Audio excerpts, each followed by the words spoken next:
going to have a meeting or... What it is, what it do, shoulin4every back here once again, Red Dead online. It's about that time to break down some real shit. We're gonna break down how me as a Gen Xer, we got screwed over by the baby boomers because the baby boomers got fucking sold out. Motherfuckers literally paid to the highest bidder. And the ones that did ride for us, they killed them off. So we're gonna break it down for the green. Why are you talking to yourself? And the motherfuckers who think that they don't know about how the economic disenfranchisement of black people in America has been pretty much at the stalemate of the immigration policies. And the fact of the matter is, millennials are as screwed 10 times worse than Generation X was. But I can't do it no better, so I'm gonna let Mr. Jason Black break it down to y'all way more straight.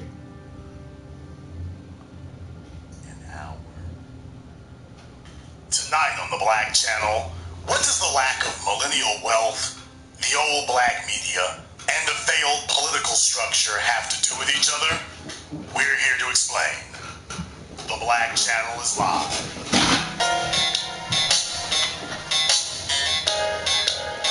Unapologetic, unadulterated, and absolutely uncompromising.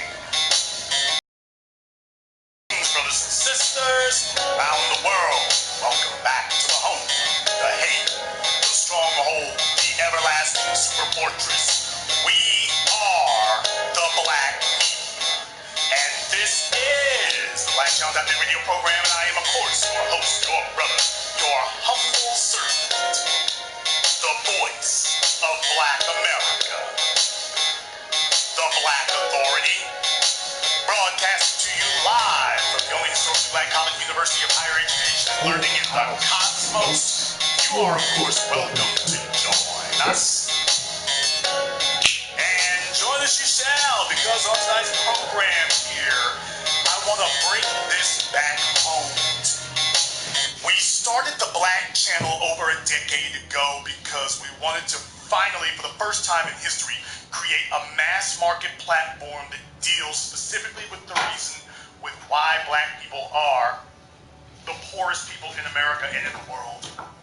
It comes back to our lack of owning our own economy, and the means by which you own your own economy is by owning businesses. Businesses are the means through which you facilitate creating an economy. And it is the fact that we are reliant on the business infrastructure built by other people that leaves us economically vulnerable and socioeconomically victimized in the world today. And there was an article that I saw on CNN which really encapsulates this. Tonight I want to direct tonight's program to the young people, to the millennials and younger, because nobody's really talking to you about what really has happened to you. You are walking out into a damn meat grinder today.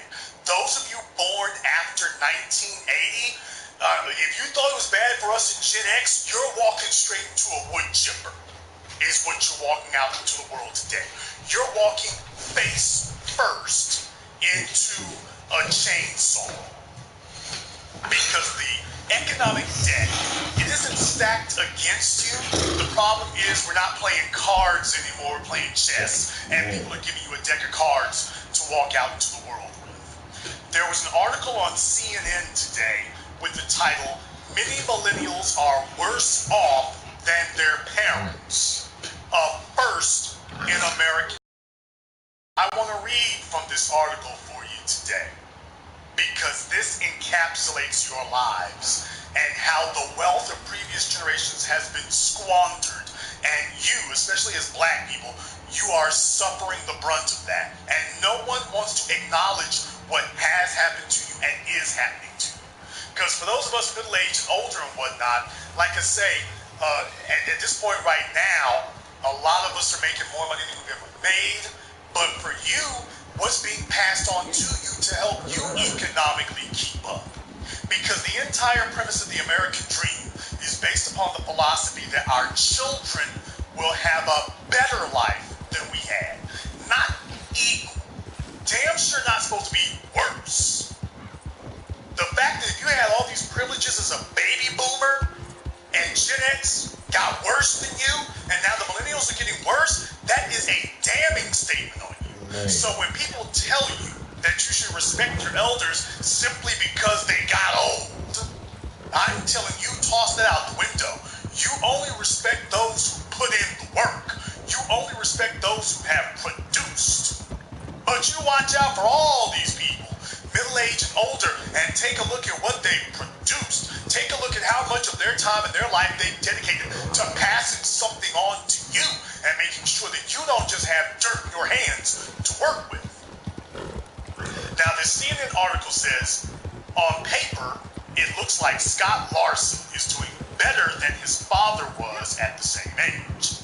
At 29, Larson has a college degree and earns more money, but he doesn't feel he's moving up in the world. Now, this is a young white man, by the way, but listen to what it says here. Craig was 29. He was already married, owned a home in Payson, Utah, and had 2 of his 5 children.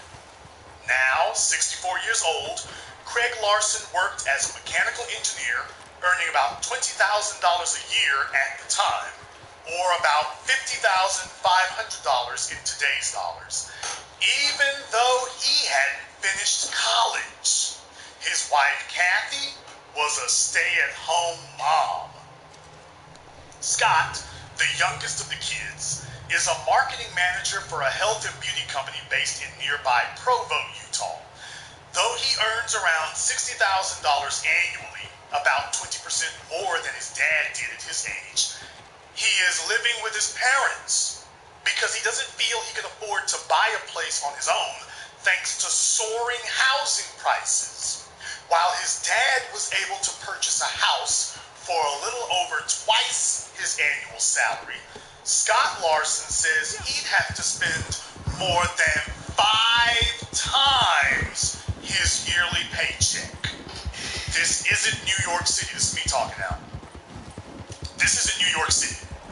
This isn't Los Angeles. This isn't even DC, because we've always associated New York and Los Angeles with skyrocketing real estate prices and rental values. We're talking about damn me Provo, Utah. Provo, Utah, a place most of you never heard of, and if you did hear of, it's not like it's a major American city. It's not. Provo, Utah. Think about that for a few moments. Man. We're not talking about a megalopolis. We're not talking about San Francisco. Do you realize that we've had to add so many what used to be middle-sized American cities to the list of places that young people simply can't afford to live in? Let me be very clear and say this to you all right now. America has been gentrified. Not New York, not LA, not San Francisco. Hello there. This is the same story everywhere. America has been gentrified. Not just New York, not just LA. You are living in a gentrified nation. The United States of gentrification. That's where we are right now. No matter where you are. And nobody wants to have an honest discussion about where you at. I did this going on 4 years ago. You know this ain't normal, huh? When I started working on my documentary, Gentrified, I started working on it 4 years ago because nobody was talking about this. Nobody was discussing it. And now we have young people who need to get up to speed quickly and get into a leadership position, and they're just trying to survive. And this is a young white man that we're talking about here. Now, this is happening to a young white man in Provo, Utah, a place that was founded specifically for the empowerment of black people, a place that Brigham Young and friends, shout out the Mormons, established that for white people, similar to the state of Oregon, founded for white people, and in a place that was set up and engineered specifically so you have all the advantages. If this is what a young white male is going through, in a place that made no bones about the fact that it was being set up specifically for the empowerment and elevation of white people across the board. What are black folk going through? They go on to say in the article, quote, "The prospect of taking care of a family or buying a normal, decent home seem like far-off dreams that I'll have to reconsider in another 5 years," said Scott Larson, noting that living at home is, quote, "horrible for his social life, but is a financially sound idea." Well, don't worry, old hook jaw and mush mouth think this is a great thing, so, well, never mind, it's not working for them either. Anyway, even though the U.S. economy is growing, according to a recent CNN poll, 76% of Americans think it's doing better than it has in decades. Not everyone is prospering. Millennials are on track to be the first generation not to exceed their parents in terms of job status or income, studies show. People, that's a damn lie. Generation X was the first one to not exceed their parents. Man. We were the ones who ran headfirst. We listened to our parents tell us about how they could save up a year's salary and buy a home. Meanwhile, we were walking out into a housing environment where you need $250,000. What used to be considered a mansion by our parents and grandparents, the parents of the Gen Xers, the baby boomers, and World War II generation, housing prices that used to constitute a mansion, that is the average price that a Gen Xer has met going into America's housing market. That's the average price. What used to be considered a mansion. By the time the millennials get up to speed, we're going to be seeing prices $400,000 and $500,000 as the average. If not in the middle of the millennials, in the next 20 years, certainly in the next 20 years, $400,000 will be the average, certainly. At least it'll be in epidemic proportions. But we're moving on up to get into that range. You'll definitely be at 300,000, maybe 400 is the average. In other words, most of you will not be able to afford a home because your income is not going to keep up with the rate of inflation for housing prices. It didn't keep up for Gen X. Certainly not keeping up for the millennials. You're only earning 20% more than your dad, but the house costs, well, he was talking about his father spent 2 years' salary, so at the time his dad was making $20,000, so his father was able to buy a house for $40,000. His father could do it for $40,000. His son can't do it at 4 times that amount, 6 times that amount. Your son can't do it. So houses cost 400 to 600 times, 600% more than his dad. But the son only makes 20%. The houses cost 4 to 6 times what his dad made. But the son only makes 20%. Still got a minute. It's very easy to be able to do math on that. Keep your tongue tied. Okay, don't slow. Democratic presidential candidates have seized on that reality, the article goes on to say, rolling out plans for erasing crippling student loan debt and guaranteeing health care, designed in part to appeal to a generation that feels it can't get ahead. Coming of age in a financial crisis, millennials, which the Pew Research classifies as the generation born between 1981 and 1996. So those of you born between 1981 and 1996, that's you, have faced challenges. They came of age at the worst possible moment when the economy collapsed in the Great Recession, said Michael Houghton, a sociology professor at New York University. The U.S. economy is not supporting a continuing increase in occupational status to the extent it once did. In other words, you're not being paid more money for having the same job.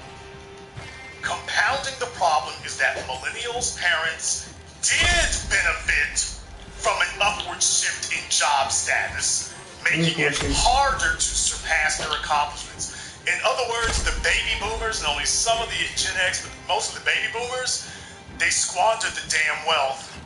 They had the good union jobs, and rather than passing on wealth to their children, they squandered it on themselves, and the children don't have anything. The children are walking out into the world with an economic ability of zero. It's as if they're the first immigrants to land on the soil, essentially, is what you have. Now, here's what they have next in the article in big letters. In big bold letters, the next thing the article says, millennials, especially black millennials, have lower home ownership rates than previous generations. No shit. For the longest time, the home was seen as an asset. For the longest time, a home was seen as an asset. It was something you could buy that was guaranteed to increase in value. It was a roof over your head. It would increase in value. You could pull out equity in an emergency if you needed it, or if you wanted to start a business or something else. It was an asset that would continue to increase in value. But how do you secure such an asset if you can't even afford it? Because it used to be you could afford to buy a home, you have to buy it. After World War II, the federal government was funding housing construction. The federal government as an entity got out of that. It has Fannie Mae and Freddie Mac, but that's not what we need. What you really need is to return to back what you had, where the federal government says, okay, if the private sector is not going to fund home building subdivisions, the federal government will step in and do that. Now, if the federal government stepped in and did that, you would see housing prices fall across the board. But Republicans stripped a lot of the education in schools. You got rid of home ec, you got rid of woodworking, you got rid of mechanical engineering. The only thing that didn't get stripped was sports, because of course the NFL and these other people want to make sure they have a farm that they're able to harvest talent from. But all this other stuff, they got rid of it. Well, guess what? Building housing was one of those things. I'm not talking about housing projects, I'm talking about housing subdivisions. So they did that through the mass programs that were in place. Now that those programs are no longer in mass, to economically rape everyone.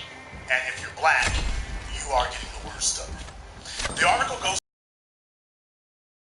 to the 1980s, only 44% were in jobs with higher socioeconomic status than their parents when both were 30 years of age, while 49% had positions of lower status, according to Hout, who published a study on millennials in the 2019 Stanford Center on Poverty and Inequality Pathways magazine. That's a far cry from those born in the late 1930s, some 70% of whom did better than their parents. The rate has drifted downward since, but millennials are the first to fall below 50%. Another study found that only half of those born in 1984 earned more than their parents at about age 30, compared to 92% of those born in 1940.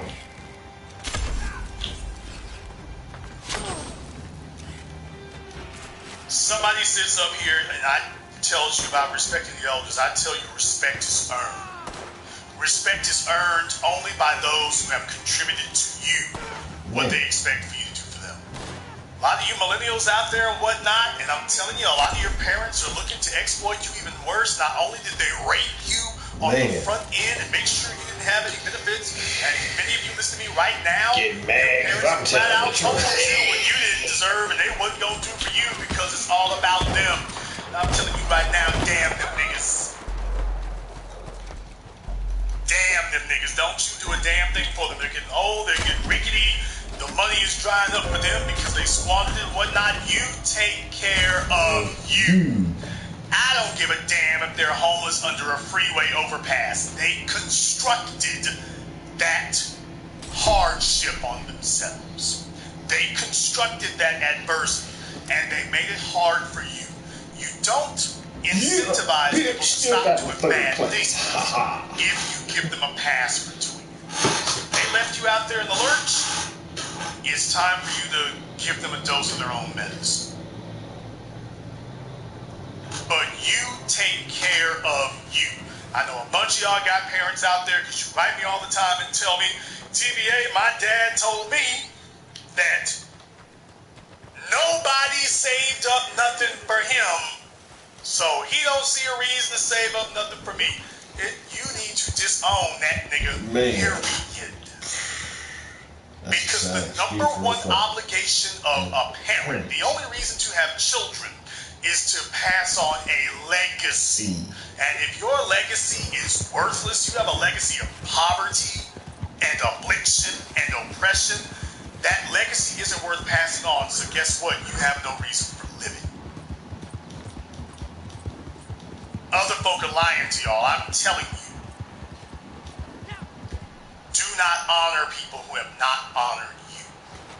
Don't you sit up here and get your financial act together so these niggas can sit up here and panhandle off of you.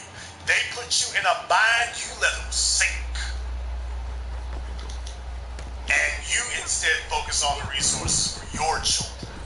But do not be a part of continuing the practice of being generational squander. The story goes on to say, rising house prices and college costs.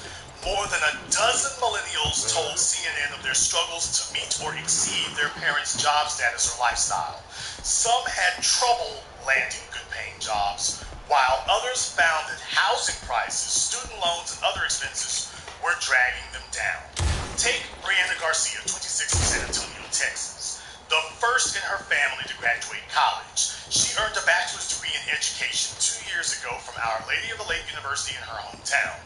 She had hoped to become an elementary school teacher, but districts were downsizing at the time she was applying. So she was a young female. She took all the old information that her parents gave her, work hard, go to school, get a degree, and everything else will work out fine from there. Get a degree, you'll be okay. That was what they told her. How'd that work out? How about the folks who tell you that we need to get a government federal job guarantee? Where are those people now? Oh, wait a minute, they're backtracking from their own words and claiming, oh, that ain't really what I meant. Bullshit. Some of you are dumb enough to follow that. But out here in the real world, we're not doing that. So we're not going to listen to any more people who are clearly discredited. Just quite frankly, look, they don't know what they're talking about. No more of taking this stuff about, oh, we're going to just take pieces and this, that, and the other and disregard when someone contradicts themselves completely. We're not doing that. Because a bunch of you, your parents did that to you.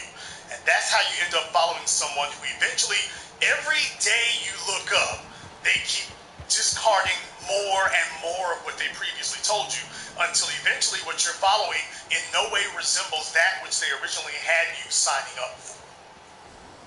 Now, if you sign up to be felony stupid, that's a shortcoming on your part. I'm telling you, don't sign up to be felony stupid. The story goes on to say she broadened her search. So she wasn't able to become an elementary school teacher, so she broadened her search, looking for, quote, something a little higher paying to help me work my way up. But she was repeatedly thwarted by a lack of experience. So this sounds old. You can't get experience because you can't get a job. But you can't get a job because you don't have experience. This is how people keep economies locked up. So if they say, oh, you don't have experience, what they really mean is you ain't white. When the white kid shows up, whatever he brings, we'll call that experience enough. We're reserving this for our people. That's what that means. Now listen to this. It says, finally, with the help of her mom, she landed a job in March at a medical clinic doing filing for $11 an hour. This is a young woman with a degree in education who has had to get a job that she very easily could have gotten without the financial burden and debt and the time spent of getting a degree in education. And many of you listening to me right now, you've been faced with the same hardship. Now, I don't know if her family are illegal aliens or immigrants or whatever, and she's the first one who's legal here. But I am saying $11 an hour in the 21st century after going to college, this is going to be a hell of an uphill climb. It goes on to say, while her parents had their struggles and relied on government assistance for a time, they were able to buy a house by the time her dad was 30 and raise 2 children. Her father, now 51, was an accountant at a bakery and is now a payroll supervisor at a shoe company. Her mother, 49, worked in medical records. Quote, my parents made it for the most part, but they've always wanted better for me, said Garcia, who lives at home and hasn't started paying off her $27,000 in student loans because her income is too low. Quote, I'm trying to do so and work hard, but with this job market, that doesn't feel very open, and the housing costs that are unrealistically high, it feels impossible sometimes to do better than my parents. All I want to do is have a stable job so that when my parents need my help, I can do it, she said. People, listen to me. This woman makes $11 an hour. That means at the end of the week, she makes $440 a week. That's before taxes. Let's just say her taxes are only $40. We all know that's not true, but let's just say her taxes are only $40. She takes home $400 a week, $800 per paycheck. That is $1,600 a month. How many of you out there believe that you can survive and be self-sufficient for $1,600? That's some bullshit. It can be done, but you are going to be living in the bad part of town with cheap housing. There's going to be a lot of drama. She's better off just staying with her parents, quite frankly. My advice to her would be stay exactly where you are. Don't move. Especially if your parents aren't charging you rent or whatever, stay there and get your finances together, because it's going to take a while for you to gather enough resources before you try to get out here and enter this place on your own. I know it's a hell of a drag, but the environment isn't allowing it. Even if she didn't have any student loan, the student loan is immaterial, people. The student loan is irrelevant. She makes $11 an hour. How's she going to put a roof over her head to pay for a car? She makes $11 an hour. Even if she gets an old used car, she makes $11 an hour, people. She's going to have to get 2 jobs just to compensate for one. It goes on to say, for Sarah Clinton, 34, the problem isn't with her career. She feels that she and her husband both have good, stable jobs with decent salaries and the ability to advance. She works with the homeless after earning a master's degree in social work. Yikes. Now, you all know how I feel about sociology degrees and psychology degrees and whatnot. That is just a formula for poverty. He sells long-term care insurance while pursuing his MBA. But the Waltham, Massachusetts couple barely make enough to afford their $2,300 monthly rent and other life experiences. So between these 2 married people, they got over $2,000 a month just in rent. Do you realize that those 2 people are paying more in rent than that young woman is earning in a month by herself in San Antonio, Texas, which is not a small city anymore. San Antonio is basically trying to turn itself into the San Francisco of Texas. Sexual deviancy and perversion to the side. Their rent is more than this girl in San Antonio makes in a month. Their monthly rent is more than her monthly salary. God damn. Just their monthly rent. For those of you who know anything about Boston, for example, the rents there are outrageous. very much of a place to live, and the rents are outrageous. The article goes on to say, home prices have risen faster than inflation, you don't say. In 1980, the typical home sold for about $197,000. Adjusted for inflation, according to the U.S. Census Bureau data, now it's more than $325,000. Now, let me make sure you understand that sentence I just said. In 1980, the typical home sold for about $197,500 adjusted for inflation. So in reality, back then, you were looking at a home that probably cost around $40,000, $50,000 back then. Adjusted for inflation for home prices for comparable homes. Because remember, home values, like if you got a 4-bedroom house, 2,500 square feet, buying that back in 1980 might have been $50,000. Today is going to be north of $200,000. But a typical home in 1980 sold for $197,000 adjusted for inflation. Today, that same home is more than $325,000 for a comparable home that you would have been able to buy in 1980. And you are throwing people, folks, to buy a home for $325,000, you have to be making at least $100,000 a year to be able to qualify for that. You might find some bank that's going to give you a higher interest rate if you make $80,000, but let me tell you, you ain't making $15 or $20 an hour and buying a $300,000 house. You ain't doing it. You're not doing it. You need to be making at least $35 or $40 an hour, or you need to get a good salary, or you need to be self-employed. But as far as you millennials, your parents screwed you. Your parents screwed you is what I'm telling you. And many of you know this, but it's time for you to come to grips with this reality. Your parents screwed you.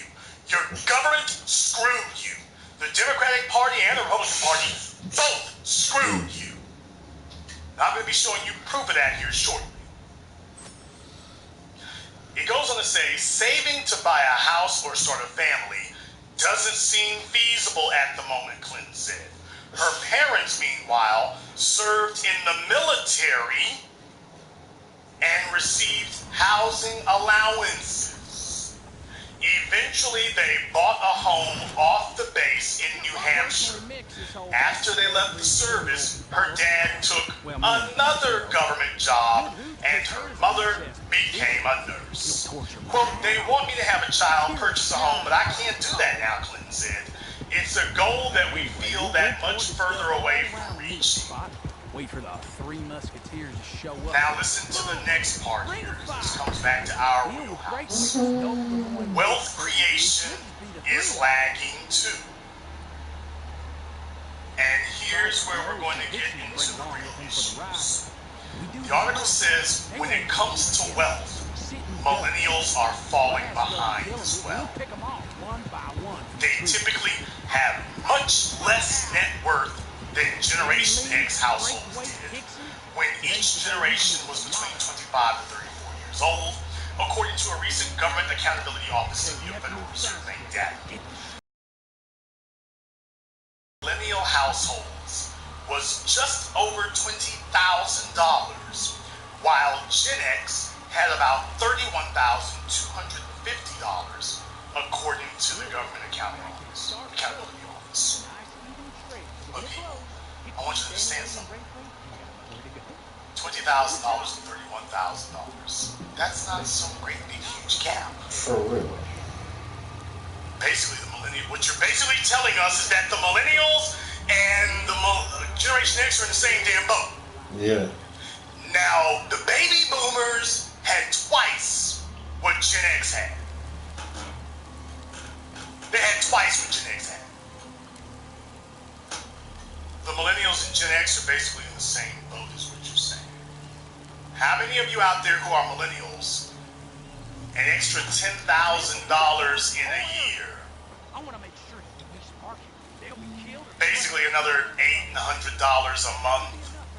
How many of you, an extra $800 a month is going to solve all of your problems? Hell no. If only you could go from making $10 an hour to $14 an hour or $15 an hour, or in some cases 20. That's going to fix all your problems. No. Another $800 a month. If I can get an extra $200 a week. How many of you truly believe that you are $400 per paycheck from being free? From being able to have wealth? How many of you believe that? So this stuff stinks. supposed gap between millennials and Generation X, this is just nonsense. It goes on to say part of the reason is that millennials are less likely to be homeowners at that age. Some 43% of millennial households owned homes, compared to 51% of Gen X, according to the GAO. Student loans are also an issue. Several millennials told CNN that their college debts are crushing their ability to advance, an issue their parents largely didn't have to contend with. Young families had about $1,450 in education debt on average in 1989, according to the Urban Institute calculation of Federal Reserve Bank data, which looked at those aged 18 to 29. So back in 1989, thank you for the flower, young families had about $1,450. Thank you for the follow. Appreciate that. $1,415 in college education debt. Today, that burden has soared thank you for the force. $13,039 by 2016. Just guaranteed, I don't just play games. You gonna learn some shit on my channel. Kathy Israel would be able to live on her own, though she purposely attended a state Generation X or millennial? She has still accumulated $120,000 in student debt. Just had to knock me out, nigga. No wonder some of your mush-mouth attorneys out there who are not very good couldn't keep their job. Shit, looks like hell. Getting fired from that job was the death knell. I'm sorry.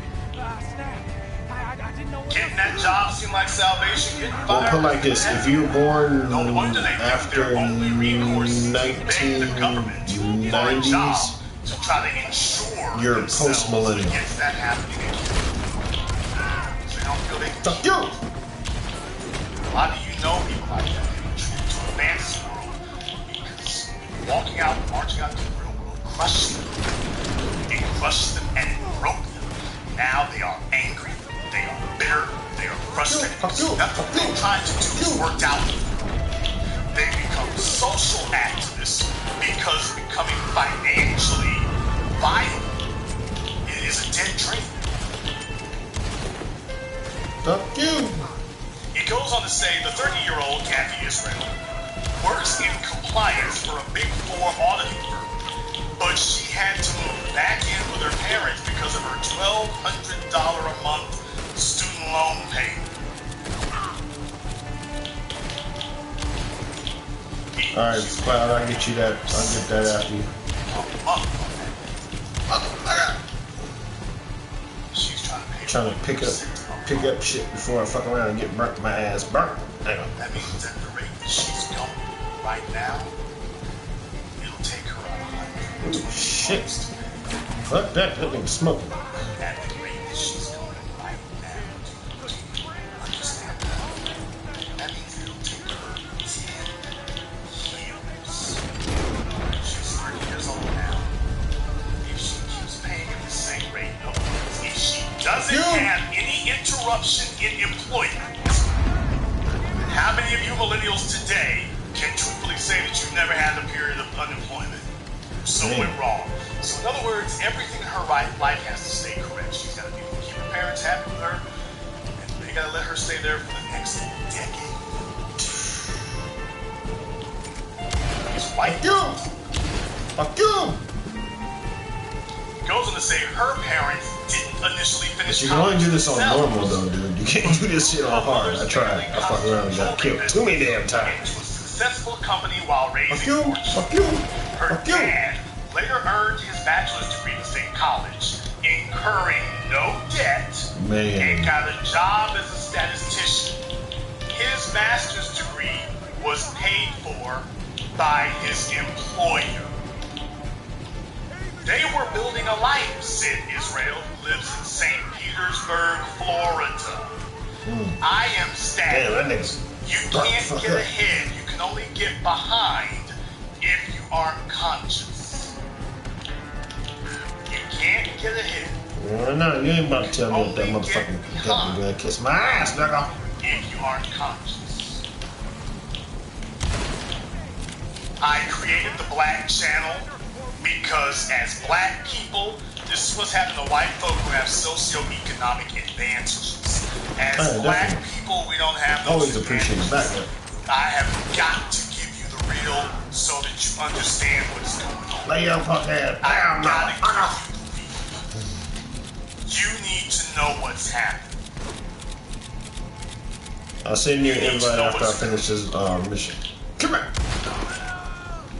Get in there. You need to know the bad advice that keeps getting recycled over and over again. Yeah, listen to this part. You can go to college, but if you go for sociology, psychology, or some liberal arts degree, you basically are buying yourself a bunch of debt. It doesn't matter, well, I'm really interested in solving my mama's psychological problems, so I think psychology would be good for me, because you grew up in homes where people had a bunch of emotional issues.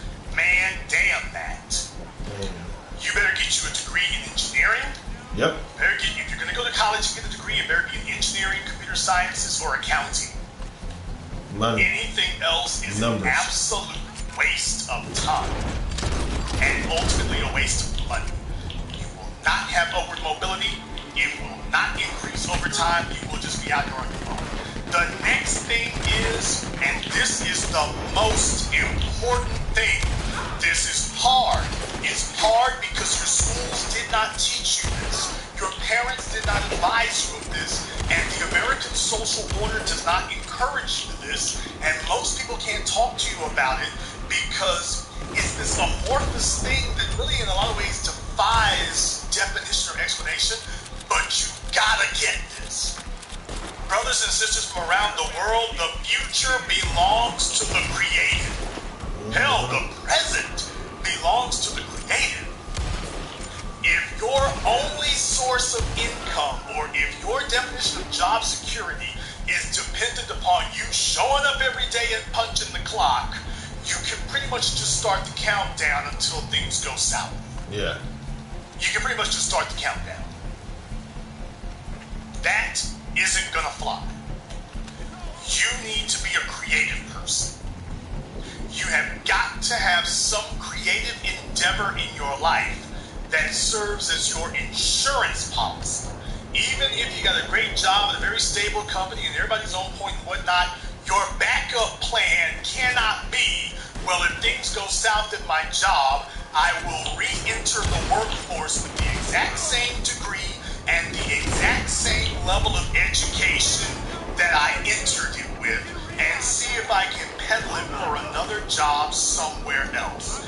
That will not work. And this article is proof of that. Now, I certainly hope we can get the federal government to return to going back and funding housing building in America. And I'm not talking about housing projects. I'm talking about an MPGI bill only open to everybody so it can be modern housing, nice housing, but subsidized. And that way, all these home builders, they're going to keep building homes. They just won't be able to build them for these confiscatory, absolutely exploitative rates that they're charging that. And the banks won't be able to do the same thing. So until we can get that taken care of, we're going to have to get your income stabilized. We're going to have to get it higher and get it stabilized. But the strategy of, well, I just do like my parents, even your parents' advice, unless they're saying what I'm telling you, their advice is obsolete. What worked for your mom and your dad will not work for you. Period. It will not work for you. For many of your parents, it ain't working for them anymore. But let's be clear, folks. This won't work for you. Go to school, get a degree, get a good job. That won't work. Being a social worker used to be a thing back in the late 70s when they were ramping up.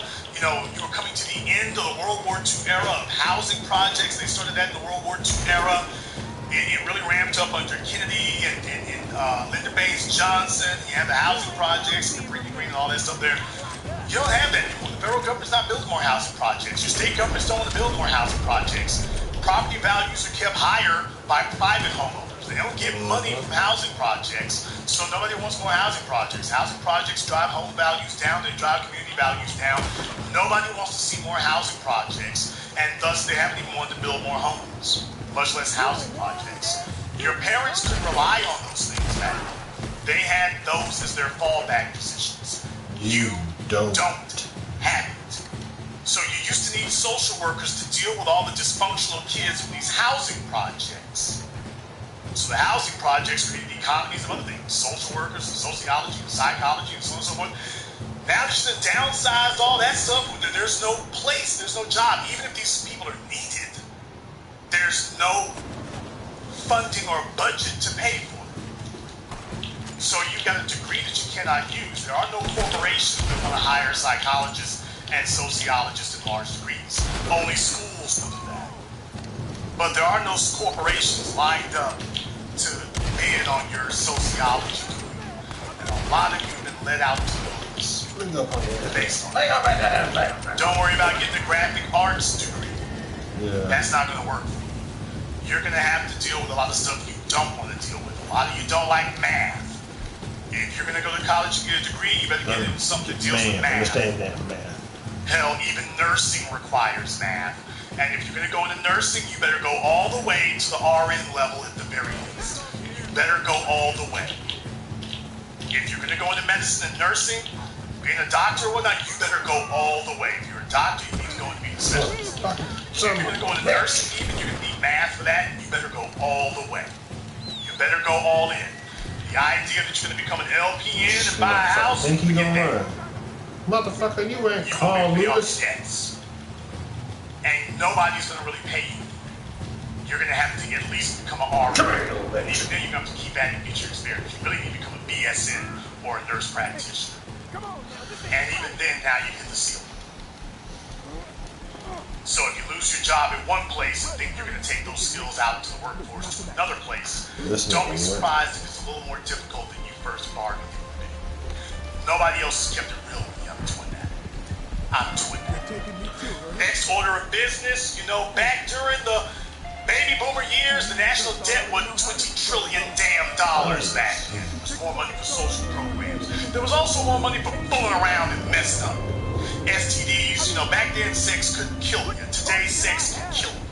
A lot of you are trying to live like your parents. You're being sexually promiscuous, you're being sexually nasty in an environment where STDs can kill you.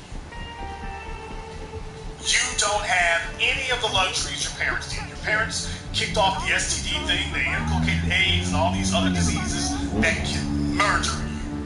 And that was AIDS. Can you imagine what the next killer STD is going to be? Oh, God. Jesus. Your parents could sit here and incubate that type of pit. That ain't my place, man. You don't have that option. Snitched on her. You're going to have to be a lot more I ain't disciplined, cool a lot with more. snitching. So first of all, you are going to need to make sure that what you study for is something you can actually use. That's step number one.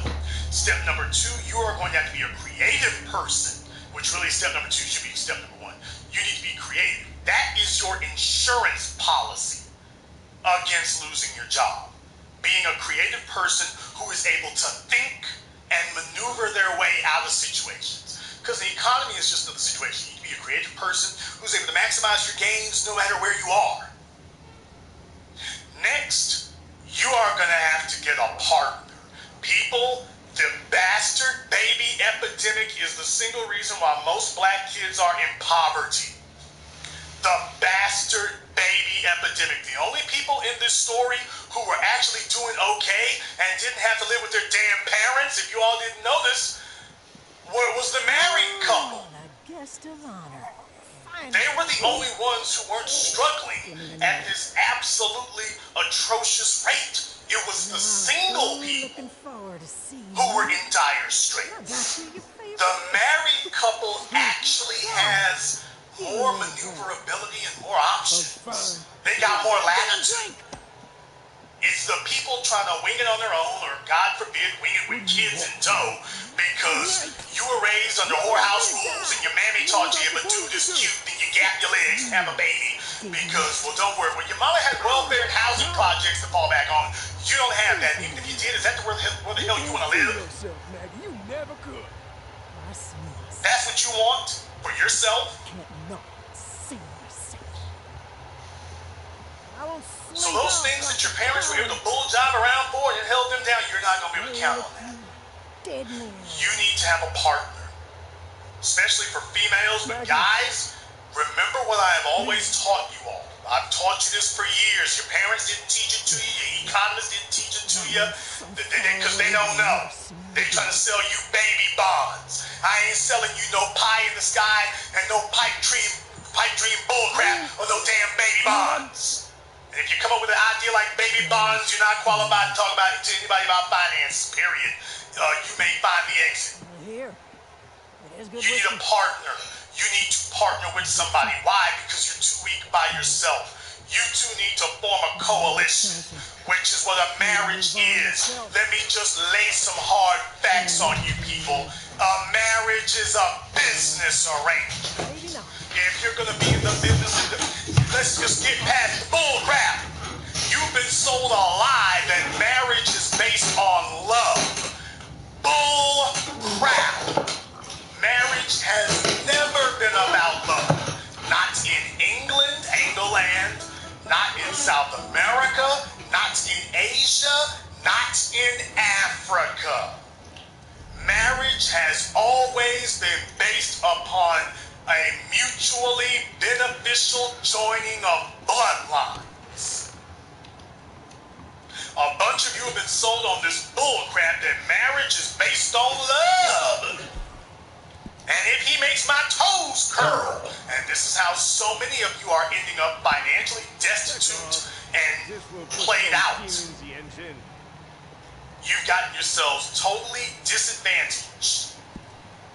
And you have wrecked yourself and wrecked your finances and wrecked your future because you based getting with another person based on, quote, love. A word that we can't even define because it means different things to different people.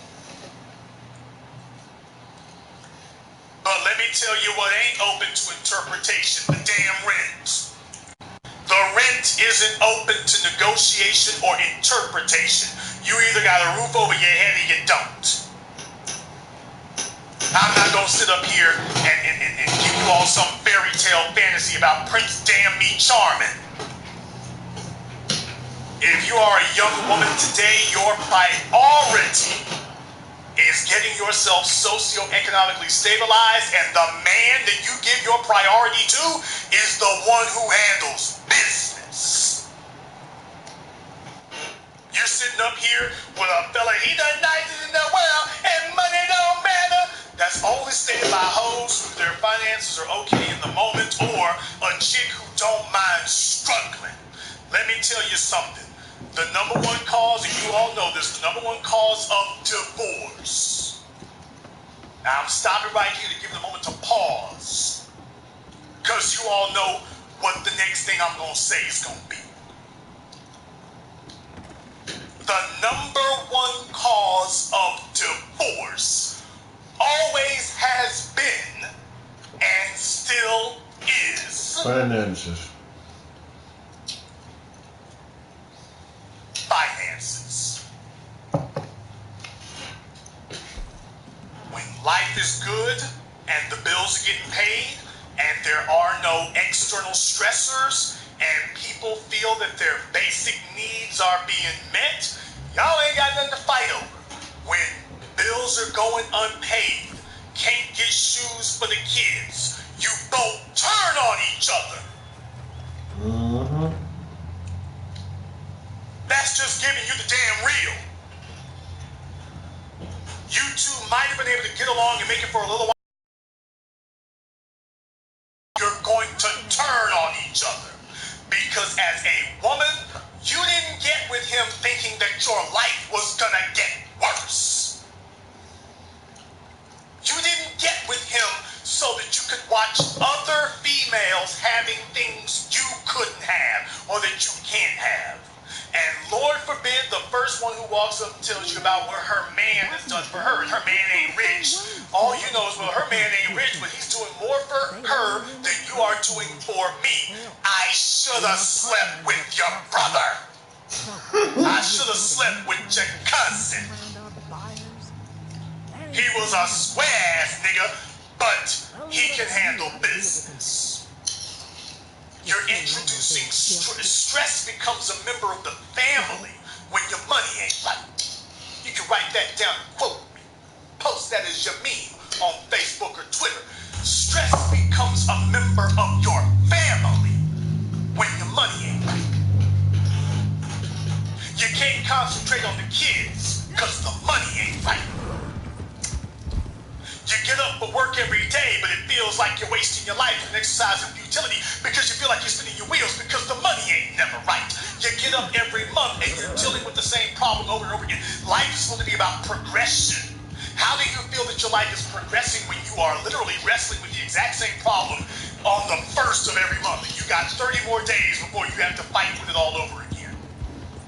Now, a woman does not look at a man with respect and esteem when the family is encountering problems that he cannot solve.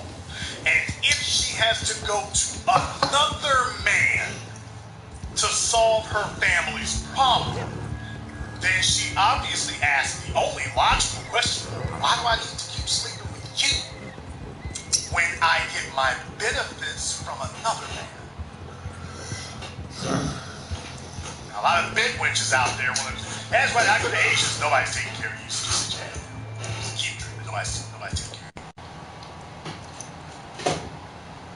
The most important decision that you will make in your life is the person you sleep next to. That is the single most important social financial decision that you'll make. And eventually that may become the most important financial decision, quite frankly. But especially for a woman, for a female, the most important decision that you will make is the man that you keep in your life. That man is either going to make your life better or he is going to shipwreck and capsize. He is either going to put you in a better position 5 years from now than you were, or he's going to help you get into a worse position. And your attitude toward him and the amount of affection you show is going to be directly relative to his ability to improve your life. If he's able to greatly improve it, your feelings toward him will greatly improve. If he diminishes your life, your feelings towards him will diminish. And that's the way it goes. Fellas, the woman that you have with you is either going to be a benefit and an asset to your business, or she is a drain and a liability to your business, and she got to go. If she's got a handbag fetish that she refuses to let go of, if she's constantly doing impulse purchases, I need to go buy a coffee latte every morning, I want to get a new pair of shoes because I feel bad, I feel down, so I bought a new pair of shoes because I feel bad. So she's a woman who wants to resort to material therapy. Get that heifer out of your life. You'll never get anywhere with her. Get you a female that the two of you can sit down and say, look, damn it,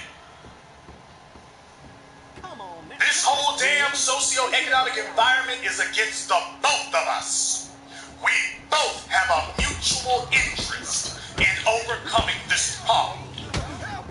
The man looks that woman in the eyes. Do you want a better life? And she looks at him and says, yes, I do. There's only one other question to ask. What are we willing to do to get it? And if the next words out of her mouth ain't whatever it takes, toss her ass back and get you one who will. Get you one who will. And when you find the one who says, I want a better life, I'm about this business, and I'm going to do whatever I have to do, this is a woman who's going to sacrifice. This is a woman who's going to ride. This is a woman who's going to innovate. So that you all need to get where you need to go so you ain't struggling like these other people. That is the one you keep. Notice I didn't say a damn word about love. I'll break your damn Did you notice I didn't sit down and ask you if the both of y'all got an anime fetish? Do you both like the same damn movies? A relationship never broke up. Not relationships were the damn, because you both didn't like the same damn movies. And most of you are defining that as, quote, love today. If we both can hang out and bull jive with each other, then the rent shows up and nobody gives a damn about your movie habits anymore. I'm giving you grown folks talk right now. I'm giving you grown folks talk. Yeah, big fuck. As a man, you need to be about the business. Okay, I'm going to work on this. My job as the man is to be the workhorse, but you need a woman who can at least serve as the damn show horse. The both of you need to be working together. Knocked off my We are head, both going to combine our resources and combine our efforts. Hold on, Logan. This game is stacked against us, well, we gonna stack against the game. They ain't playing by no rules, we ain't playing by no rules. We are going to win at all costs.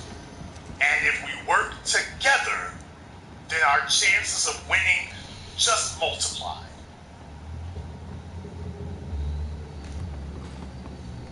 But every day we get up, we're about elevating. Every day we get up, we're going to work on it. We're not arguing over your shoe fetish, you ain't got one. We're not arguing over your handbag fetish, you ain't got one. We're not arguing over your Xbox addiction and your video game addiction, because you don't have one. We're too busy building resources and assets. We're too busy doing that. And after we got our resources and our assets, What's up, Logan? Order. None. Damn, what you like? 8 years old, nigga? No. 12. How the fuck? How'd you talk your parents into getting you this game? I don't. I get it myself, and my mum lets me. Yeah, right. Yeah, I'm saying you didn't buy this game yourself. How did you talk your parents into getting you this game? You just get it. You got Grand Theft Auto 5? You used to have a little bit of. Oh Lord, have that damn thing has nudity in it. How'd you? They just bought it? Well, I wanted it, so my mum got me it. Yeah. Great. You don't have Grand Theft Auto 5? No, I don't anymore. I deleted it. I've got Rainbow Six as well. Grand Theft Auto 6? No, I've got Rainbow Six. Oh, Rainbow SOCOM? Yeah, Tom Clancy's Rainbow Six each. Yeah. Shit, I'm coming from the hood. I don't need to play war games.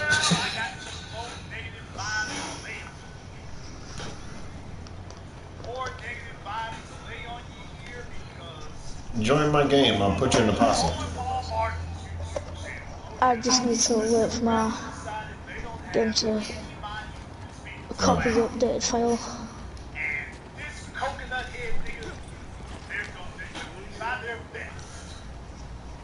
You 12.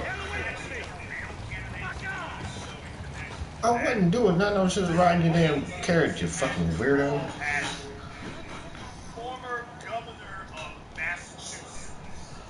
Let me see, you're 12, so you got any brothers and sisters?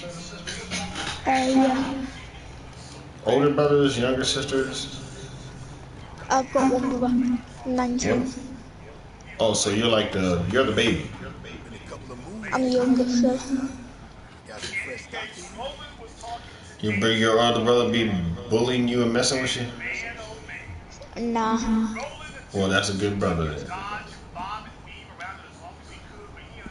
Normally we just have to play fights, but that's for fun. Oh, that's good.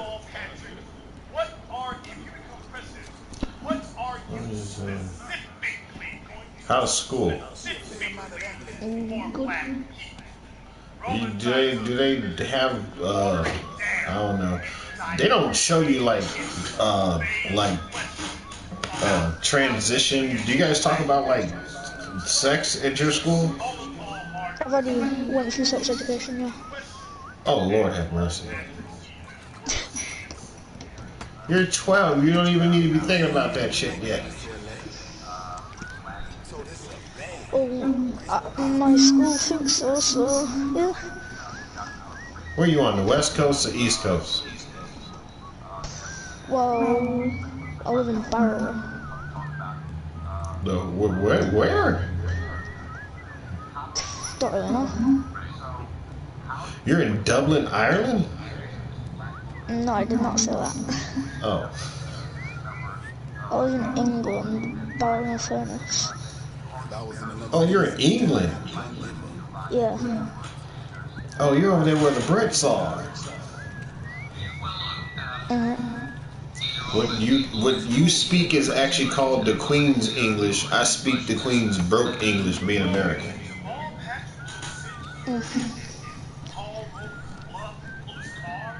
They teach you history in your school? Kinda. Do they teach you history in your school? Yeah.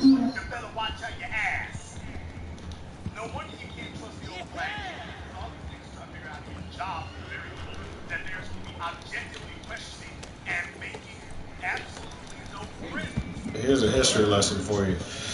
The British had, I would say, well, England has always been known to invade and colonize Africa. There was nothing peaceful or nice about how England came to Africa.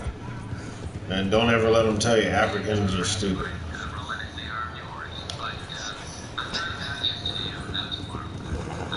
Or that they're dirty and the skin and dark skin does not wash off.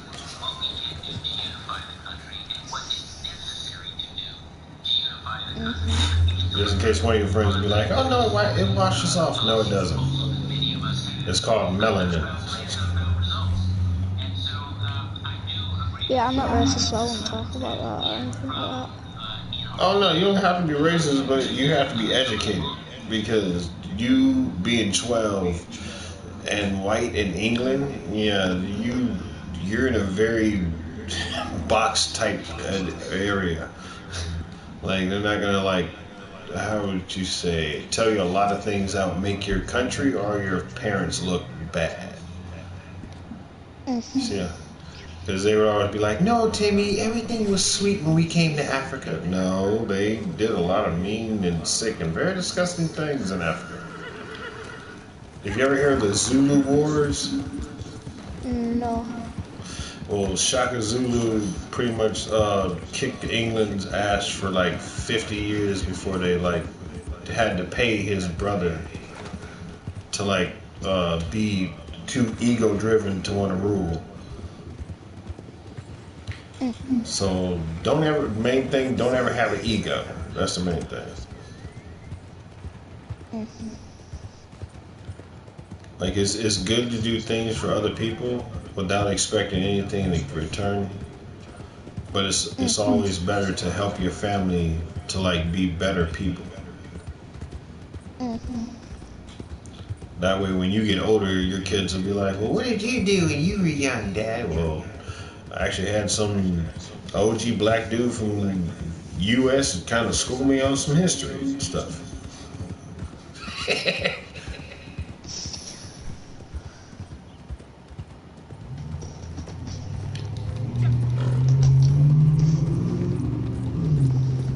Can you let me see again? Don't you get bored chilling at the house by yourself? No. Well, I mean, yeah, we got video games. You can like go online and like destroy some shit or like, you know. Where's your friends at? Not on. They don't Dude, really have one dead. You gotta be sociable. You gotta be sociable. Start saying hi more often and smile. That's what I do, but... Well, I mean, it's the approach. You can't just smile and grin. It's kind of crazy when you do that. It's more like, hi. You like girls yet? Or you still think they're icky? Pardon? You said they're cool? Pardon? I said, do you like girls yet, or you still think they're icky? What, in a sexual way or friends? No. Dude, you're 12. Don't even think about sex yet. What the hell? That's even crazy that like even runs across y'all, man. Like at 12, I was still thinking about, you know, like bullies whose asses I needed to whoop. Oh, and my mom scared me too bad to think about sex at 12. She's like, if you get a girl pregnant, I'll fucking safety pin your dick closed. Yeah, I was like, okay, fuck, I'm not thinking about sex. Shit. But see, my mom was like, she's an army vet, so that's different.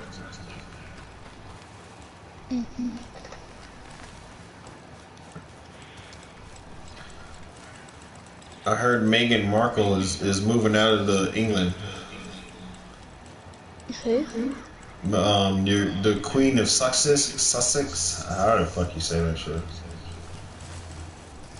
The one black lady that you got that married Harry.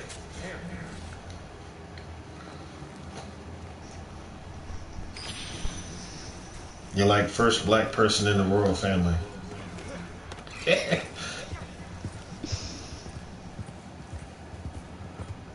Yeah, the tabloids over there in England, they be saying some racist shit.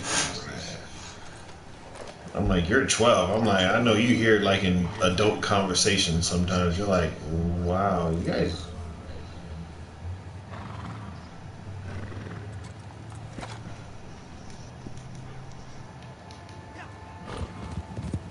Like, I know your hood is, I forget, it's not. I forget what the fuck it was called. Not Wales. Wales is where your affluent people live. It's like the ward or something. It's where your low income area. It's like your low income area in England. I forget what it's called.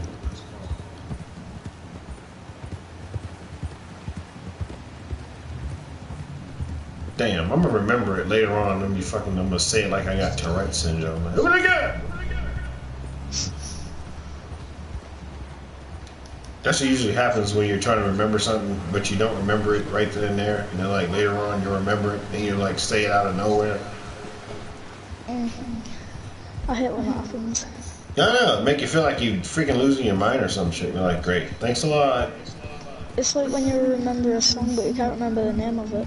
And then while you're asleep, you wake up and you realise the name of it, and then now you're like dead annoyed because you weren't able to put it on. Yeah, you're like, great. That's like, I didn't need to think about it now. I was trying to think about it earlier. Like that was a waste of my fucking effort, but hey, I appreciate it. Like 8 hours later.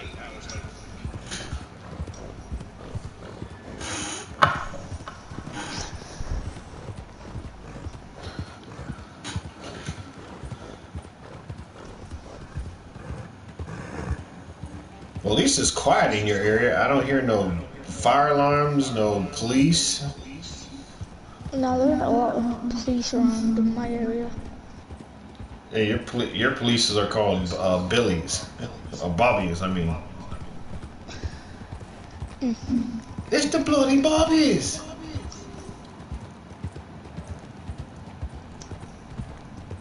Yeah, and the fact that your cops don't have guns, they only have nightsticks. Yeah, because that's the law. Yeah, like guns unless there's a place trying to have guns. You actually have a place in that's called Birmingham in England.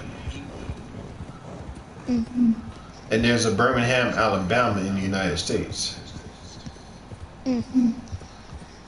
But the Birmingham, United States has over, I think, 12,000 police-related murders. In London, there's a lot of stabs. Yeah, because nobody can. Is it nobody can have guns, or is it just like there's no guns? I'm pretty sure if they have a license, they're allowed to carry a gun around, but not in the middle of the street. If they're going hunting, they're allowed, but if they just have it out in the middle of the street, then you get arrested for it. If they have it in a case, and going hunting, then it's fine. But if they just have it laying out, then you can't have it exposed, just laying naked. Yeah. Oh shit. Like, you can't just have a bolt action sniper rifle just chilling there, and because the police will come over straight away and just like knock you back, and they'll arrest you. Unless you have a gun license, because they actually check.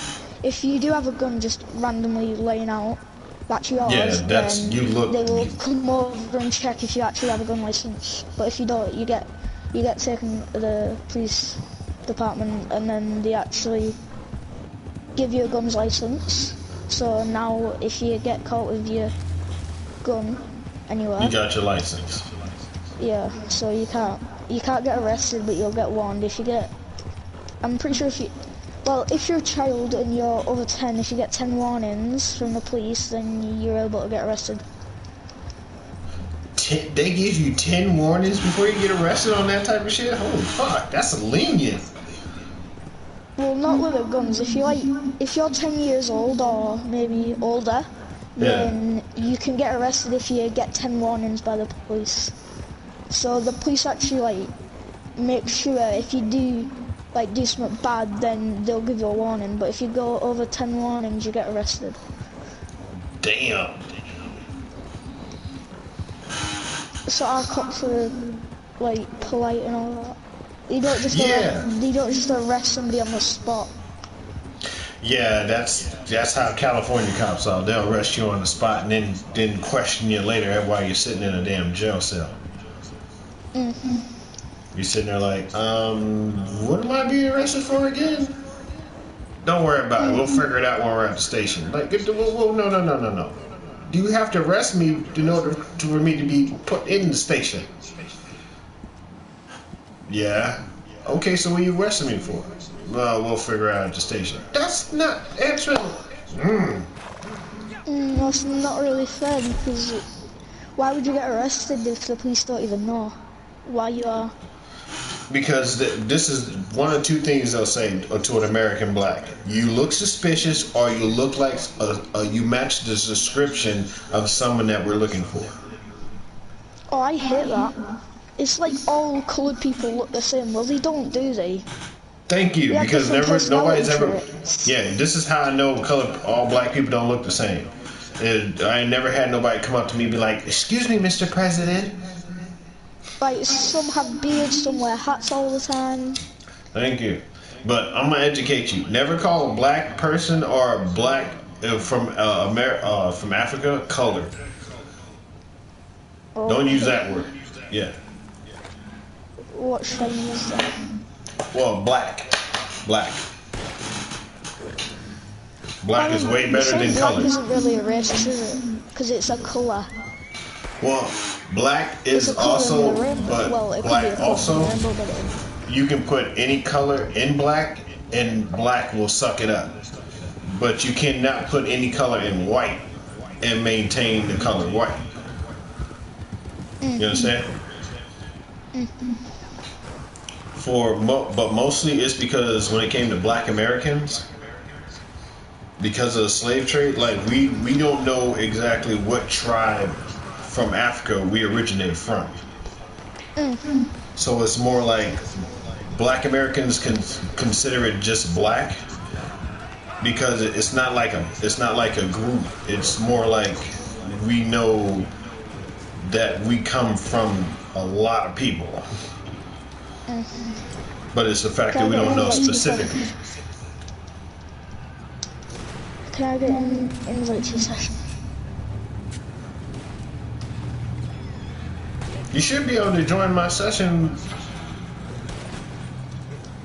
No, it doesn't let me. Well, go to the audio. I mean, our chat, and then I'm it's just, it says unable to join session. It's disabled currently for this session. oh, because I'm on one of those free roam missions. So after I get done with this, then I'll tell you when to join. That free roam mission. Oh! Wait till. Move. Come on, it's a 3-star as well. Come on, where is it? What? That's fast. Whatever you're doing, make sure you grab cover. Oh, gosh dang it! Yeah, just don't run around like a chicken with your head cut off.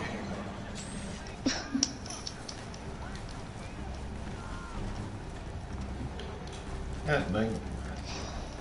Let this white hill go. Oh, there's a ton of them. What's this thing? It's an American pronghorn door. I'll take you. And I'll take that, please. No, I said I'll take that. Yeah, there you go. Headshot. I wish I had my bow when we got it, didn't I? So, they're both 1 stars. Might as well skin them anyway, so. What level are you in Red Dead? Something. I am level 18. Level 18?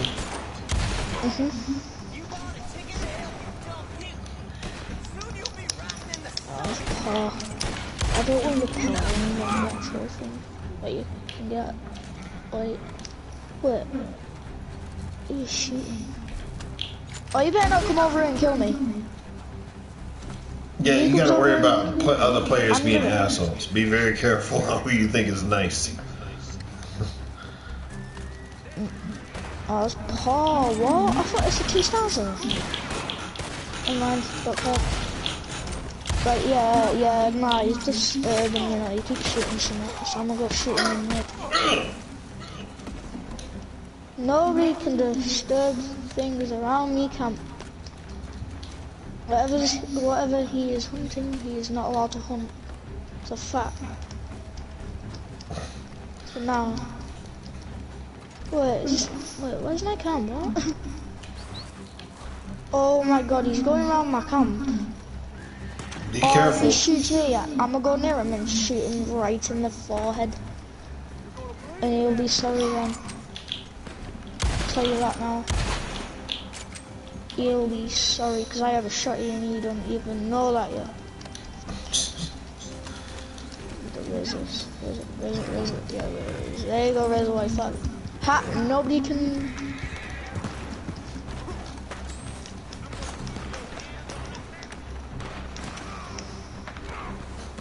Nobody can kill me. Get wrecked. But I can kill you. If this dude comes near him, I've got dead eyes, so I will headshot him. I'm not afraid to do it. I ain't afraid to do anything, you know. That's what I say, beware of asshole players, man. Beware of asshole players. Nah, he's running now, he's running over a hill. Oh, he's getting chased by somebody. He's getting chased by a civilian. Oh no, the civilian's running away from him. What did I just kill? What was that? There's a striped skunk. You stinky little fucker. A striped skunk. If all I could find is a skunk. You found a skunk? In the desert, right, there's some grass here, but it's like mostly desert. And I found a goddamn striped skunk. What? A striped one? Yeah, that does not make sense. I don't like skunks. I haven't been able to find any fucking animals when I'm online. Like, I've been tripping out on that. That's why you have to go looking for them. I do. It feels like the damn game is like restricting me from seeing animals or something. Like, I can't hunt. Well, when I'm in your session, I'll try to find an animal and then let you hunt it. I need to get some bear meat. Where's everything there where I can donate? I'm gonna donate. Oh, wait, what? I can't even donate to myself. You mental? What? Nah, I'm donating this goddamn skunk. And I don't give a shit what happens. As long as the skunk doesn't disappear. And it loses. Oh yeah, that's right. I don't have the upgrade for it, do I? Fuck. Right, why the fuck is a campfire near tons of grass? That's actually stupid. Well, because they're trying to do it for like cinematic effect. Because this is like, you know, pre-colonial days. My camp has an air fire where you actually like get it so you can craft and cook. It is literally in the grass. What a retarded place to put it. Why would you want to put a campfire near grass? It'll burn the grass and then kill you. That's not very good. You do not want to die. That is a damn good point, man. That's a damn good point. You do not want to die by that. Yeah, really getting burned the fuck up in your sleep in your camp. Like, that makes no sense. That's the worst thing to die from. I'm burning the son of a bitch though, if it lets me. I'm still burning it. I ain't having a stinky ass fucking skunk in the fucking camp. Have you already crafted your I'm actually just gonna lob it.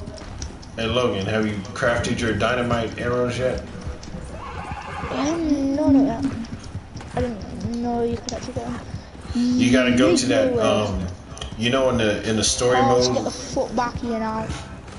You know the story mode where you go when you can like jack a stagecoach in the story mode. No, I don't know one yet. Yeah, can I get an invite to your share, boy? No, you got like a minute 52 left before this mission's over.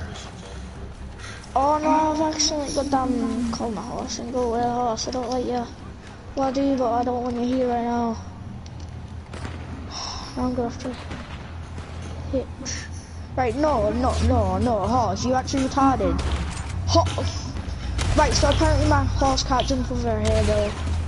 Okay, mental, you know. Let's hitch this, and if it doesn't hitch, I'll be pissed. Good, it's hitched. Man. Finally.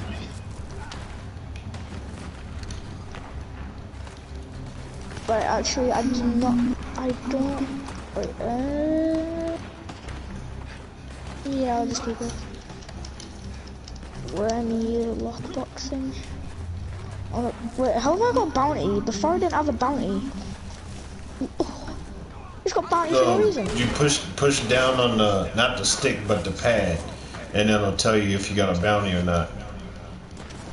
Yeah, but like, I went to my lockbox and said I had a bounty to go for, so. Are you sure you didn't shoot anybody before you got to your damn place? That's a bit weird though, because I didn't have a bounty. And I've only been shooting skunks or deers. You sure? I'm sure. You shot somebody, that's why your ass got a bounty. Oh my god, there's a modder. This modder just spawned in shit tons of horses right on my camp. I can't stand fucking modders, man. I'm not even lying, look, I'll even send you a picture. This mental, you know, it's just grey horses. What about the black and the white? He's racist. He's racist. He's racist. I'm telling you that now. He isn't allowing any other types of horses. He ain't even got a white one. Tell him about himself. What racist? Tell him about himself, Logan. He's really racist. He ain't even put one black horse in there. They're all grey. Hey Logan, do you want to know here's a white person that you could really be proud of. Yo, I'm actually gonna kill these horses. Like, I am tempted to shoot all these in the head right now. I'm doing it. Shot one, shot two. Rebuke the animosity, Logan. Rebuke the animosity. Just breathe it in.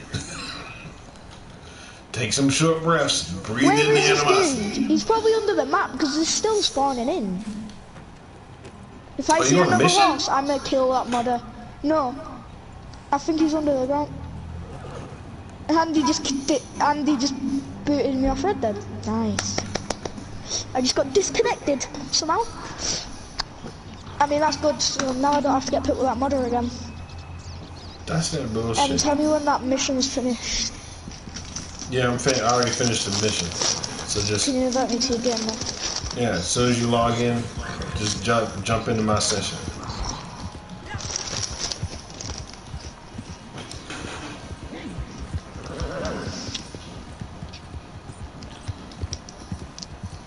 Hey, have you been finding the tarot cards and all those little trinkets?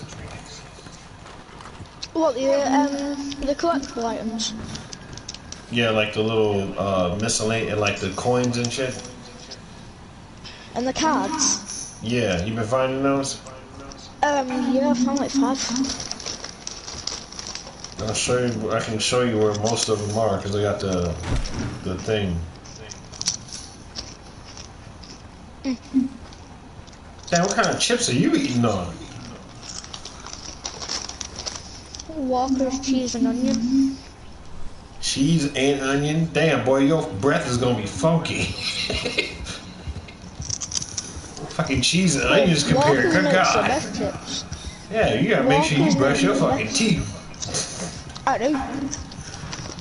Alright, shit, as long as you got fucking good oral hygiene, nigga, you can get your munch on. I'm like, cheese and onions. I'm like, ooh, that's a hell of a flavor combination. Make sure when you get a girlfriend, you kind of calm those chips down. She might not want to kiss you. Unless she eats those too, then you're good.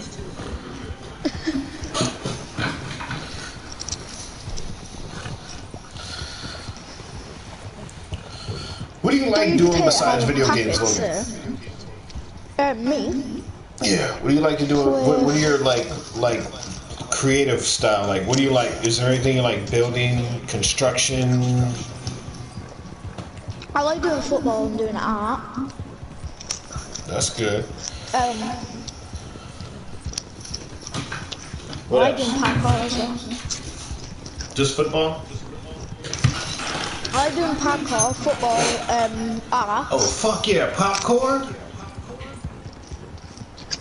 That too, but I did say parkour, but popcorn too. Yeah, I say yeah, keep doing parkour, because that's way better than getting fucked up by football. You fuck around and become dumb by the time you're fucking 20. All them damn all them fucking head collisions. She's like, I like you, you're pretty. I've already got hit by a car. I've got hit by 5 cars in my life.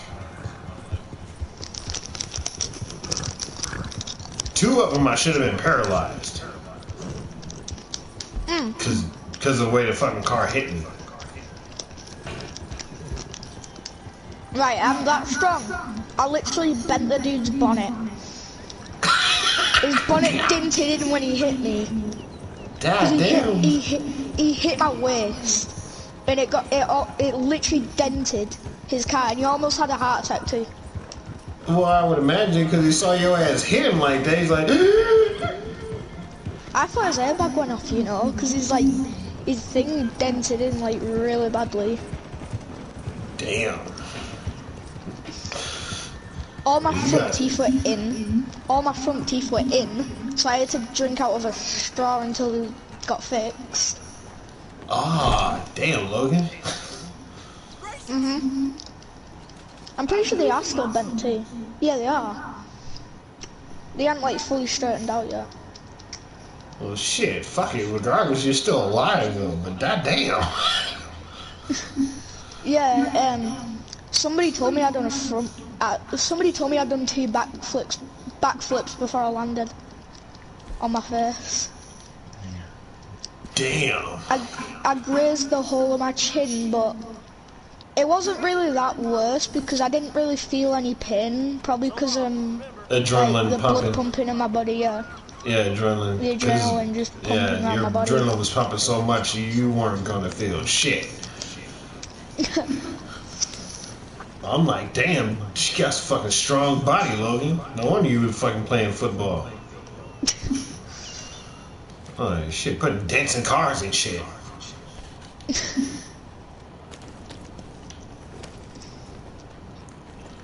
And my waist didn't even hurt. I don't know why. It didn't even hurt. Well, I mean, when you're doing football, like, you're doing a whole lot of physical contact, so it's like you get kind of used to knowing how you can, like, literally hit something but not injure yourself. Yeah, I get injured a lot though, so it's dead painful. But for some reason, my waist didn't hurt, and I think that probably would have been the worst of all pain that I've felt. But I didn't even feel anything. I literally did not feel anything.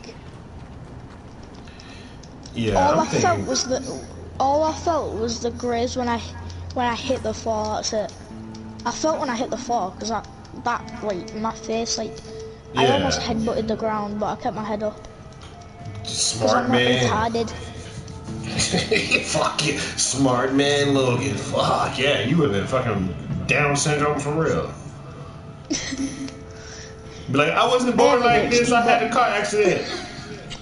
It's not my fault. Like, what? I have ADHD, but that doesn't bother me a lot. Because I take medicine. Or for like pain and shit? Nah, for my ADHD. Oh, fucker, I got ADHD too. But you know what it is? Well. You gotta train yourself to do, like, while you're playing video games, you actually would like want to have a video, like some type of instructional video that you like, playing as you're playing your video game. Yeah, it's like when I watch a movie. I don't really like watching a lot of movies because I think they're all rubbish. But to my brother and my mum, they like them, but I don't really like them. Well, you gotta find. That's the thing. Like, is there anything that you like building? Like, what about robots? What? What about robots? Like, what do you think? What do you like about robots? Do you like them? Robots. Morning, sir. Never.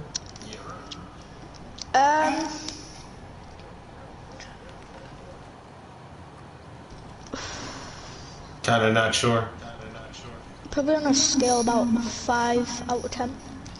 Okay, well, if some you robots can kill people, some robots are like helpful. I mean, we're not close enough to that. We just got robots that your parents can like talk to, like being adults, but not like we don't have robots that. Well, I mean, Russia does. They have combat robots that literally know how to shoot guns and shit. They don't look human. You see what I mean? Like, compared to robots that you can actually tell are robots, and you can program to do specific things. Compared to like what they consider artificial intelligence, to where now you have a robot that can think and act on its own. Yeah. Now that's what I mean by, do you like robots on a scale between 1 to 10? Or are you like, 5, 10, depends. It depends what the robot does. Like, if it cleans your room, then that's not very helpful because that's just being lazy. If it helps like wash the dishes, that's okay because sometimes your family don't have enough time to do a job that they need to do because you've got. So it'd be more like, as long as the robot's, how would you say, more of a helper than just like a person who sits around. Yeah, like a bump on a log. Yeah. So I'd say you're about 5, maybe 4 of liking the robots.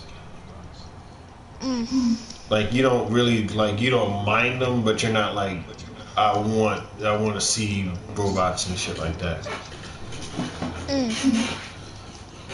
Because some of them are dangerous. Even if you think they're innocent, they actually are dangerous.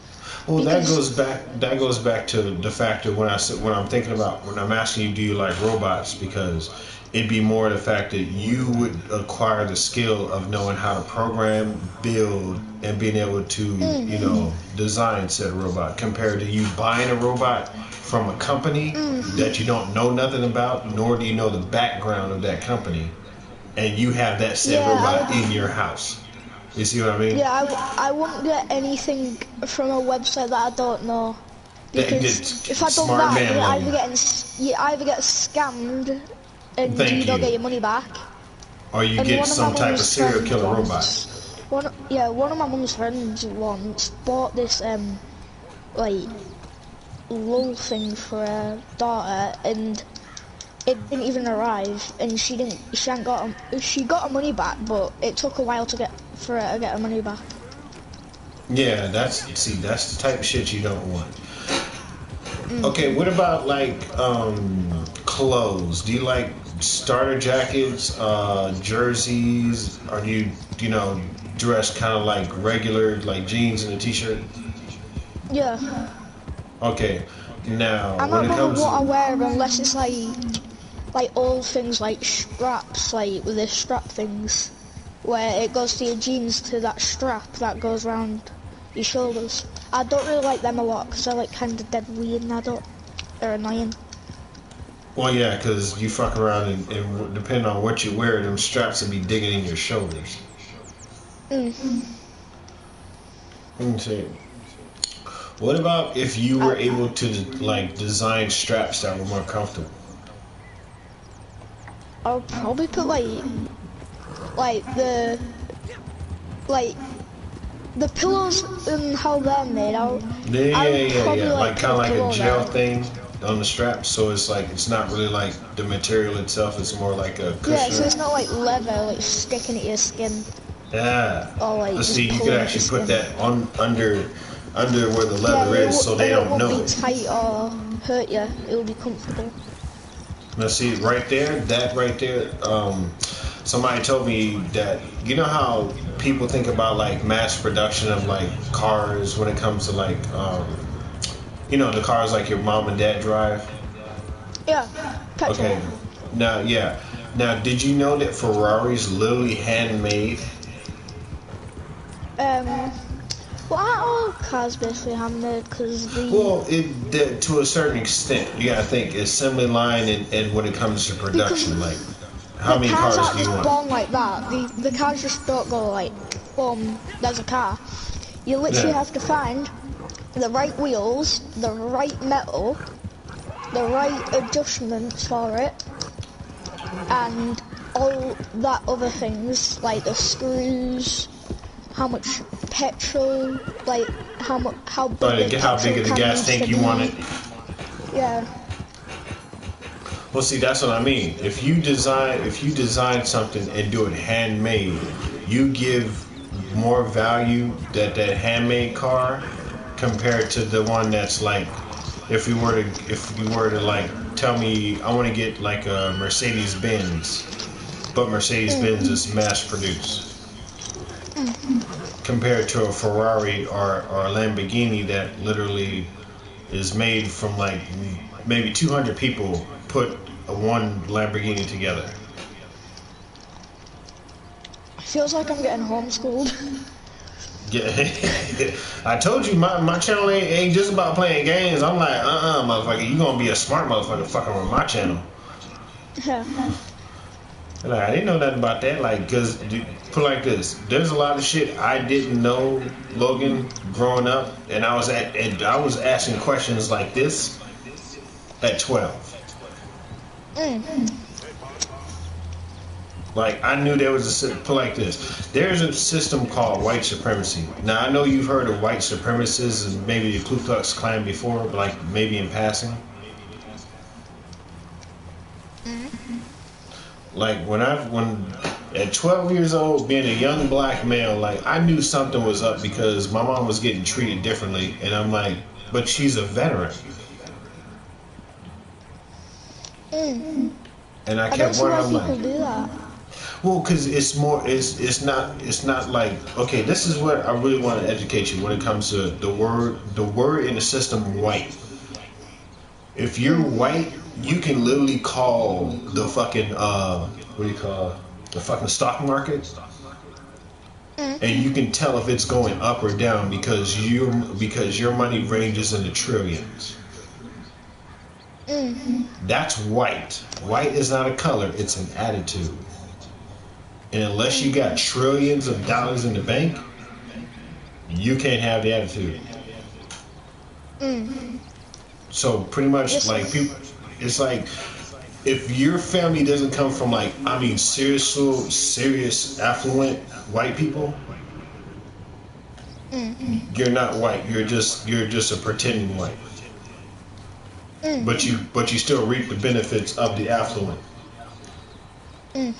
Because you can play it off as, well, I didn't know it doesn't affect me like that. So and that's what it's like when your family gets like treated by something like the government or something like that, and why their children have to go through with that? Because it isn't fair on their children. Because the children didn't do anything. Yeah, because it's that's when it comes to legacy. Because if your parents or your family wasn't part of that affluent, you're always going to be considered either the undercast or the workforce. So unless when it comes to white supremacy, it's because it's generational wealth. Now think about your mom and dad being 12 years old and what they were able to do if they were chilling like me and you right now. Well, I don't really have a dad, but I don't really care about that. But you see what I'm saying? Yeah. But like compared to like, my dad took a lot of drugs, and my mum didn't want him in the house anymore. But see what I'm saying? Like the accessibility of being able to have comfort. Now you're comfortable now, even though you had your ups and downs before you became comfortable. But it's the fact that when it comes to like if you own a business or you own a corporation, you can pass that down to your kids. Even if they don't work in the corporation or the business, they'll still have royalties and money that comes from that business that gives to their children. Now, if your family was denied the access to being able to have land, a business, or own and control their own property, that's where you start. That's where you get generational lack of interest and lack of being able to stand up for yourself. Because if you don't own and control anything, it's in society, not personal, but in society, I don't have to look at you as important as someone that either owns this business or like your parents that own your home. You see what I mean? I don't see why a lot of people treat everybody like. Why does everybody treat everybody else differently? Because they're the exact same as them. Even the poor. Like, the poor were you once, but they got kicked out of their house because they didn't have enough money. Yeah. But you realising that you have a lot more money than a poor, and you don't even give any of that to the poor.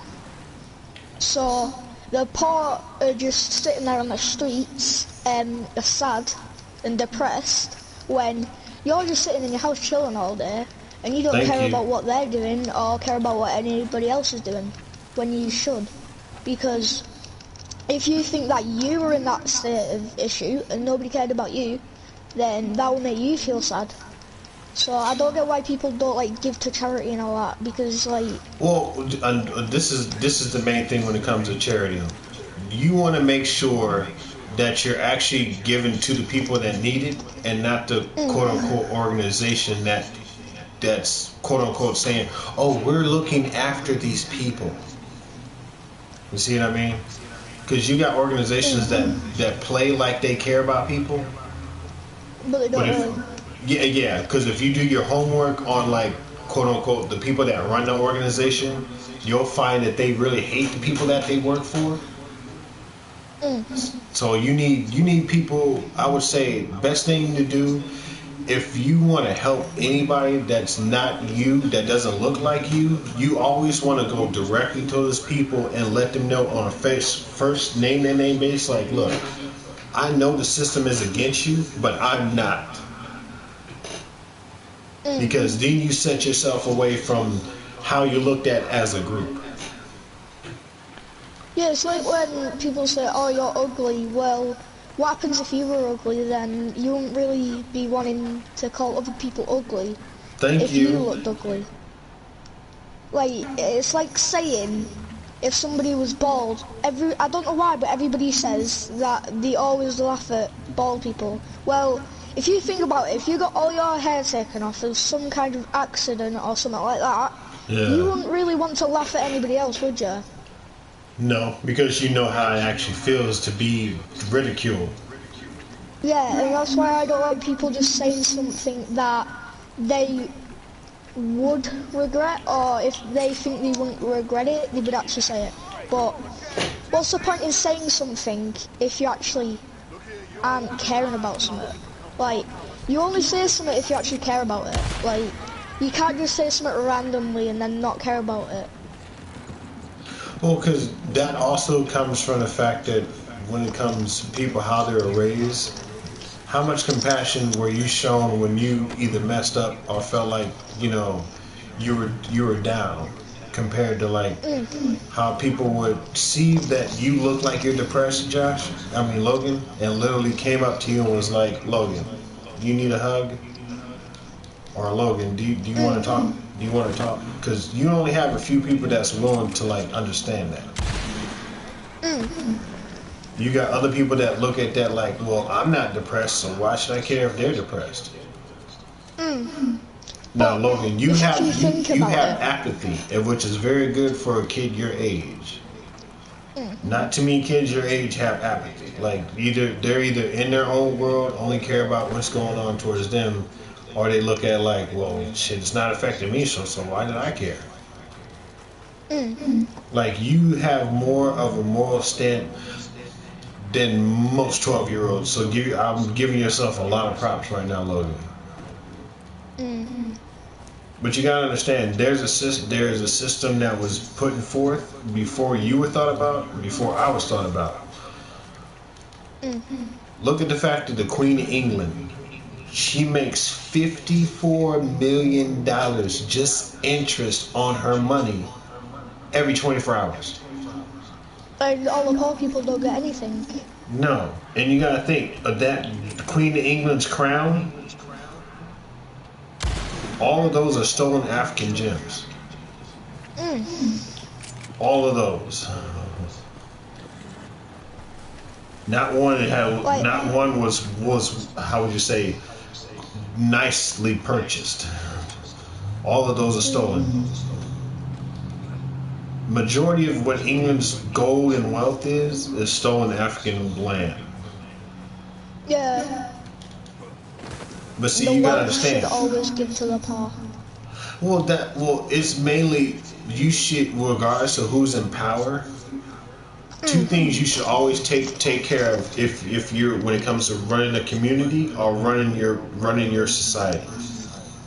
You take care of the elderly, and you take care of the young. And you make sure everybody who lives on your place or lives on your continent has access to health. Yes, there's no exceptions. It's called justice. Whoever needs help gets help. Whoever wants, whoever needs, like, you know, adequate fucking help. Like, if someone needed medicine, nobody gives the medicine. Yeah, it wouldn't be no question. It wouldn't be like we're getting rich off it. If you were in that state, like, you wouldn't really like that. Yeah, you wouldn't want somebody getting rich off your sickness. Like, this is your loved one. This is someone that cared about you since you were little. Like, and you have to look at someone that you don't know that's quote unquote a doctor, and they're making money off of your loved one's sickness. Like, how am I supposed to look at that? Like, I'm supposed to respect you? Yeah, like if you're a poor and you have an illness, that really isn't fair on them, is it? Because they have no money to pay for their illness. Thank you. But then the doctors only care about money. They don't care about saving people. They only care about the money they get. Yeah, which is why it would be good. The more money they get, the less they have to care. The more time they can actually pay for stuff. And yeah. Because what I figured out too, it's ego starvation. Like, don't make sure, regardless, Logan, I want you to keep a humble mind. Because not only will you'll be that one white kid that literally is invited to like black luncheons, and they'll be like, how are you able to get in with these black people? Like, because I didn't come at them with ego. And whatever regardless of what culture you're able to interact with, always treat their home as if you're going to your grandma's house. You know, to ask permission. Always be kind and courteous. And never, act out. And you'll be surprised. Like, I met people from different cultures and I couldn't understand a damn thing they're saying, but they were like, "You are a very respectful person." I'm like, well, that's the way I was raised, dude. Come on now. I'm only mean when a motherfucker give me a good reason to be mean. Logan, where'd you go? Logan! I was like, what happened to your mic? Bye, Mom. It's my mum. She was saying that she's gonna put tea on soon. Oh, she's cooking? Yeah. I want to play? No, I'm just playing. Yeah, man, order me a plate all the way from fucking UK to Lewis to May. Just send the plate. Just send the plate on an aeroplane. All right.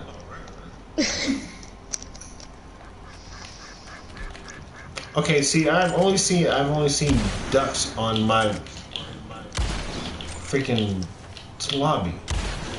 I have not seen a deer, a buck, none of that. I don't get that. Like, why is there no animals? I've seen a lot. I wonder if my fucking connection is low. That's why I don't see animals. I see a lot of twats. You see a lot of ducks? Twats. Yeah. That is the funniest fucking English cut down I've heard in my life. Like, you motherfuckers call people like, "You fucking twat!" I don't know why, but like, when an English person says wanker, they always laugh. Like, it's fucking hilarious. Like, even this one dude, like, what the fuck was it? It's a movie called Nine Underground, and they got this one English dude who's like seriously good at parkour. And his nickname is Skywalker. He's a white dude from England. This motherfucker literally was like, he called one of the dudes on a team wanker. And I couldn't help it. I was literally on the floor laughing my ass off. I'm like, what is it about fucking British people call wanker? Because when you say it, you can tell the venom that you're saying it with. You're not saying wanker. And you're like, wanker. So I'm like, god damn, like that's like American style. Fuck you. No, fuck you. No, wanker. You're a wanker. Like, god damn, I never thought a wanker could sound so mean.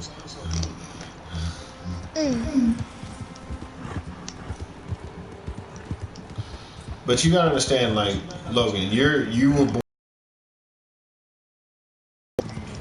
You did not put together. You had no like, nobody told you that you were gonna be born into a system of white supremacy, especially being in England. Nobody really told you, like, dude, you're white. People gonna look at you weird. You're gonna have certain white people that give you like kind of like weird, how would you say, micro acknowledgments to be like, we're white, cool. And you're looking at them like, what are you talking about?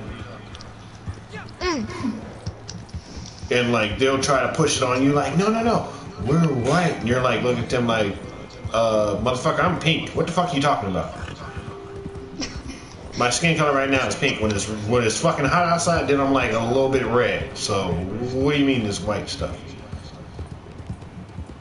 Like you're gonna have like you're 12. You're probably gonna be like, I would say, in your 13 to 14s and late 15s, you're gonna have like white males that try to get you to do like these buddy things, where it's like, come on man, let's go do this, dude. Logan, it's alright to be the loner. It's alright to be like, I'm good. You guys give me that feeling like some shit's about to pop off, and I'm about to be the only sensible thinking motherfucker. So if you, which my mom would consider, if you get that gut feeling, follow it. Stephen, if it's a bad gut feeling.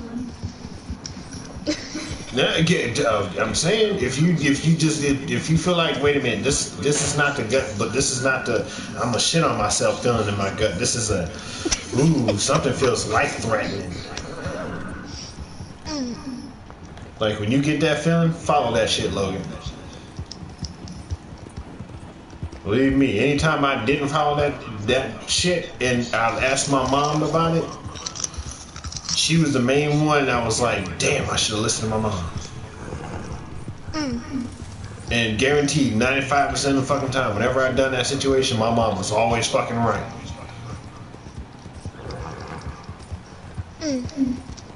I also want to tell you the difference between an elder and an old person. Oh, treat them the same. Well, I know you've been told, like I've been told, they told you respect your elders.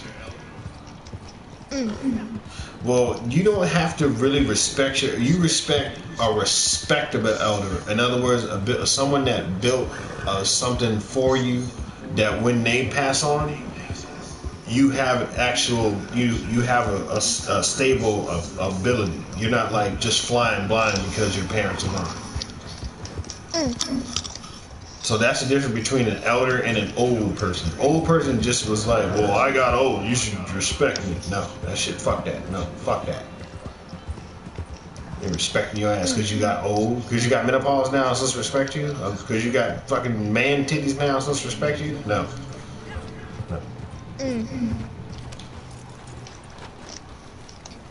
Plus that, never associate with people that are always negative.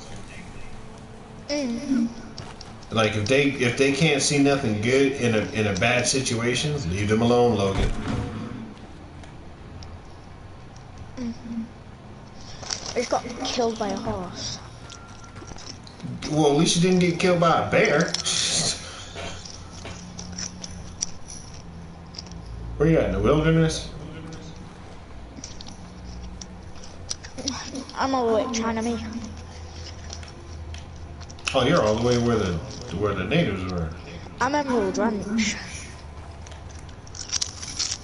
I'm at What? Hanging Dog Ranch.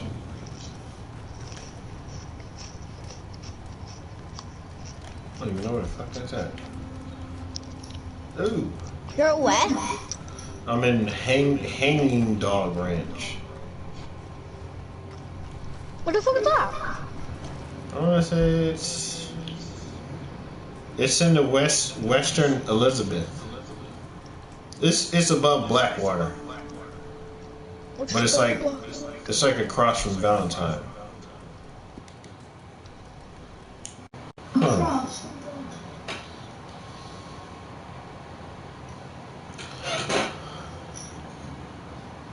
Should be able to join you now. There. Let's see if this works. Unable to action you are in the same session. Oh, you're already here. Yeah, I know.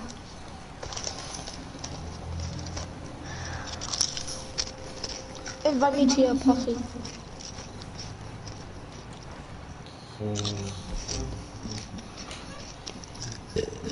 Pardon me. Well, I'm glad you got some manners. My mom would have got on your ass about that. Like, what the fuck?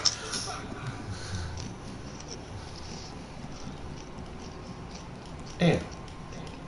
What is your PSN name again? Cloud9_Pingley. Oh.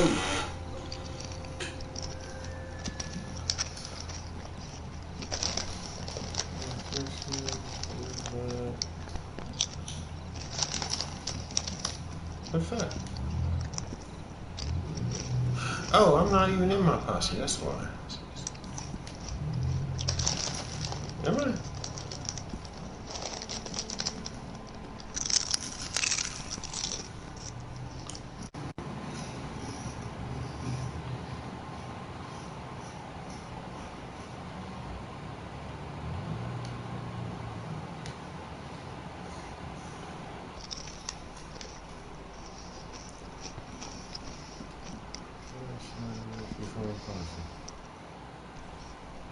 Oh my gosh. Yeah, just call me Angel. Your name? Yeah, just call me. Just call me Angel. Yeah, when you go on my YouTube, that it's all my name's right there. Oh, I thought I said Michael Bummer then. I was about to say what the fuck. You know what's weird? My last name is all through Southern Ireland. Any of your family members from Ireland?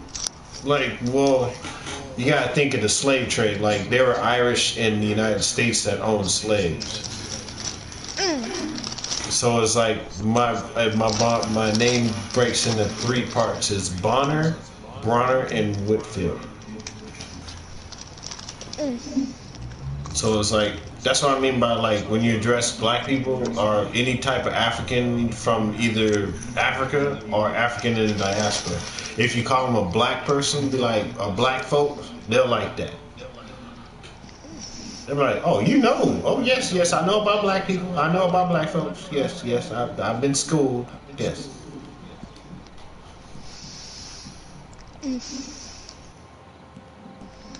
Are you in a posse already? No. They won't let me. That's be funny. I'm gonna go to school tomorrow. The teacher will be like, "How have you learned that already?" I'm telling you. Met this dude online. You don't come to my channel. You don't come to my channel and just be watching games. You come to my channel and learn some shit. They be like, "How the fuck?" Oh yeah, and this is the white dude's name. I want you to learn, and he's an abolitionist. His name is John Brown. I remember the name, but I don't know what you said before that. Abolitionist. I will not remember that. Say it with me. Abolitionist. Abolitionist. There you go. You can just go on your phone and Google abolitionist. John Brown will probably be one of the main ones that pops up. It was because of John Brown is why the Civil War started.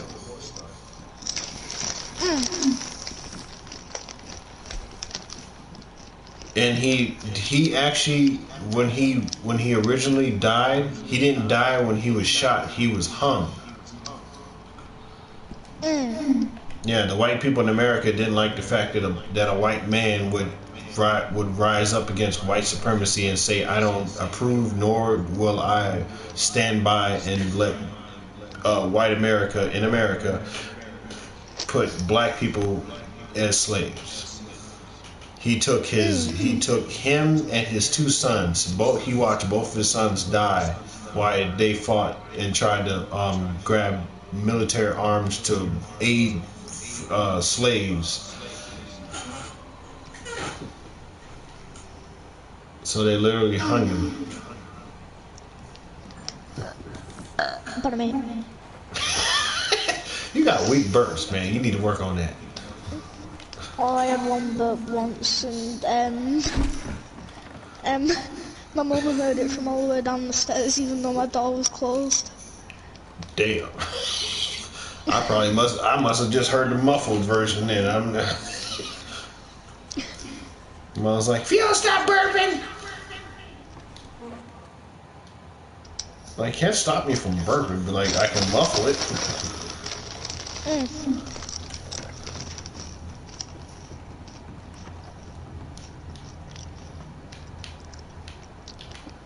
Okay, where the fuck? I don't really like when people say don't burp. It's like you're saying don't breathe. Well, you have to. Thank you. So you have to. You just don't have to do it loud. It's going to come out the other way, and that's going to be a stinky one. Yeah, you know what? When people say don't burp, be like, here's what you tell them.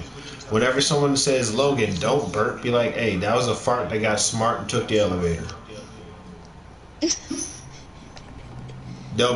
I swear to God, when you tell people that, Logan, they'll be looking at you crazy as all get up. Like, how do you know? Like, it's actually natural.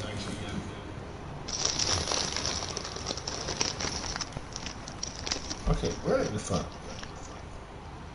You're at what? Where are you at? I am at Hatland Oil Fields. Where's my horse?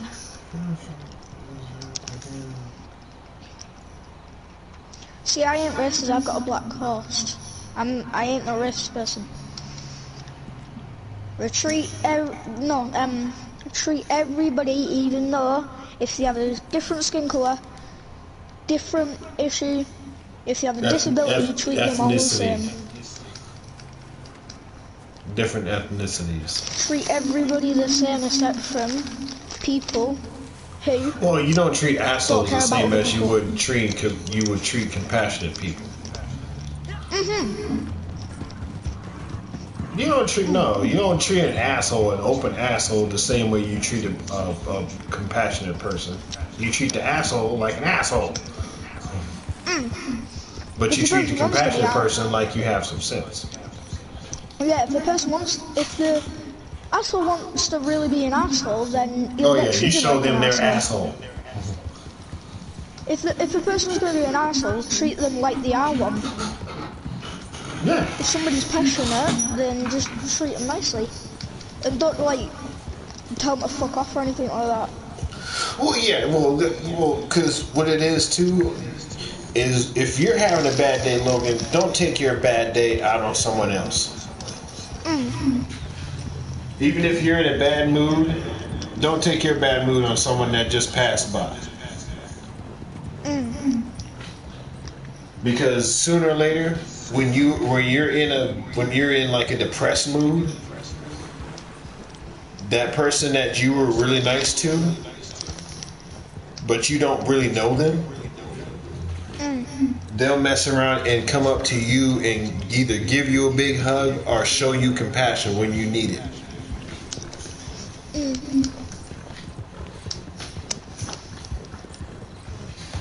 And that right there is what I call being a good human. I got cheese and onion ass fucking fingers.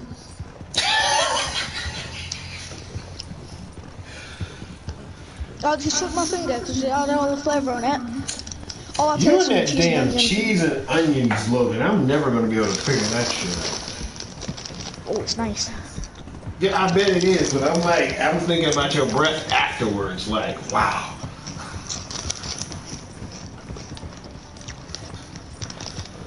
Well, you can't do anything if it's your favourite food, can you?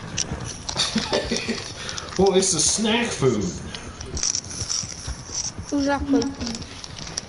Yeah, you know. I mean, it'd be different if your mom had to make you some chips.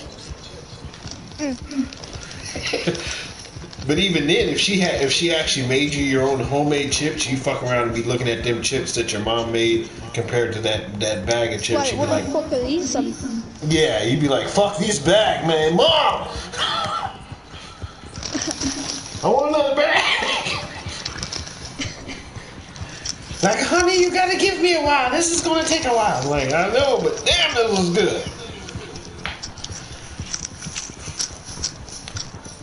You know, another thing that tripped me out about you British people is the fact that you call fish and chips is what I consider deep fried fish and French fries. You guys call them jockey whips. Jockey whips, what? Fucking jockey whips. I'm like, huh? Fucking jockey whips, French fries. How the fuck would you call these jockey whips? Like, I would never imagine a jock literally fucking whipping a fucking horse with a little ass fucking French fry. Or at least a French fry that's or even a whip that's even the size of a French fry, like that fucking long. Like, dude, really? Come on now. Like, that fucking horse is gonna look at you like, what? Like, I'll get there when I get there. Fuck you. Hold on, give me a second.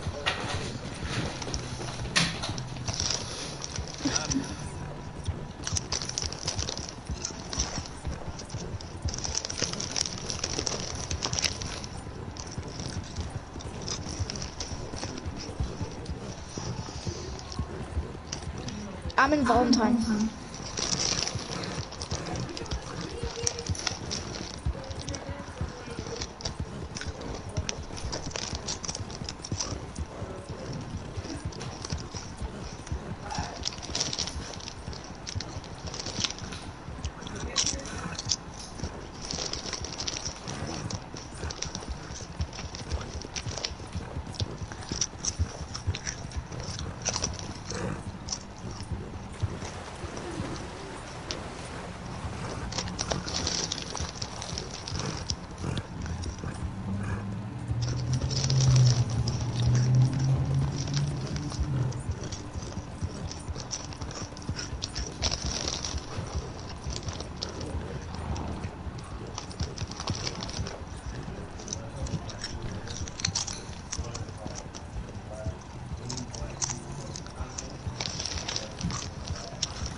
Love it.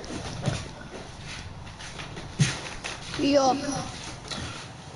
Who's that trying to join our audio party? Oh, just a retard. Oh yeah, this is just pretty much you and me. You're like the only person I would say in 2 years I ever like literally had audio with on my live stream. So yeah, hold on, let's go. Let's Well, plus that, I don't think motherfuckers is ready for the breakdown I'm giving you. They're like, what the hell, Logan? Why you listen to this bloody yank? It's called because he's got more sense than me, and he's older, and he's willing to talk about it.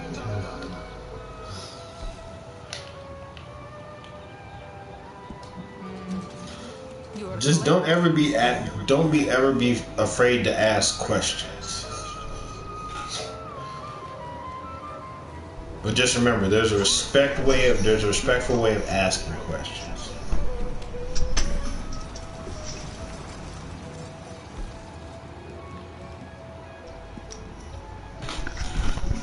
Yo. Yo. Yeah. That's fine. Okay, fuck it. I'm gonna go to my moonshine shack and invite you there. That's right. Cause I'm looking on my fucking map and it's not showing me where you're at. I'm like, what the fuck? Yeah, it's because we're not in a posse. Yeah, and I went to my posse and fucking tried to invite you. It kept saying, just like, was showing gray. And I'm like, I mean, why can't I select him? He's not in the posse. Did you start up one? No. I just clicked both my ankles. What the fuck? I did. I'm gonna click my knee. Hey, what the fuck? How are you riding a horse, John? What? I said, how are you riding the horse? You fucking up your knees like that. No, I mean in real life, not in the game. Ow! I don't know. I just clipped my ankle. What'd you do? Twist it the wrong way? No, I just clicked it. I clicked the bone. So when you click your finger, I just done that. Ah. Oh, the little bone on the side. That's your shin bone. I'm like your ankle. I'm like, you can't clip your ankle. Almost broke mine. Yeah, you're able to clip your ankle. What the fuck? You got sharp bed ends or something? Nah. It's born like that. Yeah, what, you brittle? Nah. I'm like, you can't be that damn brittle. You putting fucking dents in cars and shit. Mm-hmm.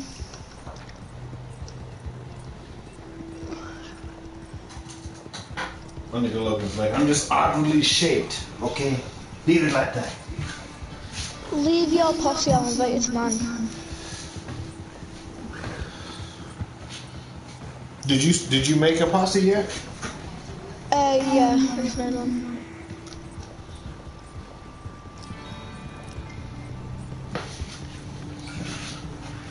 What the hell? What you mean, what the hell? You got a problem, goddamn? You better keep riding. Don't look at me cross-eyed, motherfucker. Hey, I'm trying to be good. I need some redemption. You're wanting hell in a handbasket, huh? Is that it? So let me get this straight. Yeah, you need to leave your posse so I can invite you. Halfway decent. You want to be entirely awful. I'm gonna buy some shit from this dude. My help. What does he sell? Soybeans, prime beef, tender pot wine. Do you not want tender pot wine? Sorry? Yeah. I'm gonna beat up these people. Oh, actually.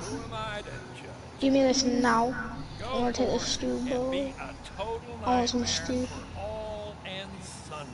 Give me it now. There you go. There's a stew I want. Wait, what's in that? Better be mushroom in this. Mushroom's best. Mushrooms are best.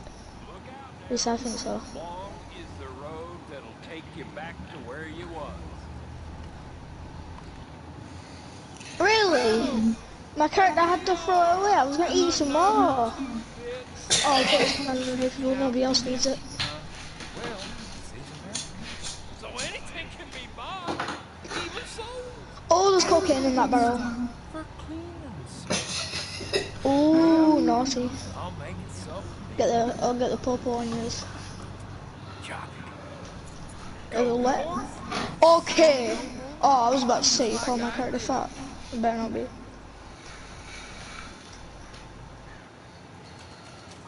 My character will knock whoever's saying I'm fat out. Take this goddamn gun out.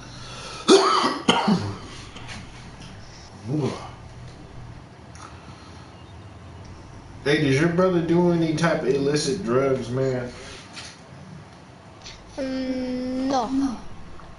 He doesn't smoke or anything like that? No.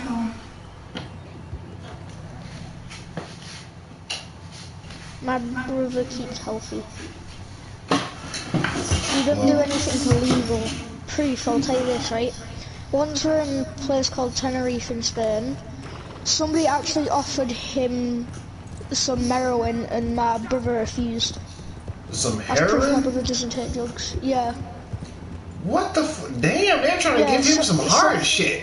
That'd be different if they said, like, here's some pot. Like, no, here's some heroin, dude. Fuck. I'm glad your brother was smart enough to say fuck no.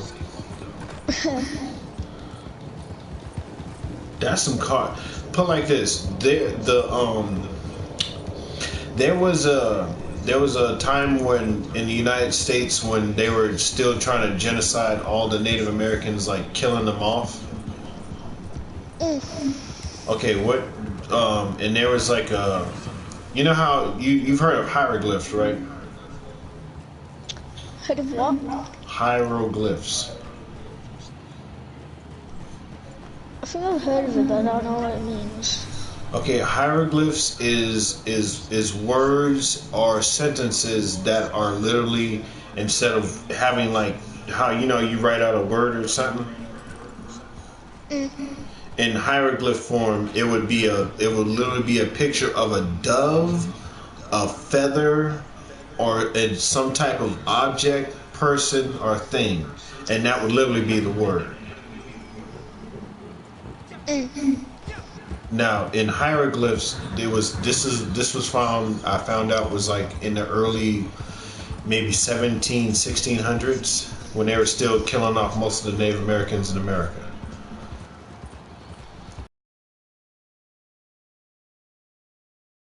Colonizers, they found ancient Native American hieroglyphs that they couldn't read at that time. So they literally put it away until their scientists could read it. And it took them 150 years. You know what it said? What? It said, white man, the white woman will do to you and your children what you have done to mine. And at that time, heroin and cocaine were not known as the white lady. You see what I mean by that's why I'm looking at your brother like I give him props for saying no to heroin.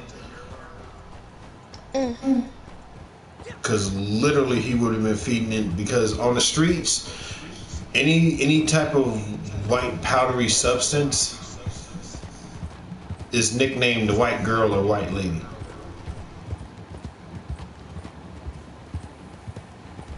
You understand? So if you hear motherfuckers in conversation and they sound like they're talking about some illegal shit, and they drop hints like, well, I got 3 white girls, like, well, no, you need to stay away from that conversation quickly, Logan. So don't even no, just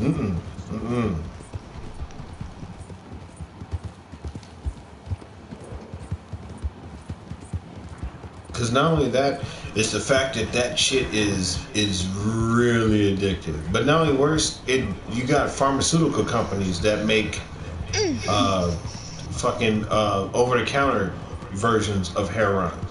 So be very careful on if painkillers and shit like that. Be very careful, please.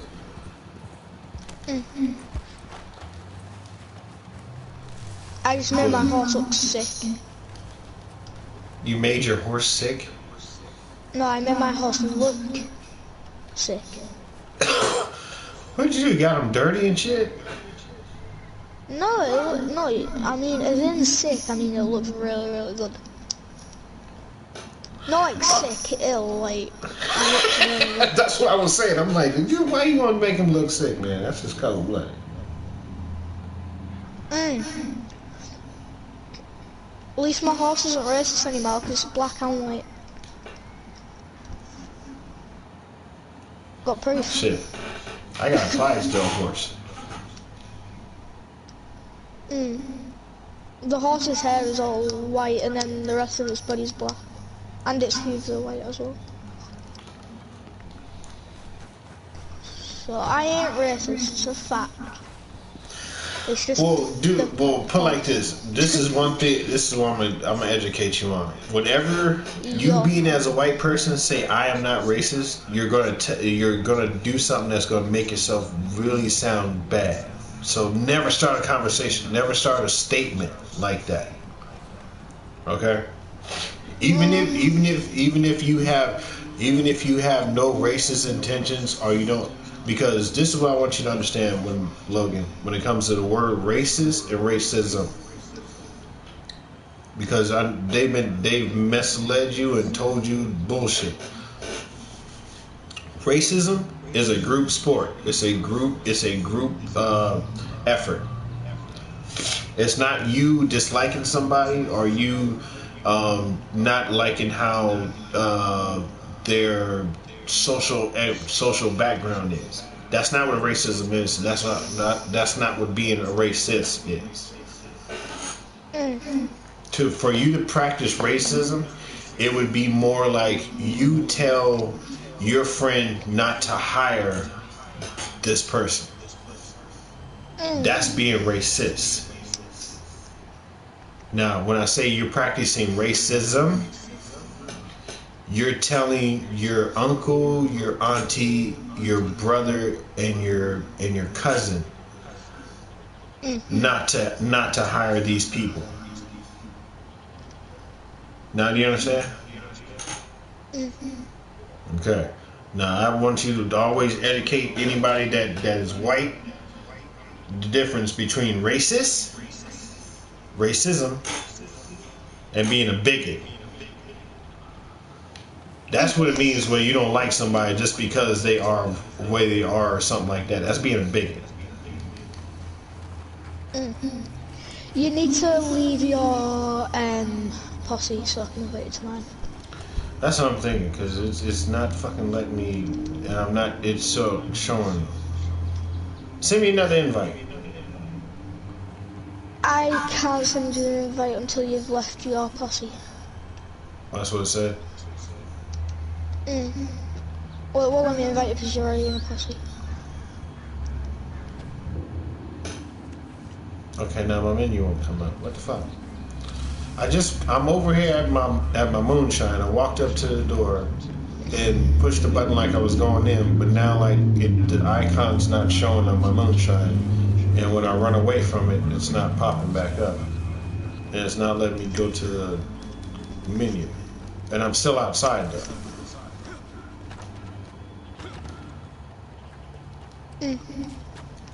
I'm gonna have to fucking quit and start over again. Fuck. Hold on. Let me try something.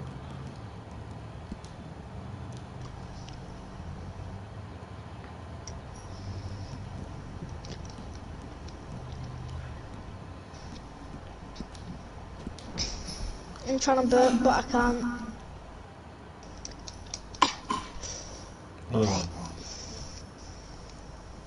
Make sure you drink water too, Logan. You got water? Get my drink. No, I said water. I ain't say drink. That means juice or some type of fucking soda concoction. Go get some water. I don't need water. Yes, I'm allergic to water. Motherfucker, shut that. You don't stop that bullshit. knock your little knucklehead ass out trying to lie to me like I'm fucking born yesterday. Go get some water, motherfucker!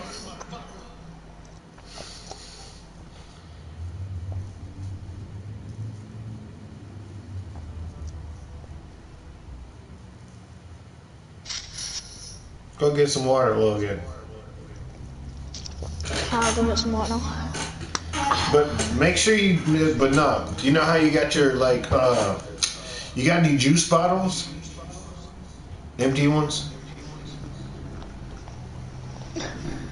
Let me just check. Like, nice big ones, though. No, I do not. Well, when you have a chance, get one of those big juice bottles that's empty and start filling that up with water. And by the end of the day, that should be gone.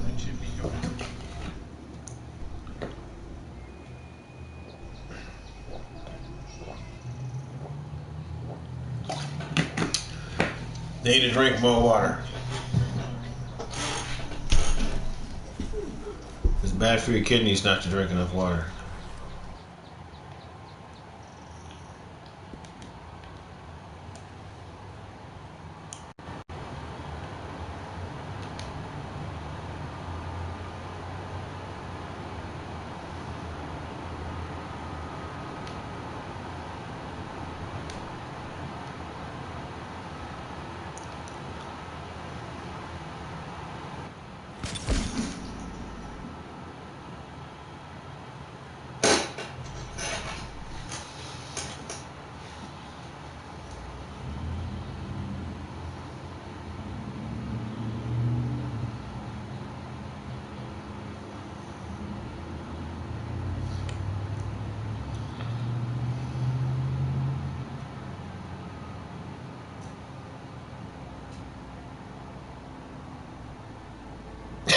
This mom's gonna look at him crazy like, why'd you come downstairs and get some water?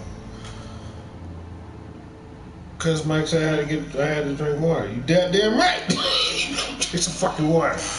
Hey, player. What the fuck? God damn. You gotta warm me when you post pictures like that, nigga. Jesus.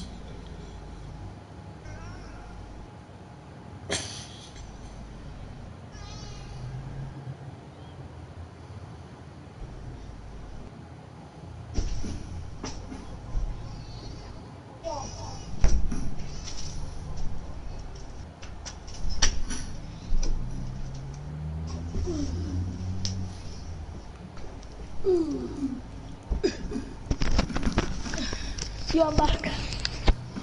Thank you for taking your knuckleheaded ass and getting some water.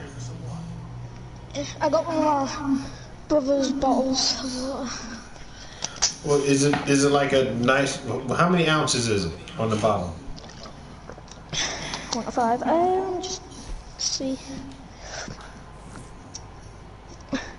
It's 1.5 liters in it. 2.5. That's like a. No, 1.5. 1.5 liters of water.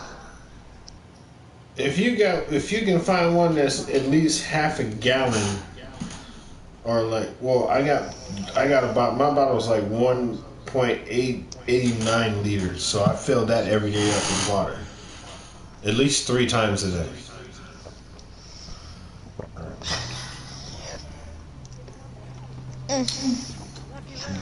Gotta drink water. Let me know when you're ready to make a move. We shouldn't sit on this too long. Okay, so what are we talking about here? Have you left your posse yet? That some dude invited me to his moonshine shit. I thought it was you. Have you left your posse yet? I don't think I'm in my posse. Am I? Nope. I'm not in my posse. Oh, there you are. I will invite you some posse. What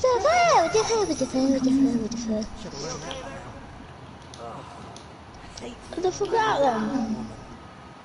Pussy number. What the mate? That one had some more bass to it. I like that one.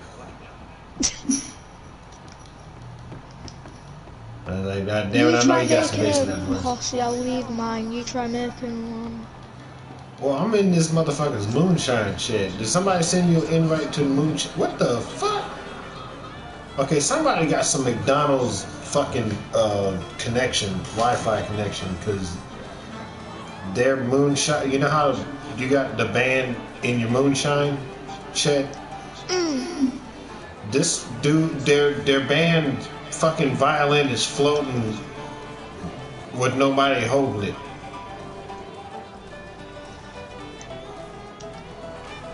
Like nobody's holding the moonshine. I mean the damn thing. Invite me to your session. I just closed down my Red Dead. Go to the go to our chat. Push the PS button. Go to our chat where the headphones is at, and then go up to my little slant on the thing and push X. And it'll say join session. If it lets me in this join.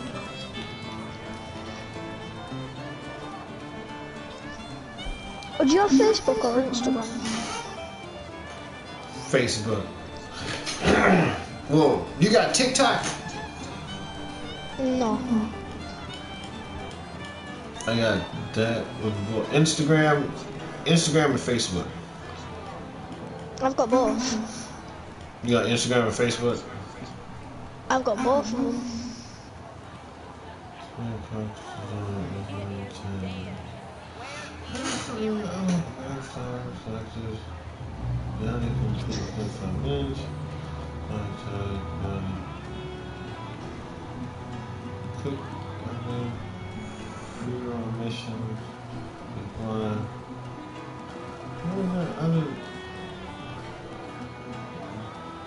Moonshine bar, drunken player interaction. Oh, so I gotta get drunk.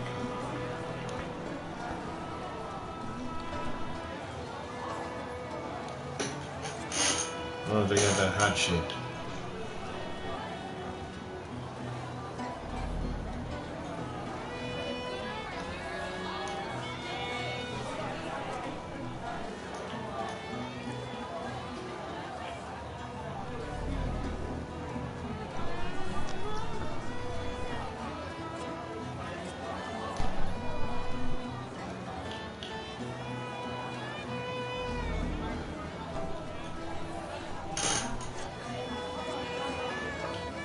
God damn, your shit ain't that strong.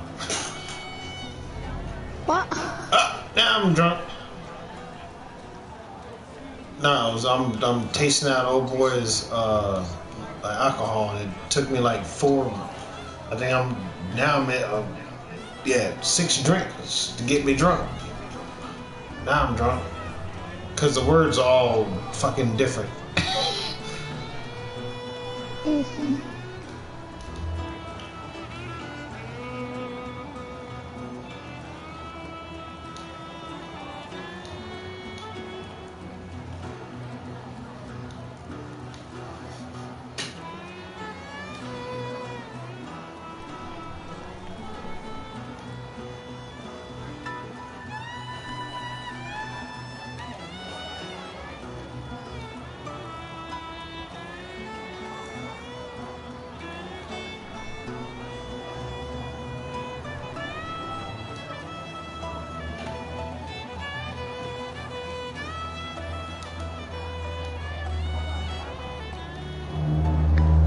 Nah, I'm not drunk.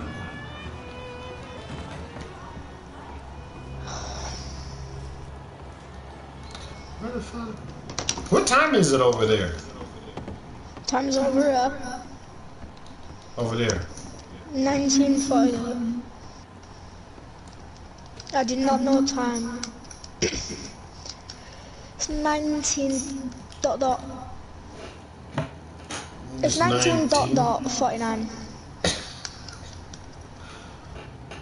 Is that AM or PM?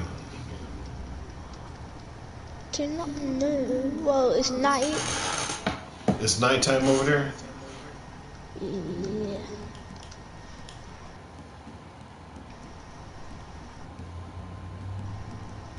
Helping this dude. Send me another invite.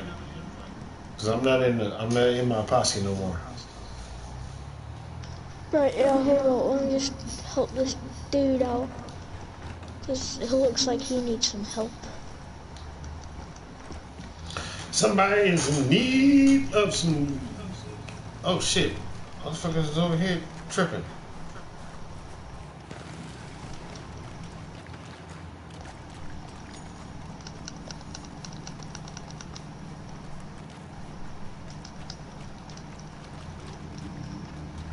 Oh.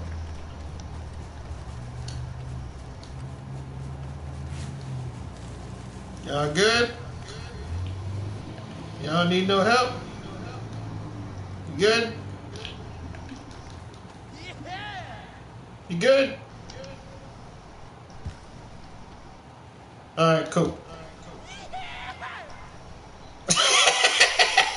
She's still shooting the fuck out.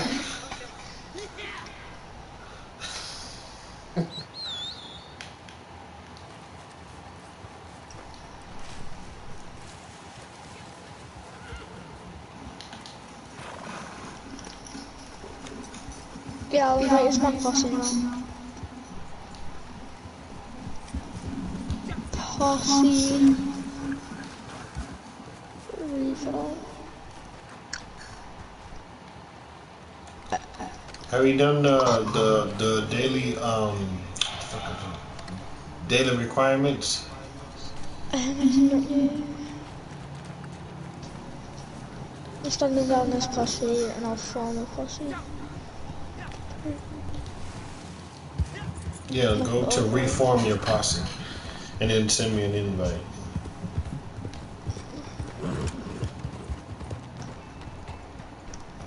There you go.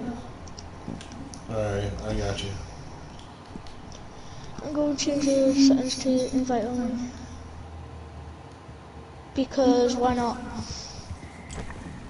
I still don't see no fucking animals here.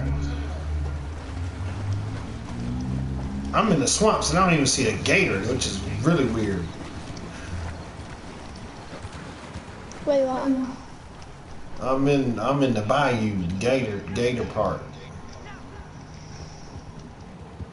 Look at my horse, look at my horse. Tammy's doesn't look good. Looks sick. Oh, that's you. Mm. Howdy do? How'd you do that? Cause I'm hitting the wrong goddamn button and shit. No, but how did you do that? Okay. Push L2, hold it down, and then go to R1 and tap it. And you see where it sees all the different says. No, but how do you emotion aim like that? You literally like leant on your horse. Oh, you mean this? No.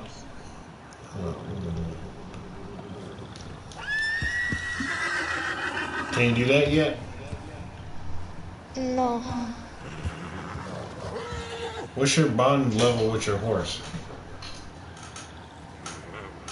Oh fuck, that's bright. Jesus Christ.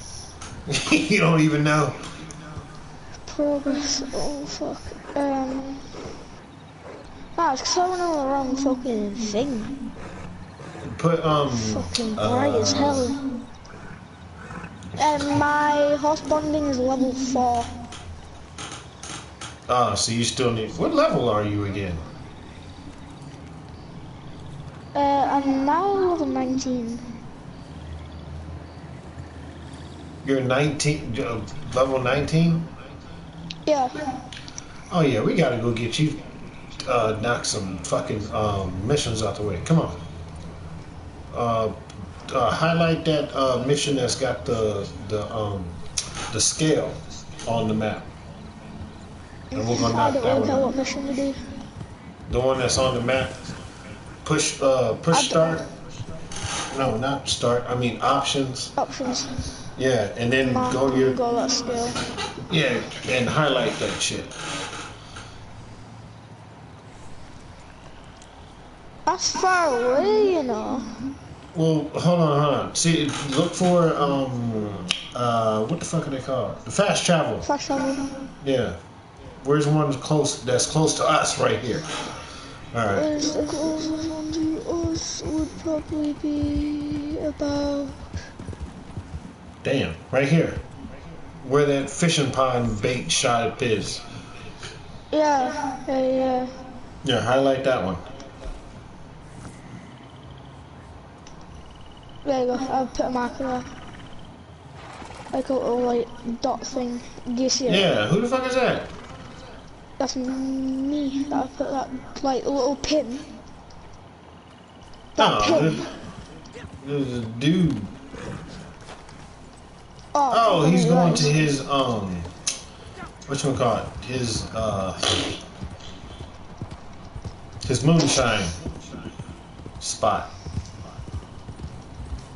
Is it? Where are you going? I'm going to this area. Fast travel. Yeah, I'm going the wrong way. Oh, this way. Yeah. Yeah, I don't see any alligators.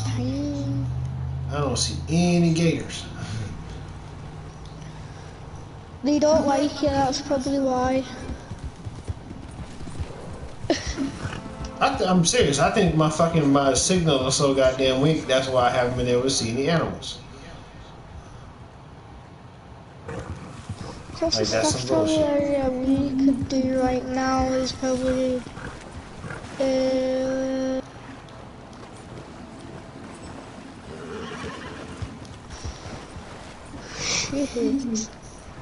Hold on, let me get over there. Yeah, what's the closest city that's close to the Fast travel. hold on. Yeah, hold on. I'm vibrating. There's a fast travel from that. What the hell? Oh. Hold on, don't leave yet. I'm vibrating. Oh, that means an alligator's near you. I know where it's at. So where can I actually Damn, is it two? Did I just go to...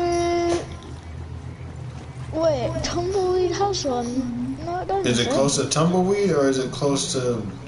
Wait, Tumbleweed... Oh, I get it. You don't have to have a fast traveling point. Let's go to Armadillo. Armadillo. Did you say Undula? Armadillo. Oh, I thought you said Undula. I'm like, nigga, ain't no damn city named Undula. What the fuck? You got a speech impediment, nigga. This nigga said Undula. No, Armadillo. This nigga Logan crazy. Oh, what the fuck, man? It's not letting me fast travel. Oh yeah, because I've already, how much money do you have? Please do not say you have to go travelling all the way from where you are over to here. What the fuck? On your pin. It doesn't show fast traveling thing for me. Now I'm vibrating again. Goddamn, what else? What I miss? Where's that? I'm hearing them wind chimes.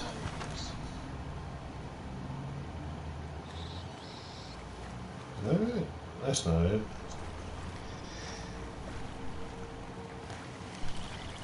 Oh, there is a fast traveling point in fucking Armadillo. You just have to get close to it. Right, yeah. Oh, actually, you can just stay there. Because if I start the mission, it'll start. Yeah, it'll still. Yeah, it'll make me go there anyway. That's a little bit of a pain in the ass for me because I have to pay to get there. Good point. You're just getting a free travel though. Yeah, I only paid £10 to get there. Yeah, but you ain't gotta pay for it. Fuck. He's like, I'm giving you a free bus ticket that I don't have to pay for. Yeah, but the thing is, I get more money than you. Which is good, because you're the posse leader. So you're gonna owe me the money back when we finish. Yeah, really. Like, what the fuck, man? How am I gonna have to pay you back? Fuck. Like, it's called interest, man.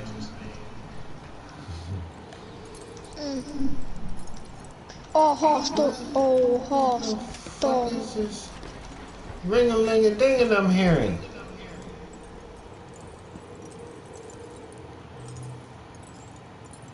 Now, where is it? I'm vibrating.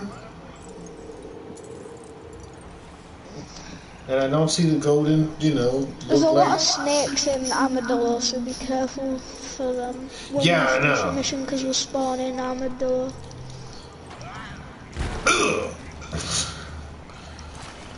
Yeah, I'm looking at my because once you get enough bond with your horse will alert you, like being around snakes and shit. The horse just normally boots you off. Yeah, exactly. That's what I'm saying. If your bond's strong enough, like the horse won't buck you off. I'm pretty sure my bond is max because every time I go on bond, it says 4 out of 4.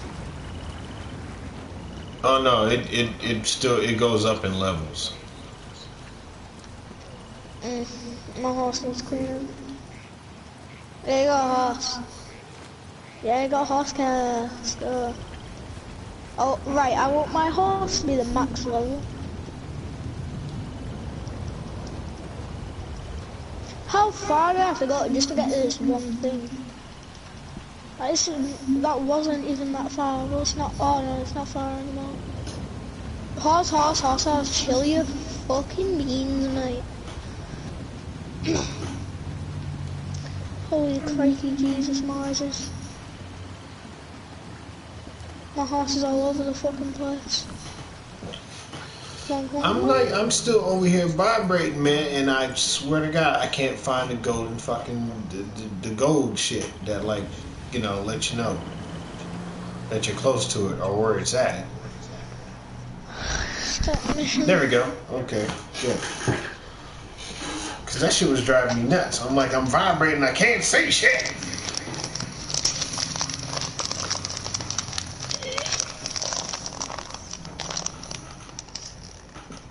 Oh my gosh.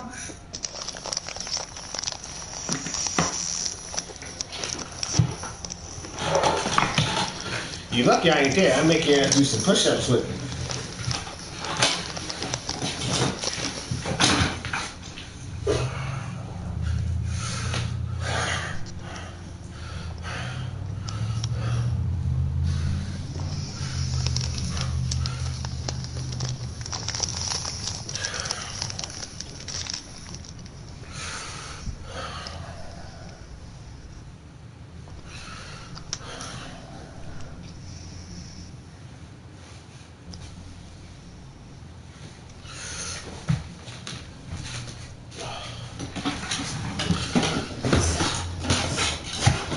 Plus, we can go collect some of them damn artifacts, and that's really how much money you got on your character.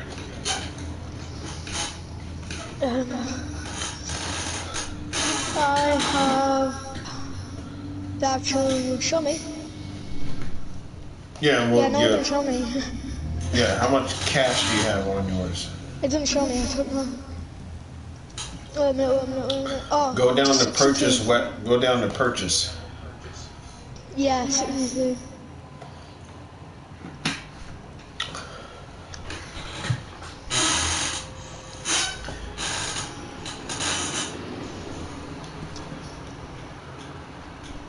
All right, how much you got on there?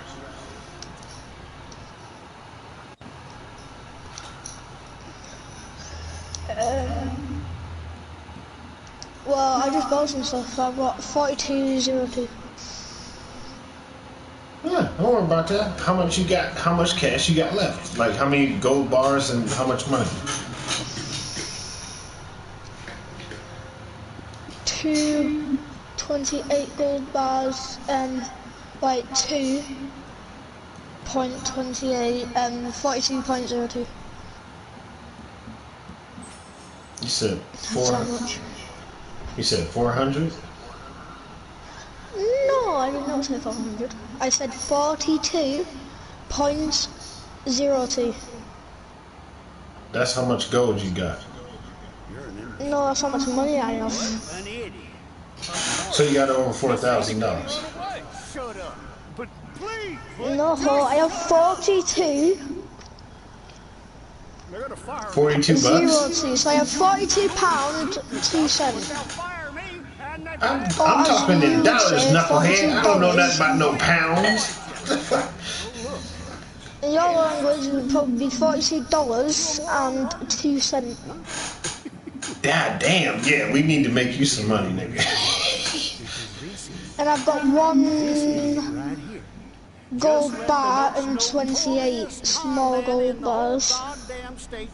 No, you got one pound. You got 1 ounce gold bars. Yeah. No, 1 pound of gold bars and Yeah, all I've got those 1 whole bar and 28 ounces ounces. of gold. Yeah. So your money's in pounds on your game? No, it's in dollars on this game, but as English people say, it's pounds. Oh yeah. And I'm gonna beat this poor dumb bastard with a stick. That's fucked up. I'm gonna beat this poor dumb bastard with a Just grabs his stick. local sticks. Just grabs his local sticks, starts Yeah, really, banging like, it who against gets his the head. ass whoop with a stick? Starts banging it against his head. Thank Start you. caving his head in. That's gotta be a grabs the thick stick, ass starts stick. Man. his head until it breaks. Like, god damn, like you broke his head with a stick. A stick. You broke his Gonna skull do with this a stealthy or just stick. kill all of them easily. Oh yeah, I'm knowing. Stealthy or other.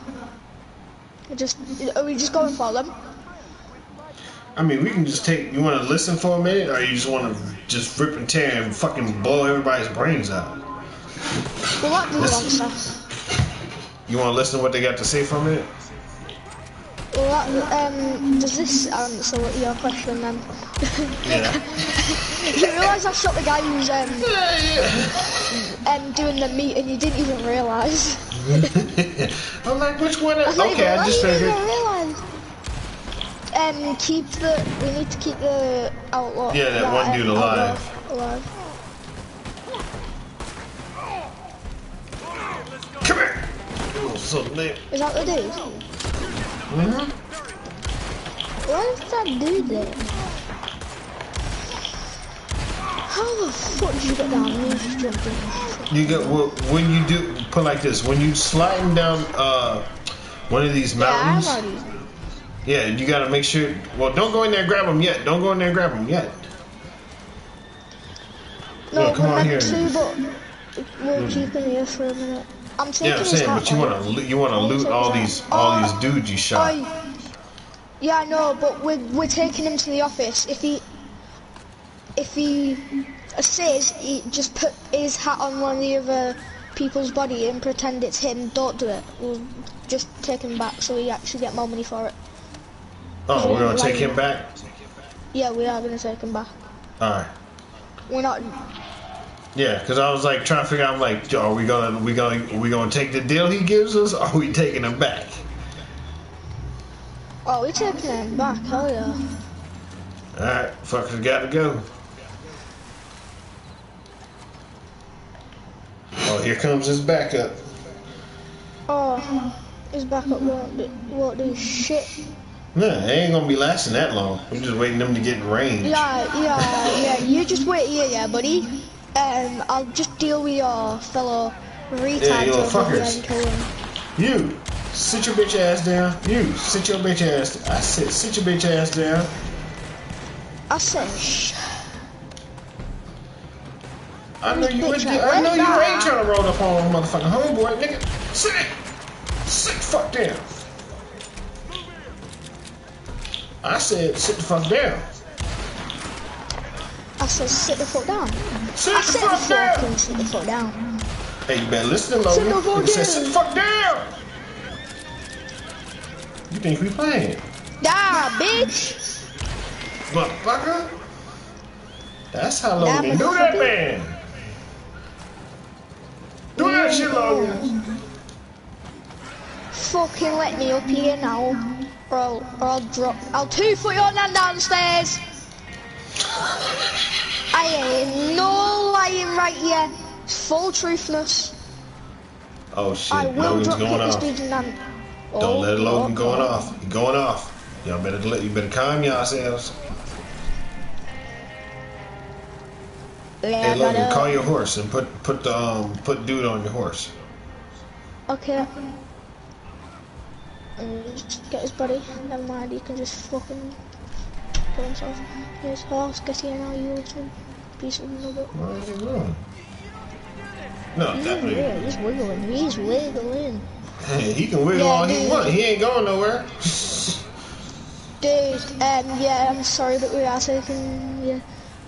Oi, horse, get down here now. Horse, you really are a whore, aren't you, buddy?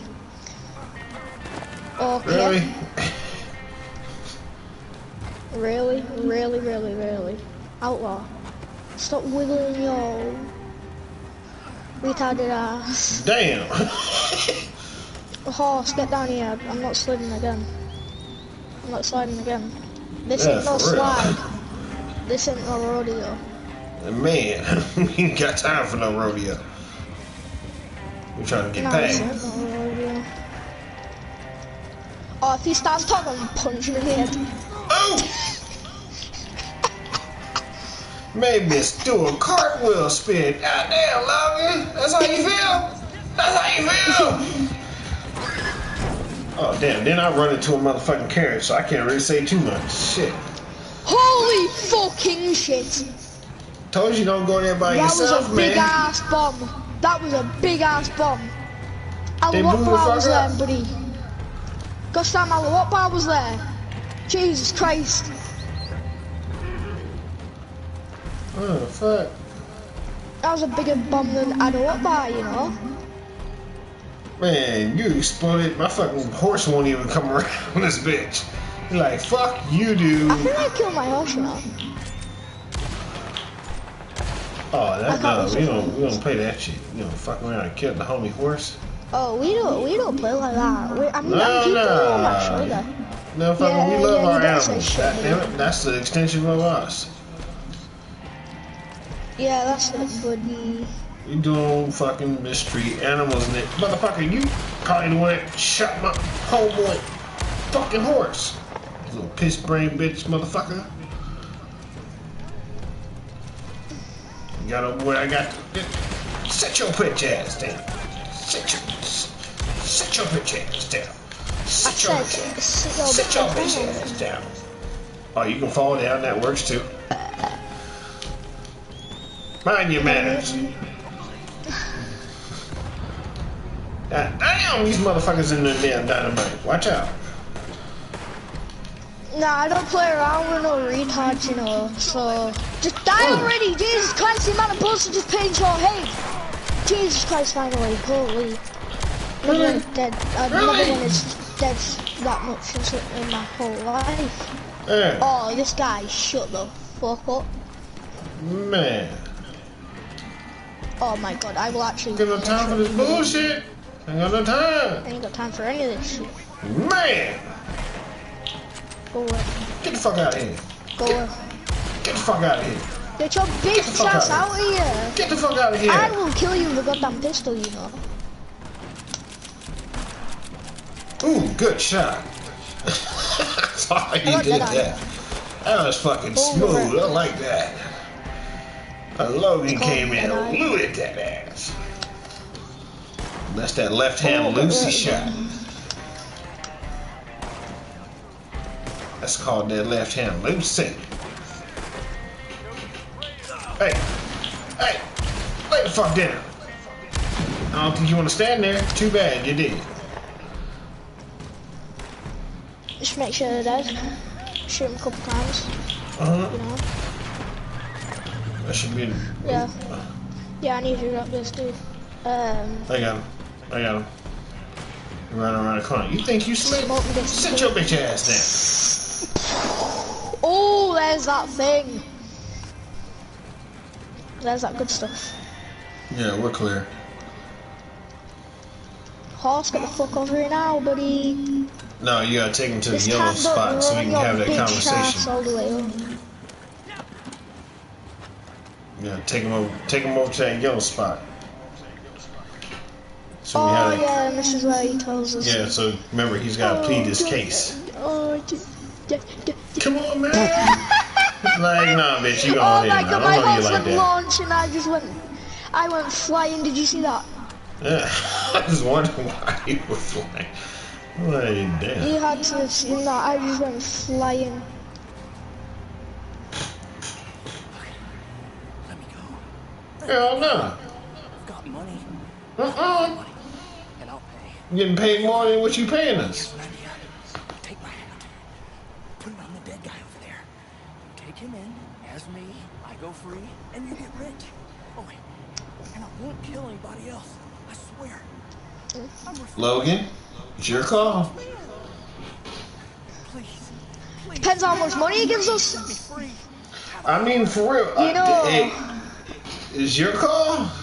You want to take it or will you say fuck it? I'm taking it. Because that'll help us be nice and it won't make us bad. Alright, maybe I will, but if you fuck us over, man, we'll blow your brains out with no hesitation. Don't even play around. Thank you so much. yeah, but where the fuck's the money? No, he's gonna take us to it. now. He's gonna take it to us. He's gonna take him to Oh, you it. better. Yeah. Oh, I need Believe to me. I was about to say this bitch better give me my money. I'm waiting on this thing. I'm waiting on some of this good stuff, you know. If he gives me like 25, we're restarting the mission, just saying that now. Yeah, of course. All day. That's no Yeah, question. I'm following this bitch. You better take us to a massive ass treasure chest with $1 million in it. I'm telling this you is now, buddy. 1899, Logan. Give me $1 million or I'll blow your head off Calm right down. now. The dollar wasn't that much. How much money is it? Tell me now. Tell me now. I'll blow your brains out with a shotgun right now. Calm down. You better tell me. You better tell me. You better tell me. Trigger happy. You better Logan, tell calm me. your ass down, nigga. I will shoot you my dual pistols. I ain't afraid. You gotta let him get there first. Come afraid. on. Think I'm afraid, buddy. Look, I'll shoot you. I will shoot your horse dead. Logan! I will shoot your horse right in the arms right now. We gotta let him get the money first. Gotta let him get the money first, because we'll get paid twice. You gotta remember, we'll get paid twice, because he'll give us this money, and then we go to whatchamacallit. Examine rock. This better be good stuff. If this ain't good stuff, you're about to die. I'm sure you understand. How much money? It was a gold bar. Oh, it's gold bar. Do you know how much money a gold bar sells for? Alright, and then we're still taking that bounty in, remember, so we're getting paid twice. Oh no, it was an actual gold bar, not like a gold bar. It was just like, oh no, wait a minute. It was actually, what did you get? Wait a minute. How big is it? Are you fucking serious? How much was Do you know it? the gold bars where it says 2 or like 1? Yeah. It was only one of them. It wasn't a gold bar that sells for 500. Oh, that bitch. At least we get his money. But hold on. Plus we're taking in this body to take to the sheriff, who's gonna pay us also. Yeah, but the sheriff probably won't pay us a lot because he looks nothing like him. Well, he's not rich. He's just paying what, $30 Yeah, I see. In the olden days, gold would be that gold would be a lot of money. Yeah, but one gold bar would right be now, like that gold isn't worth $300. shit. Yeah, again, gold. That gold ain't worth shit right now. Hell no. That gold is worth a piece of shit. No. That gold is worth a piece of shit. Yeah, it really is. Damn, but you got gold, and what it's worth is what we're talking about. How much money can we return it for? Nice and bad. Very good. Put him up on my horse there. Murderous. That's right, killed bitch. more people in Thai boy. Escaped the gallows 3 times. Where's the fucking money then, bitch? Happy he's dead. Yeah, he gonna give it to us. Main thing, folks around here can sleep a lot easier. Well, I'm sorry to say, but he's dead. Thanks for your help. Come on, boy. Bet split that thing with me. Good. What we get combination of? Because remember, we I'm got pretty sure we gold get bar. half. And then we got I'm pretty sure no, we got it half. it automatically does that shit. Yeah, we got half and half. I'm like, Which is we good. got the gold bar So we don't just from get- old boy, and then we got paid from the sheriff. So at least we should at least got That over sheriff's 70 retarded. bucks. Well, yeah. That motherfucker's dumb. He's super slow. He didn't even check the dude's face. No, he didn't. He just looked at the hat like whatever. Oh yeah, oh yeah. Yeah, I Like, recognize the motherfucker, you hat. didn't put a hat on anybody. You didn't look at the face. You didn't have a picture, a fucking Yeah, I wanted could poster. have your hat. I could have your hat, and everybody will know it's me, not you.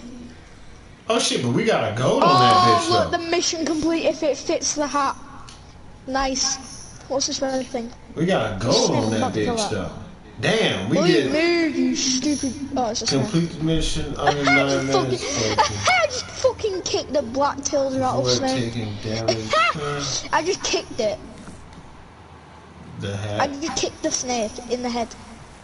You found a snake. Oh Yeah, I just shit. killed it, and I kicked it in the head. Damn, that was a rough looking snake, dude. I don't need that. Where's the next one?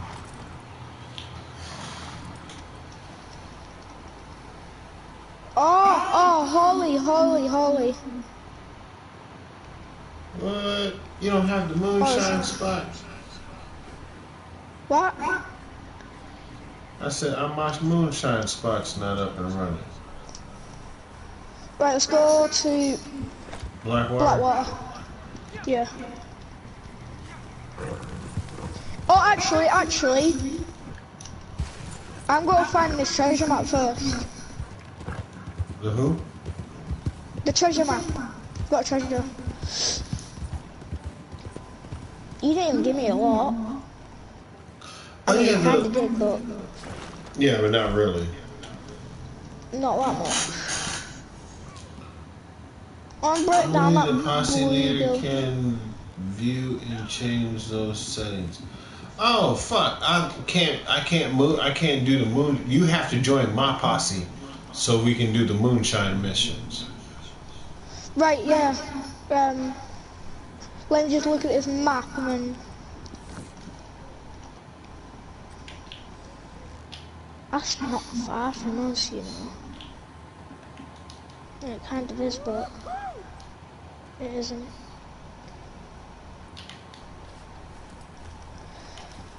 Hold up, I'm just going. Let me find this treasure map first, and then invite me to their posse. Okay. Was it like right there? Yeah, it's where my mom. Yeah, you need to. How many have you? How many treasure maps do you have like on your list right now? Just one?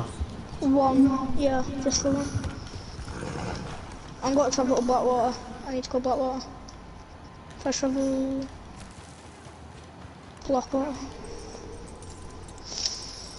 Because Blackwater is well closer.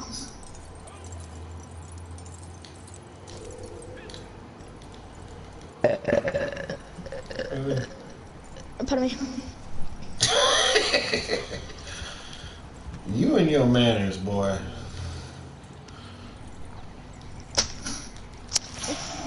But at least you say excuse me. Most motherfuckers would just burp and be like, what?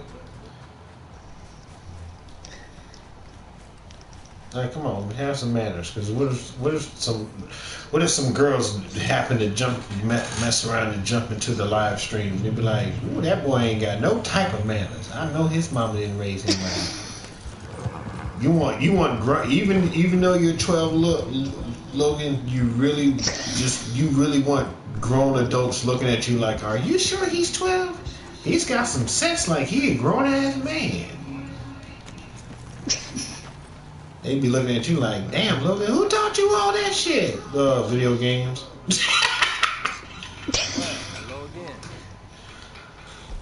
Now, the thing is, I imagine a woman in the chat right now.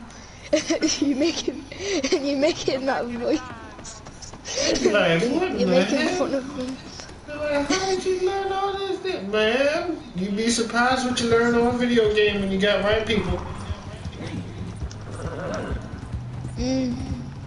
Cause you got too many crazy motherfuckers on video games, man. Like, I'm worried for your sake, Logan, cause you're 12, man. You gotta worry about fucking sickos.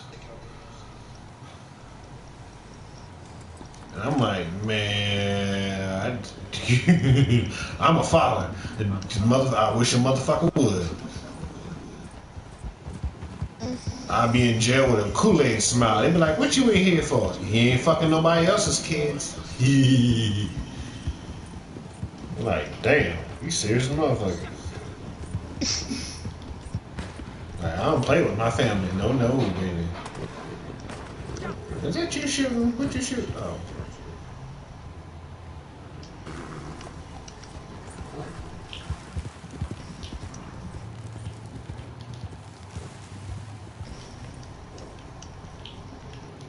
You freaked me out, dude. You started shooting. I didn't know what the hell you were doing. Well, folks do this treasure. Well, you know how to click both the joysticks, right? Yeah, I know, but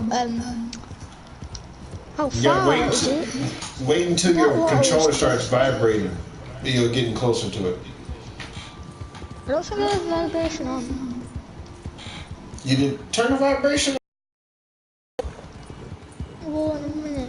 I'm not, but because sometimes, depending on how if your fucking signal's strong enough, like it'll start, looking like it's really. I saw there once, It was it scared the fucking shit out of me. It came out of nowhere. The bear literally came out of the fucking woods, running at my horse. My horse booted me off, and then my mate came in to save me.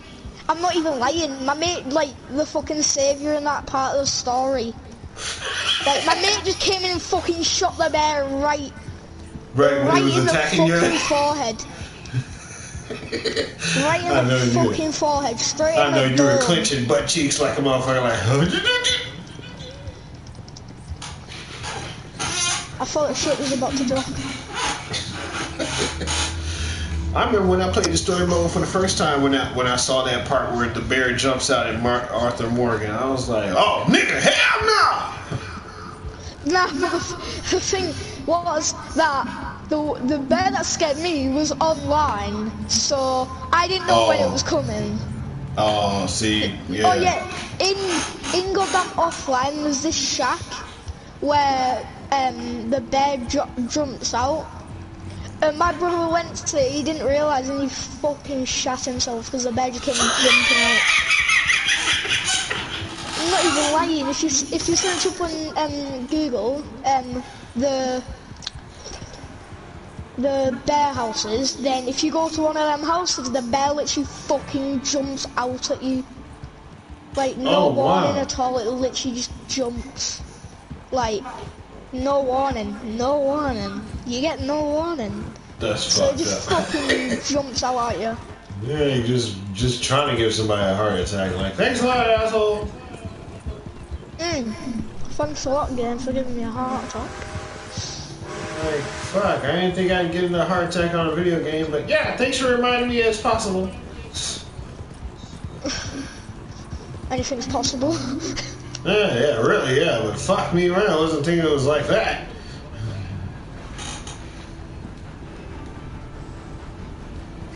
Fuck's this treasure map then? This thing. Where the fuck is it? Nah, actually, where the fuck is it? Put your fucking vibrator on. Vibrator. Put the vibration on. Put your vibrator. Wow. Put your vibration on your controller so that you'll feel it, because it'll the sense will vibrate if you're closer to it. Fuck, put your vibrator on. What the fuck? Oh my god, what the That was fuck? killing. Oh Lord have mercy.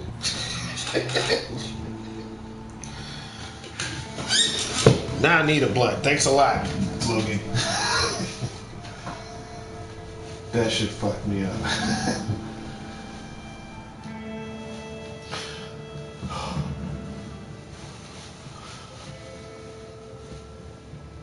Another thing too, even if you don't run, start taking walks with your mom or your dad or your brother.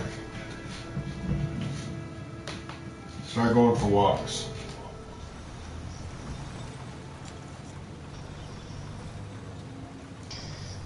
Yeah, I'm searching this up on Google because I can't be asked.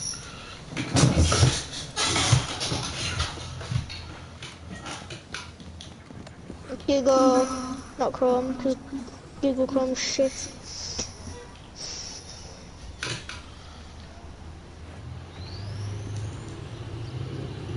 But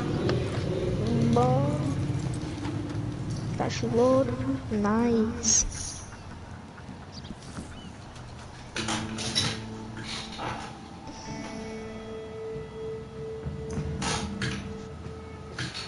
Treasure locations. You know. Logan, this has got to be the longest live stream I've done, like non-solo bolo, in like a long time, and I literally Yeah, non-solo bolo. Yeah, you're right. You know. Yeah, like literally, this is the first live stream I've done with somebody that I've never met and was like, yeah, fuck it, we're good. Yeah, just go ahead. And like literally I've taught you some shit, but I've learned some shit my damn self. I know exactly where this thing is. It's a big ass fucking cut down tree. Get close. That's probably where it's buried.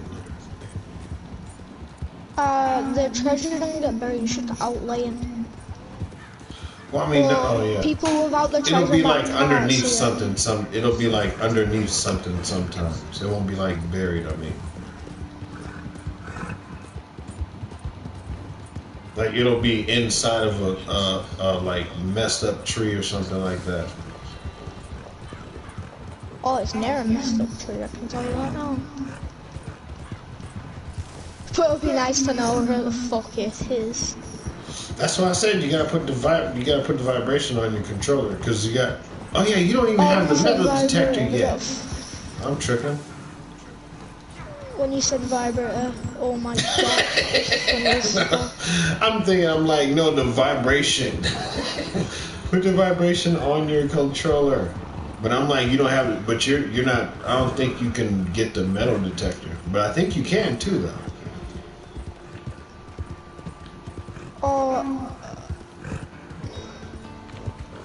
Oh, nothing's funny. What the fuck is this massive ass tree there?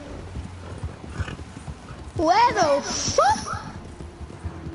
Sorry, is my brain retarded or is YouTube retarded? Because I'm pretty sure I saw that it was near a massive ass log, and I'm right near a massive ass log. There's no chest around it. I'll tell you that now. And there ain't no shovel to dig it the fuck up with, so where the fuck is it? Tell me now. What type of game designs this? Well, it's not just one person. Remember, it's not just one person. It's a team. Nah, is this game retarded or is it retarded? It can be that way sometimes.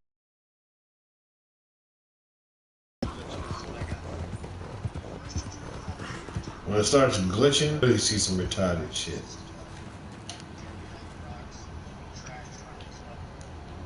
What is this new? 2 rocks, which there's a lot of fucking ass rocks. So, yeah, rocks, where the fuck are you? Oh, yeah. Wait, how much rocks are in there? Oh, if this is it, I'm literally gonna commit necro. Nah, it's not. No, it's not. What the fuck is it, man? That's a funny spot to hide something.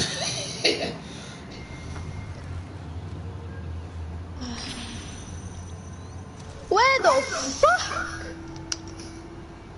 Where are you at? I'm in China. Where you at? I'm like right above you.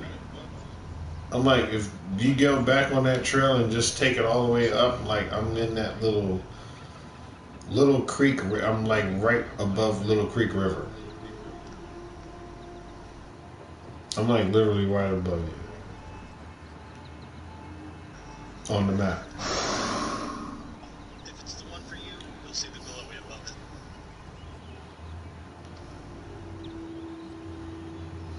Okay, how far is it from there? It's on there, which probably ain't fucking there. With my luck, anyways, no. Hell no. If you, you know, a good YouTube channel to check out when it comes to like finding all these little knickknacks and stuff. Oh shit, that's a bear. Don't get. Get the fuck away from me, bear. You're nuts. Oh, I'm lucky it was a fucking baby bear as well. Yeah, hold on, I wanna go. If that was a massive ass bear, that would have fucking knocked me up in about a minute. Oh, holy fucking shit. Hold on, stay where you're at. I'm coming over there. Oh, it's underneath the bee. I already put a waypoint. I'm on my way. Yeah, no, I don't really see this thing. You know. It's the actual treasure here because another member of my team got it, but it is right here. Find information.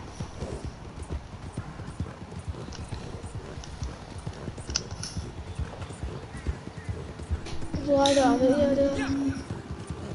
Yeah, no. I want you to, next one. hey Logan, I want you to find something that you can do that you can hand make, that you can sell, but that you would like to make hand make. Like either a piece of clothing, some shoes, a shoe design.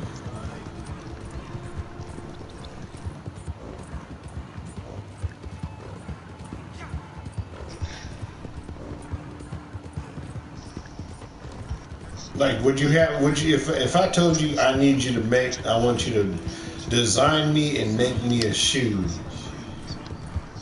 like a pair of shoes, whether it be high top, low top, or tennis shoes or sneakers. I'm sorry, but I did not hear a word you fucking said. Oh, found it! Let's fucking go, dudes! Let's inspect this chest then. Bring out this chest. Open this thing up. What do I get? You ready? Take. You ready? Take. Go for it. 1.50. $72. Let's fucking go. That's pretty good. All that thing's some good stuff, you know. That thing's some good shit. Try close it, or do you not see it? Do you see it? Do you see the chest? Yeah, I see the chest, but whatever was in it, I'm not allowed to get it. That's some shit. Now let's do that. Let's go. I'm gonna show you where one of them coins are. Oh, tell me the coins. Where? Coins. The coins. Hi. The You do coins. hold it. I'll get on your look. Come on. Pardon me. I don't want sicky burps. Drink some water. Where the fuck's my water gone? Oh, it's here. Wait, I just touched it. Where the fuck did it go? Where the fuck? Oh, it's right here. I thought I put it right next to my gaming chair, not my fucking desk.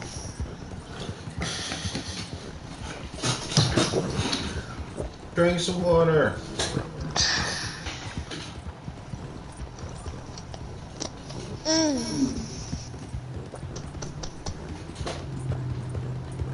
Have some nice cold water, you know. Let's look at what is it? GTA series videos on YouTube. When you get a chance and you're not playing online with me and you're online by yourself, go to GTA series videos, and that's where they'll show they literally have the whole map of like where all of them are located. Because every day it changes. Yeah, you got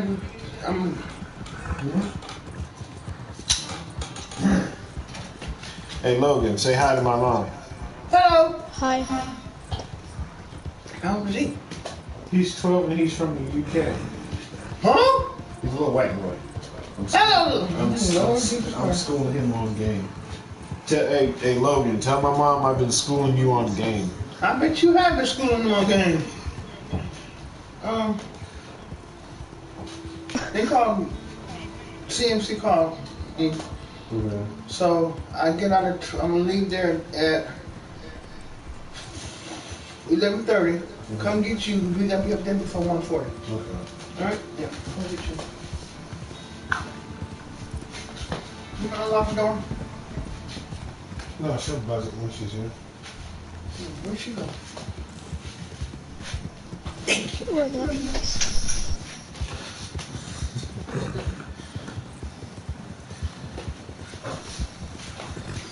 Hey Logan, have you eaten dinner yet?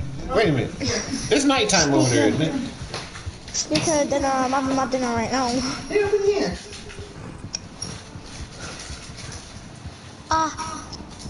It's hot. It's hot. What the hell are you eating? Probably something. He had chips earlier. This nigga was eating cheese and onions? Is that what it was? Huh? Cheese and onion chips. Cheese and onion chips. That's the same face. My mom's made the same face I did when you told me that, nigga. I was like, wait, what?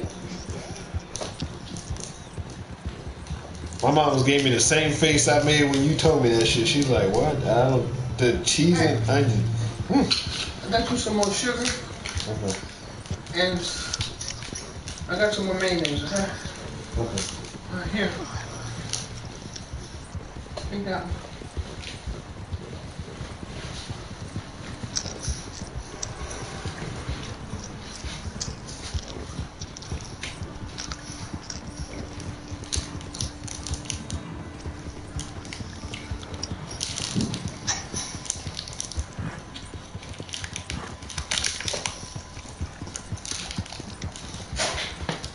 Hey Logan, look on the map and see how close we are.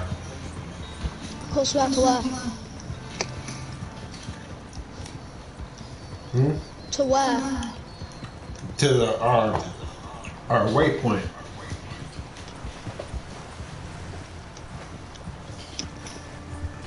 I don't see a weapon. Where our red dot ends. No, only you can see that I can't. Oh, Remember, really? you're in my posse. Do you see like a yellow the yellow circle on your map? No. Wow. So that's the same thing when it comes to like the treasure. Yeah. Yeah, but I still think you're able to get it though. Well, no, I wonder because you don't have a metal detector. Have you on? Well, you're level 19. Make a posse and invite me. Alright. Well, let me grab this coin and I'm gonna open up my posse. You realise I jumped off your horse? It made me. Where the hell did you go? I made me jump off your horse because I can't get on your horse if you're not in a posse with me.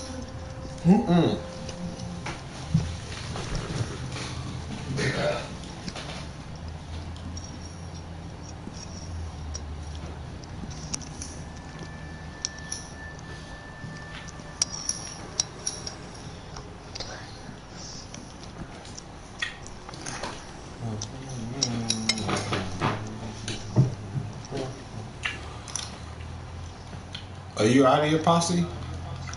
Yeah.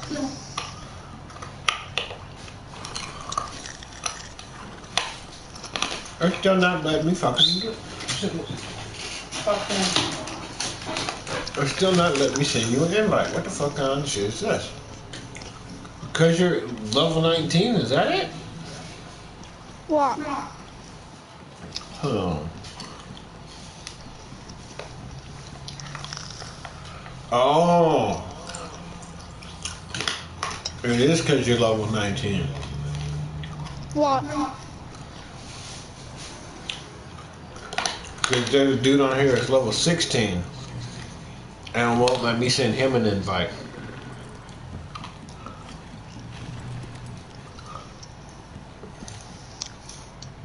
You know what we're gonna do? What? Go back and form your posse again. What the fuck? Who's this?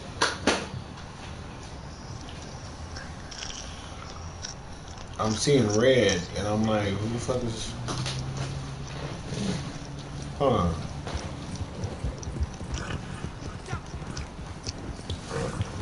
Right, you need to leave your posse. Yeah, I already left it. Ah.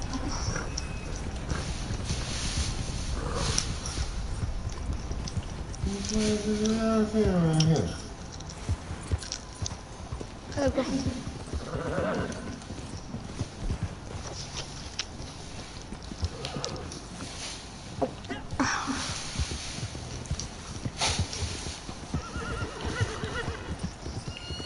Yeah, we need to do another one of 2 of your missions. Get you up to at least like level 20.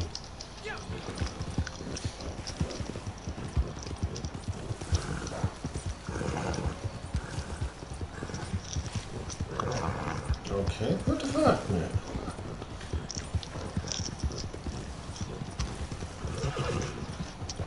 What are you looking at? There's like red keep pooping over my damn What, random map. red dots? Yeah. That's an animal trying to kill you. I mean, damn. He ain't getting that close. I was chasing his ass. You wanna come get me? Come get me. I'm off my horse now, bitch. What? He's still running. Okay, I'll sit still. Come get me. I would laugh if Bear just pops out and kills you. Don't even fucking say that. I mean, the motherfucker, I keep seeing red around my shit, man. The fuck?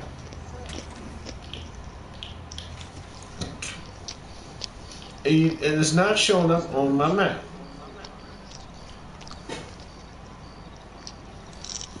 Tell me how weird that is. Like, What? Well, what? because I mean, okay. See, now it's behind me. Okay, see how I'm looking? I'm straight ahead. Now it's behind me. What the? This is a strange ass predator, man. Fuck that.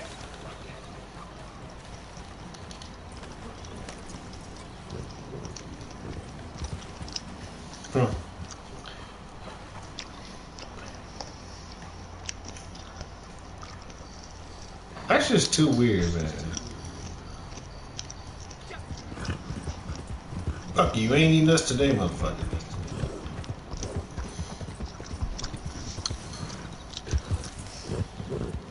And it's still on my map. I'm like, I want to get the motherfucker. Oh, who's this? Yeah, let's help him. I could use a hand. Huh. Thank you. Horse bucked me and took off. No idea what got into it. Think you could give me a ride to town? Yeah. I know it's a lot to... Oh, you will? Finally, some kindness. Thank you. Call your horse. Didn't expect no help, to tell the truth. Reckon you can get me to Valentine? I'm assuming you know the place. Get your what? She wants to get No, to go to Valentine. Valentine. Are you still see? Are you, hey, dude, Logan? You see the red on the map? No. Little predator map. I mean predator on the map. No. What the fuck, man? I must just like talked about. I don't see no animals on mine, but fucked around and now I got animals on my shit. Valentine isn't that far. That's good. And I don't see no dots on my map. I mean, I don't see any red dots. Oh yeah, she'll give us money for giving her a ride. Oh yeah, definitely, I know. I'm like, we gotta get you up to level like 20 at least, so then you can do some moonshine missions. I think because well, that's just because I got out of the moonshine and shaft. Well, because you're a level 19, they won't even let me send a level 16, so I'm like, yeah, you need yours up at least a little bit more. I don't know the actual what rank you have to be, but I would guess you probably at least have to be 20. Rank 20. I'm level 19.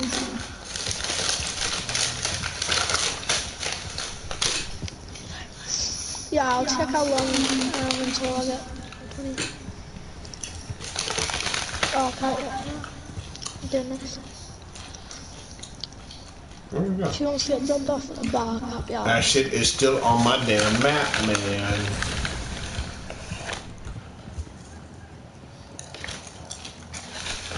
Thanks for $3. Goddamn, $3? 3. Mm-hmm. 3 funky ass I'm starting a bar fight. Do you want to start a bar fight? Oh, do you want to start a bar fight? There you go, starting shit. Johnny. Not yet though. I'm gonna start a bar fight in a minute. I'm gonna get drunk and I'm gonna start a bar fight.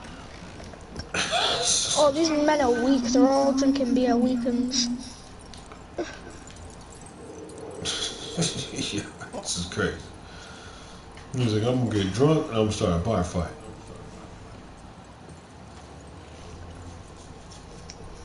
Now, you know your mama taught you better than that. I didn't take your ass outside to be acting no goddamn fool, Logan.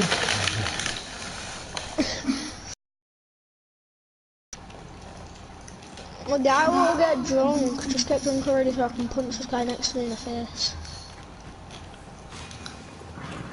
Cause I keep throwing bottles at him.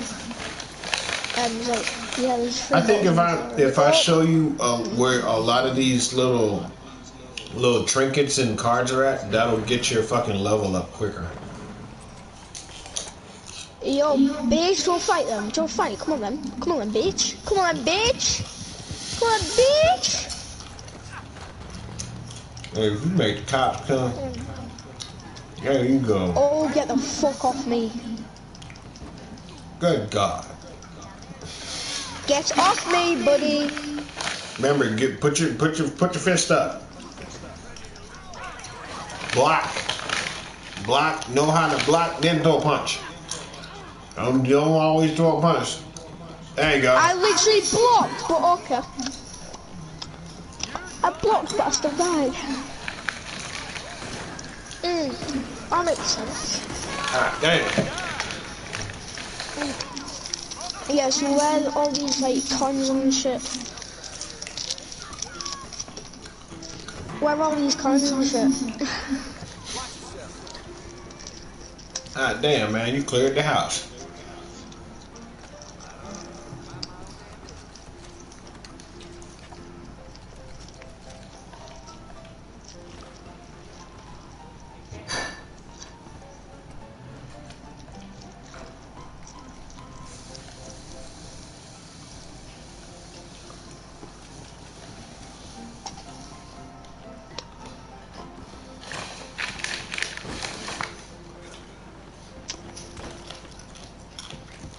There's one idiot you knocked out.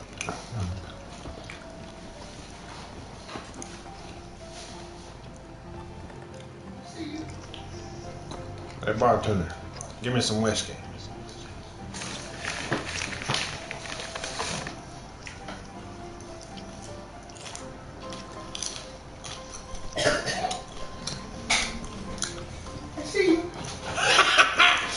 That was smooth, Logan. We literally sync. We just did that in sync. That was tight.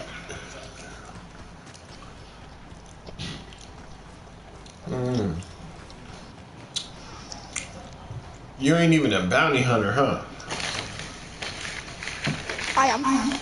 Alright. Start a bounty. So where are all these gold things and thingies?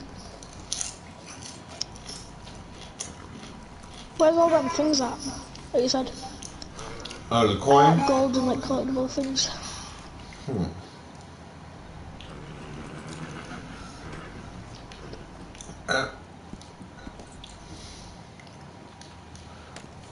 Hop on.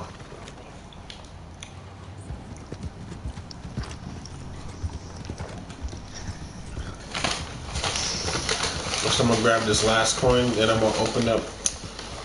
I think I got the flowers, the vintage flowers. God bless you. Ah, damn, nigga, was that a sneeze? Sound like you shook your whole body when you did that.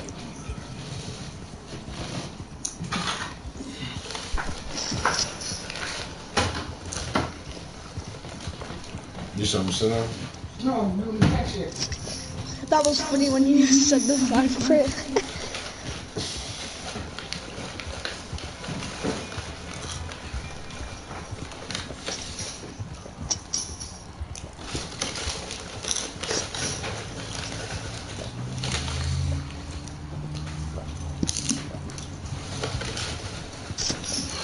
Lady ding dong downstairs.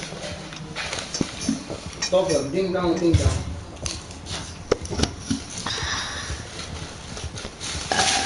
Pardon me. Pardon me. Oh, landed in the bin. Let's go. You're trying to make Phil pay $900? Pardon me. What? Ow. Trying to make Phil pay. Ow. Phil and his mom Ow. pay $900. A month?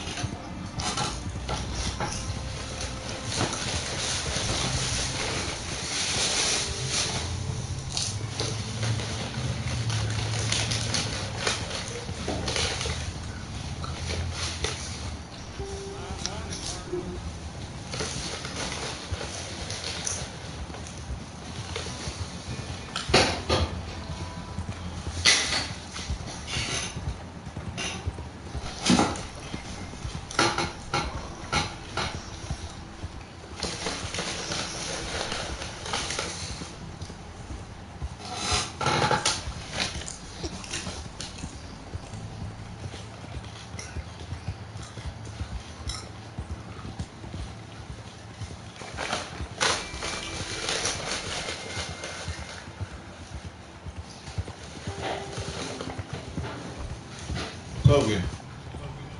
Yo. So on your map, it doesn't even show you where we're going. It just shows you that we're going somewhere.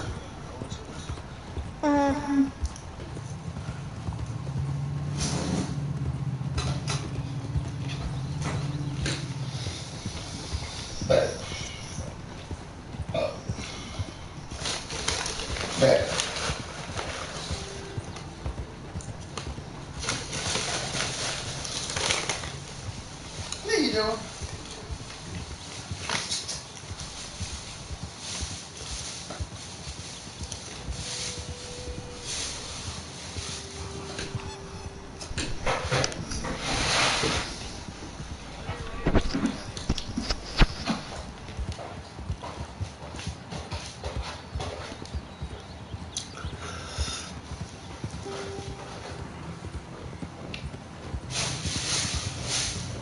Hey Logan, how tall are you?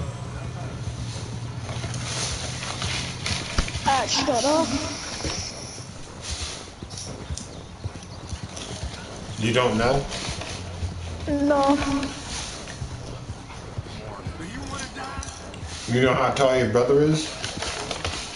No.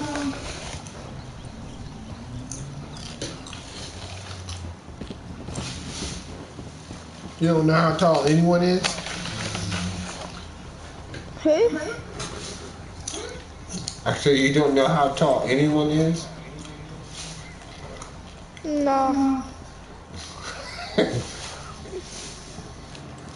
Now, how do you know if you're short or tall? Are you? I know you're shorter than your brother. I'm pretty sure I'm medium. You're Tall even but with your small. older brother? No, I'm medium. Medium? I'm tall but small. Well, for your age, you're 12. Yeah, I'm medium. So I'll say you're around 4'5", 4'6". Well, you're 12. I know some 12-year-olds that's fucking 5'10".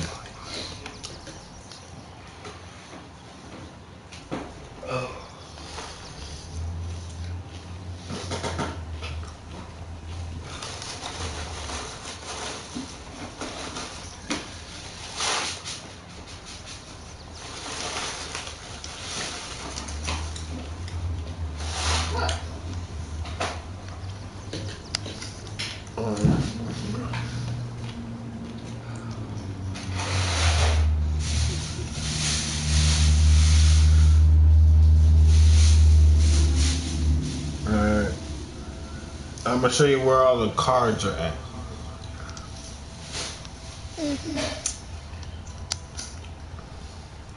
Cause if you sell the whole suit of cards, that's at least $4,000.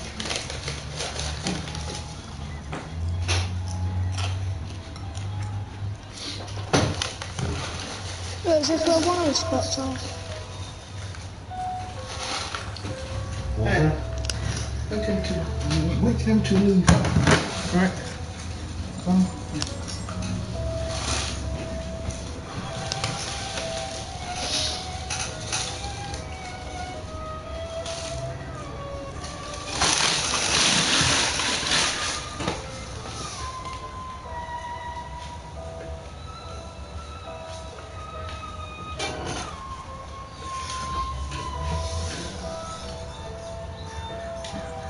Hey, do you watch YouTube? You finished with this one?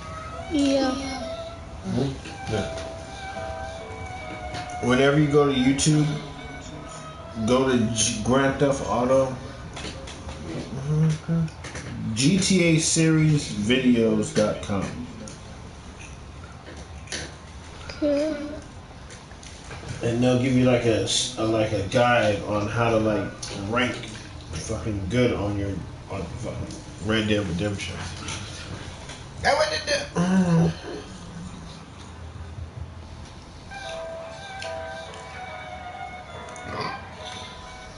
Cycle 1.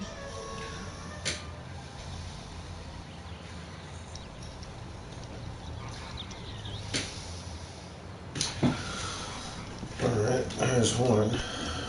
Holy crap, that's like way the fuck up there.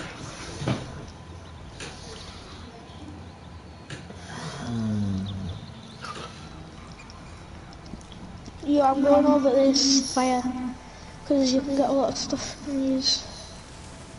I still have a predator. Look, still have a predator on my map. Like I'm about to get killed. Alright, Oh shit, what the fuck? Dad. It's still on my map like the fucking Predator is on my map. Like, what the fuck?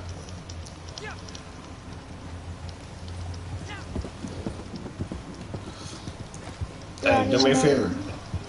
Follow me where I got a place on the map. I'm going to get one of those cards. Follow me when you get a chance.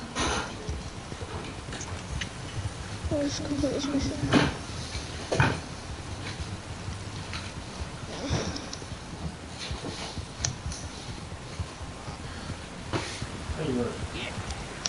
Why are you running?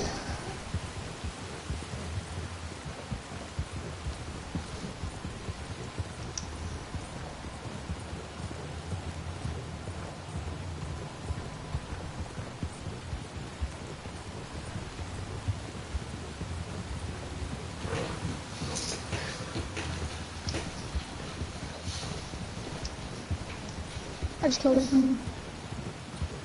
Thank you. I just killed the guy who gave me money. He just gave me money and I killed him.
Where are you at?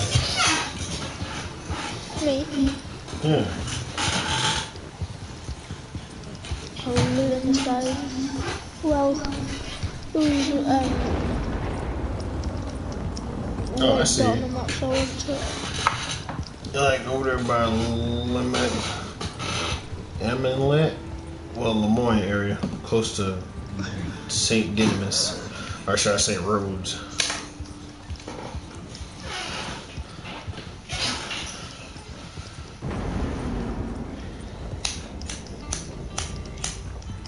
Where are you at? Just now passing Emerald Ranch. I will, I'll come over to you. Put your waypoint at, where the fuck? Brandy Wine Drop. Yeah, hold on, wait for me to get to you. No, just go to your map and look for the top of the map where it says Brandy Wine Drop.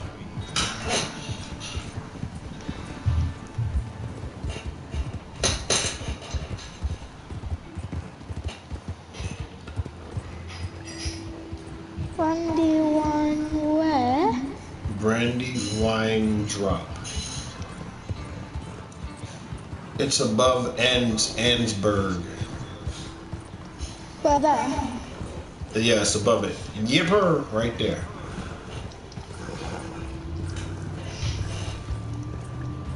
Go there and just just go there, and I'll show you where show you where the first car is at.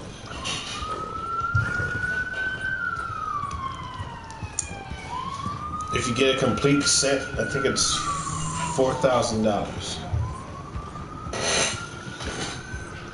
Let me check.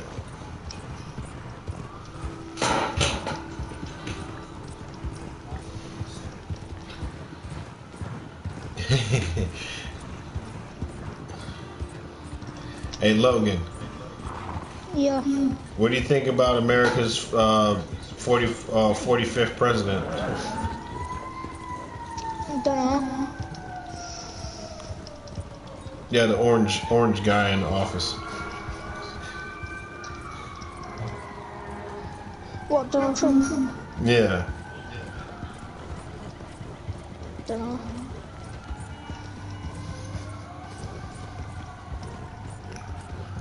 I think your parents would be like, no, he's very stupid.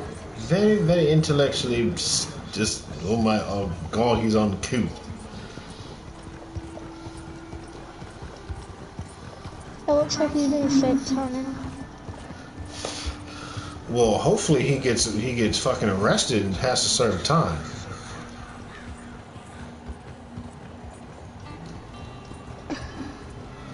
He's got four women that came forward that he is sexually assaulted and sexually just did bad things sexually to them without their consent.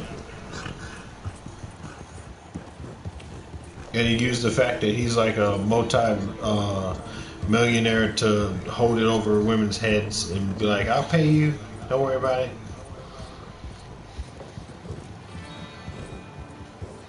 That's called prostitutes. Well, they were actually business women that he promised a job to. They went to school for certain jobs. Like, he literally lied to him and said, I'll give you a job, but instead he was like, no, just come here and, take your clothes off and do what I ask you to do. Prostitute. Yeah, but the woman's not a prostitute, though. Remember, she went to school. Blackmailing. Yeah, well, blackmailing. Well, he was blackmailing them. Blackmailing plus prostitute. Plus prostitution. Well, what is it? What is it called? Damn, I forget the freaking technical term for it. He's a fake tan user. He uses fake tan. Well, he's a snake charmer.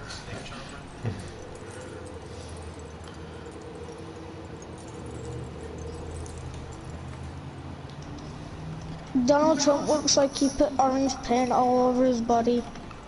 I mean, really, he's just a creepy looking dude. He don't even have any hair. His hair's a wig. He has a wig. Yeah, his hair looks really, really fake. His hair looks fucked up. His hair looks like a giraffe just bitten on it for 5 hours. What the fuck is that thing? What thing? Oh, that thing a fucking grizzly bear, you know. You see a grizzly bear? It's an American fucking black bear, that's what it is. How do you see all these days? Come over here. Get back in, oh bitch. That's right, fucking die. That's fucking right, black bear. Don't mess with me, you know. You don't mess with the best. Logan, That's right, poor black. The bear, you weren't gonna survive anyway, wild anyways. Did you get him? Yeah, he's fucking dead. He's deader than fucking hands. No feet. He has nothing. You can tell he's dead without a hide. That's no, crap. not that way, over here. No, I'm going full shortcut. This is it, isn't it? No, it's over here. Wait, what the fuck? What the fuck? Yeah, really. Come on. I'm coming.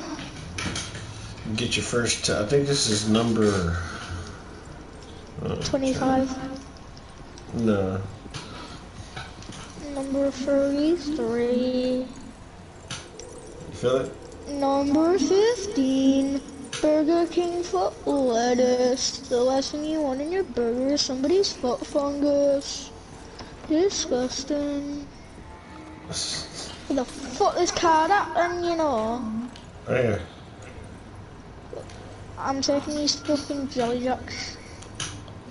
Oh, well, I've got too many jelly jacks. Right there, on that shelf. Examine this thing. Examine. And just put it away.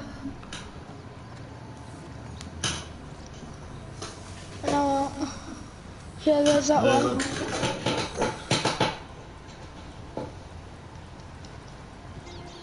Now, what is this? Let's go. Saint Denis. Damn, that's like way the fuck down there.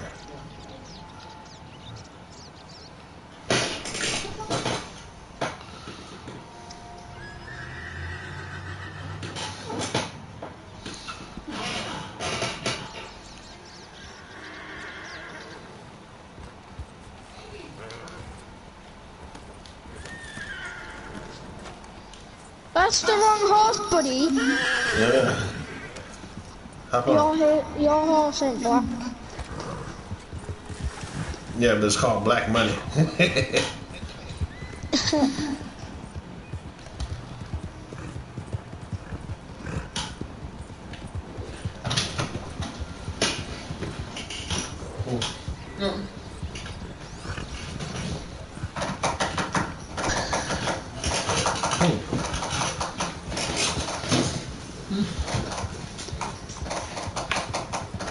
Just blow it that way. Okay. Yeah.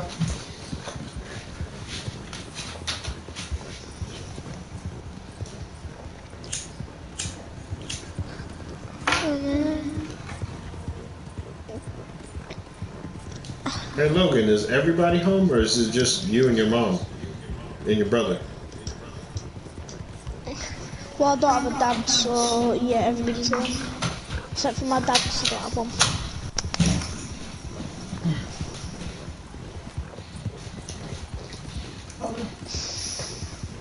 I met a guy from Mongolia, but he was in jail. But he's trying to get over here.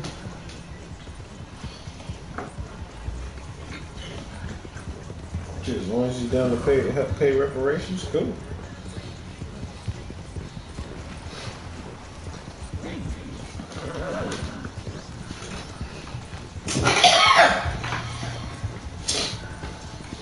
What's wrong?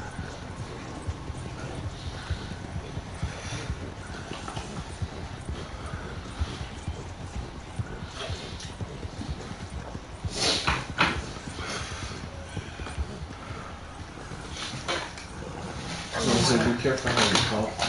I know. I'm gonna catch my breath before I get water.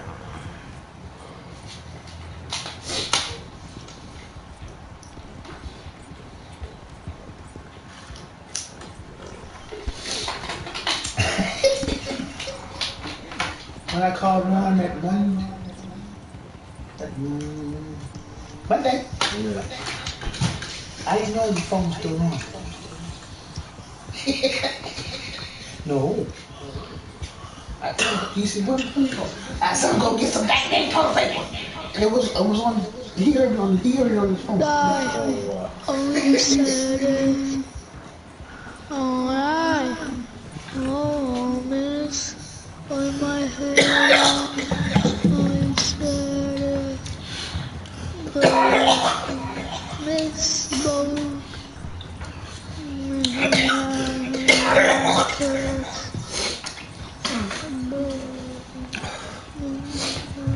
So when I went up to Rose, he said, come here, son. I said, what? He said, you didn't know the phone was still on, did you? I said, no, what? He says, I'm gonna get some toilet paper. He started laughing. And then Bus says, you should have kept it. He said, I said, no, you should have kept it. Yeah, that's hilarious. Yeah.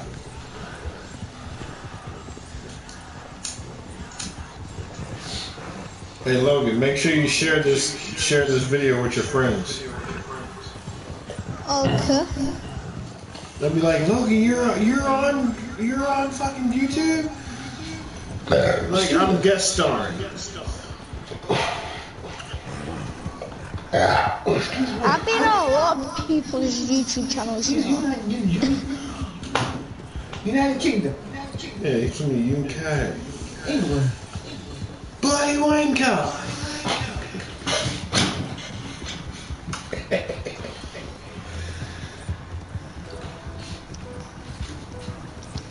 Hey, do your family ever say bollocks?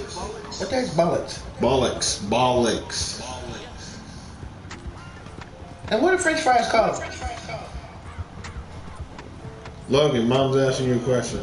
What are French fries called? What? Just fries. Just fries. I thought they called them Jackie Whips.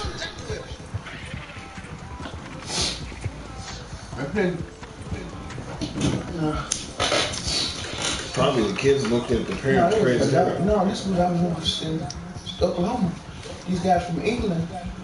And I said, what do you call them? French fries. He said Jackie Whips. Oh, you call them what? Jackie Whips. Yeah, me and him had a discussion about it. I'm like, how the fuck could you whip your fucking horse in going faster with something the length of a fucking French fry and the width of a French fry?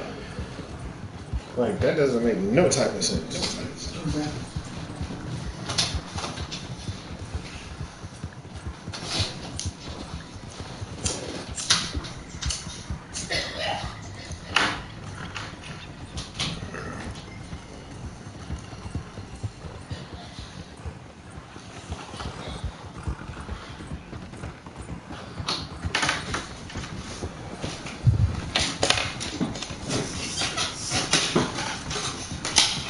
I think you gave me a permanent fucking predator on my fucking radar.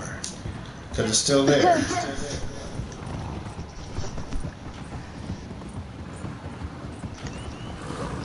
Like, he didn't want to step to us when I pulled my gun out, but damn, he's still creeping.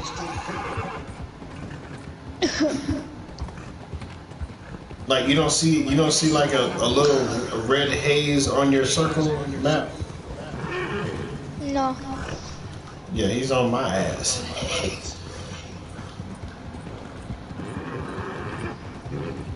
Alright, I'll feed you. Hold down, calm down, Black Money. Calm down, Black Money. Here's some food. Here's some food. Calm down. Damn, this nigga get mad. Chow. Hey, got some stimulants. Hush up. Where's this other card? It's in Saint Denis. Saint Where's Denis? Saint Denis? Oh, Saint Denis. I had sand on my knee.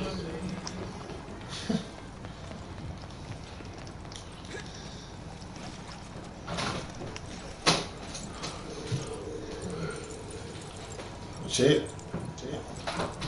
Yeah.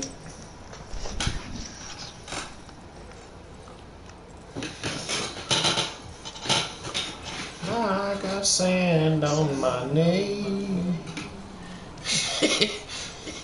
I live on down in Saint Denis.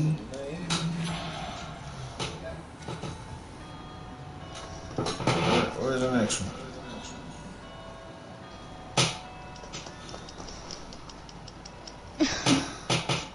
Oh, that's good. At least the next one ain't too fucking far. Caligana. Wait a minute, I'll check if how long so I got There you go. what's on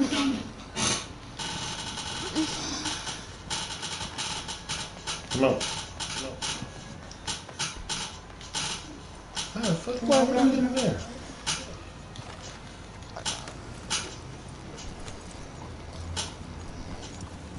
Hey, my horse is like Houdini and shit. I'm halfway there on 19.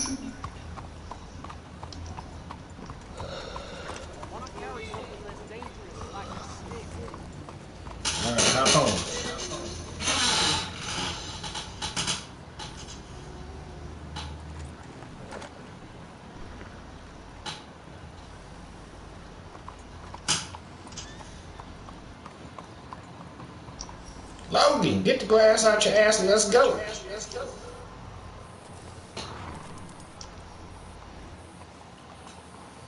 Yeah. You're on the other side.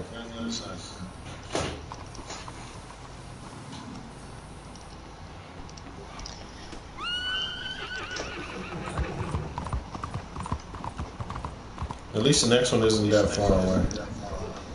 You said it was far. No, it's not that far. Yeah, but what was that one you said was far? Yeah, this was because where we were at was like, oh fuck, that's far away.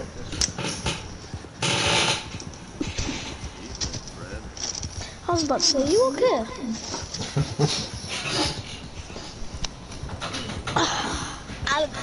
I'm sorry. Holy shit. Found one? Yeah.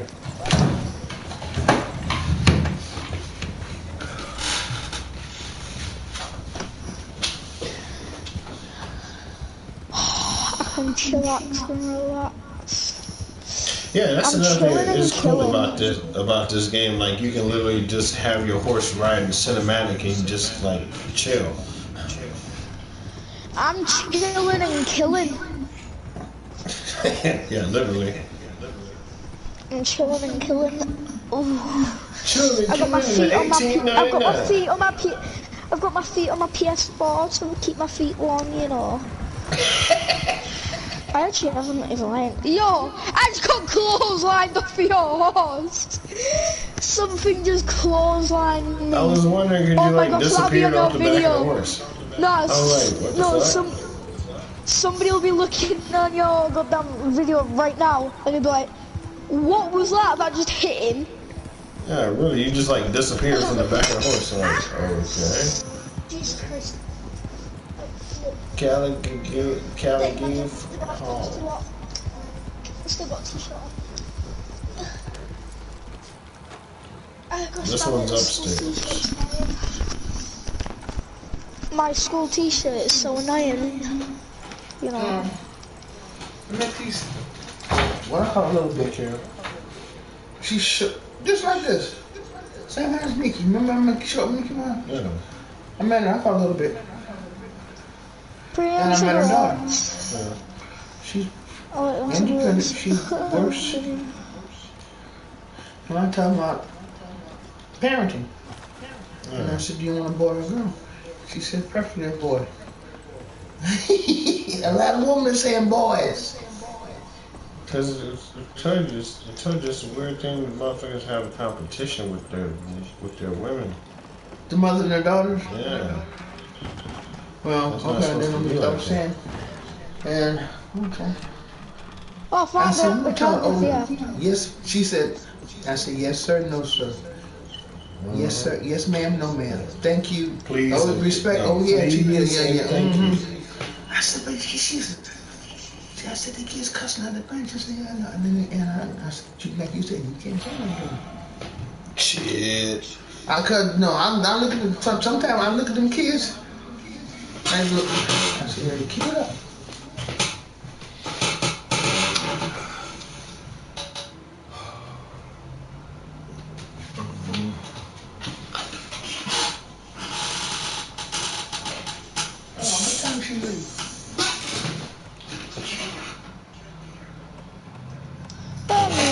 I need to just do this up. From 3. I just need to do some stuff. They came down? Yeah. Not that far. Oh, there it is. Okay. Alright. That's not that far. Good. Well, I'll just do this. I've got clothing things. Things like this. That's another thing too. For you being level 19, you need to be looting NPCs as much as possible. Yeah, I try to find that. And oh, I just got. Where is it? All right, hop down. Oh no, I'm just gonna do this one. Oh, I wanna get them back. I'm getting it back now. Get me it now. Thank you. No,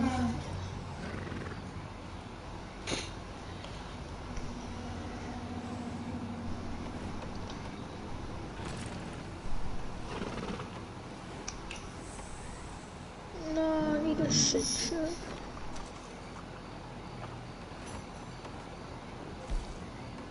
I look smart, you know. I think I need to look smart as hell.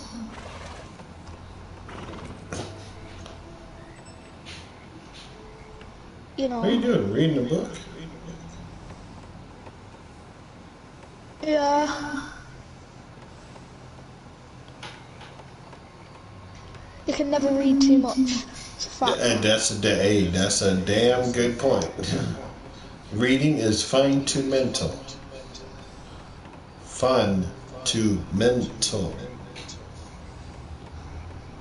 Well, it's mental to read. I must be mental then. So I'm reading. No, it's fun to your mentality. That's why it's called fundamental. You see what I'm saying? You gotta break down the words of acronym.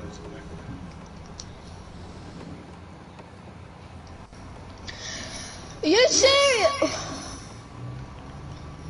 What? Nothing. Bull twinkle toes. You just you was gonna say that for nothing. Just some bullshit. Just tearing some bullshit, you know. Well, you live in this world. Ain't no time you're not gonna be having to deal with bullshit. Especially 11 years old, 12 years old, which is weird. You shouldn't be dealing with that much bullshit at 12. But this day and age, hell yeah.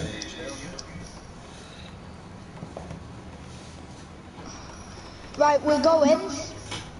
Yeah. To camp. Go to camp. No, go to the next car. Nah, we go to camp. Where's the camp at? Emerald Ranch. Well, where's this next card? How far? Not that far. It's like right down the street, kind of. If you say it's round the street and it's fucking 10 miles away, I'm gonna be pissed, you know. I'll 2-foot your nan down the stairs, you know. I'll drop kick your nan down the stairs.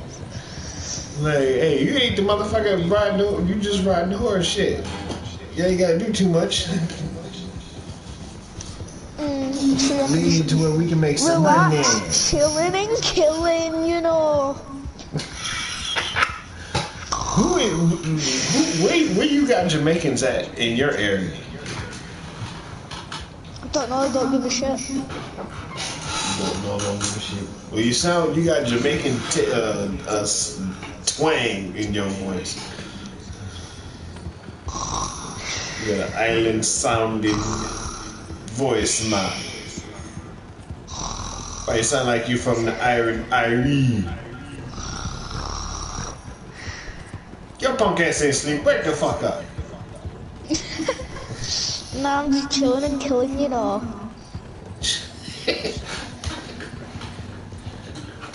Yeah, I'm gonna see if I can find some Jamaicans be like, listen to this little boy. How does this motherfucker sound like an island boy? Why does it look like your horse like shit from England. Sound like an island man from England. Why does your horse look like you have shit marks? Yeah, that's another thing that trips me out. Like, I don't know if your horses will literally, because you know if you ride them and then get off of them, they'll start shitting sometimes. No, but it looks like your fucking horse has fucking shit marks. Oh yeah, in the back of it? Yeah. Yeah, that looks weird. What the fuck? That's just weird. Like, you just got hippopotamus ass. Just got that hippo booty. I bet you people are gonna say in the chat we're fucking staring at your horse's ass. Oh, yeah, man, your damn horses got hippo booty.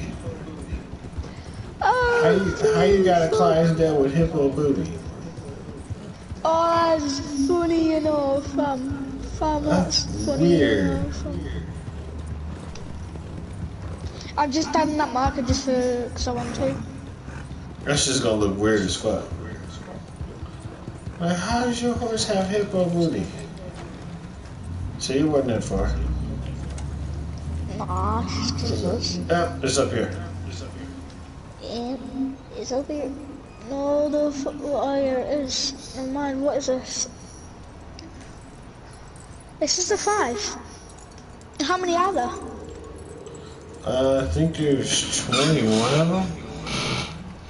21? What the fuck, your head? Oh my god, your horse's tail was up then. It was like fucking straight, it looked like a fucking arrow pointing to some shit. Yeah, go to... Oh, premium cities. Yeah, there's gun oil in there. Yeah, I'm getting a lot of shit over here. Grab your knife, open it. Oh, some crackers! Oh no, that is... What's that? Oh no. Excuse me, fucking crackers! He's like, I found some crackers. You are crackers. Nah, that's just a that terminology actually comes from slavery days, to where black slaves would call the overseers crackers because of the crack of the whip. You're giving me that much history, my brain can't take it. My brain's about to explode. Be like, when motherfuckers be like, oh, black people call white people crackers to be racist. Be like, no. Black people call crackers because you remind them of them overseers from slavery days who had crack whips. So unless you keep acting like an overseer, black people keep looking at you like you're an overseer. So stop looking like an overseer to black people. Just give my brain a massage because I don't know what the fuck you're saying. Actually, that feels nice, you know. I could go to sleep right now. Yeah, because when you're spitting facts in some put like this, I'm the same way. Because first time I found out about this shit, I was like, what the fuck? I'm giving my head a massage because I don't know what the fuck you're saying. Saying the fact that white supremacy had a thing called overseers during slavery. That's You're gonna make me fall asleep the amount of times you talk. Yeah. You know. That's how it works.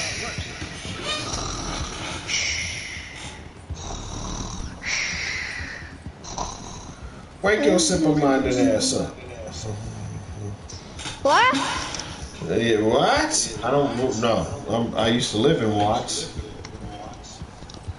My name's Walt. His name's Walt. Walt? My name's Walter White.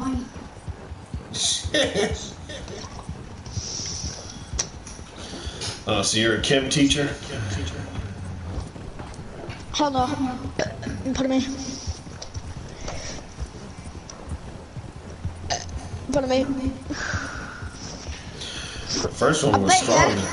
Bet you when you edit this fucking video, yeah, there's gonna be fucking shit tons of burps, you know. Do you want me to give you my loudest burp? You ready, right? I'm just gonna guzzle down this water. I like drowning water, but drowning in water is better than drowning in piss, that's a fact. That's a damn fact.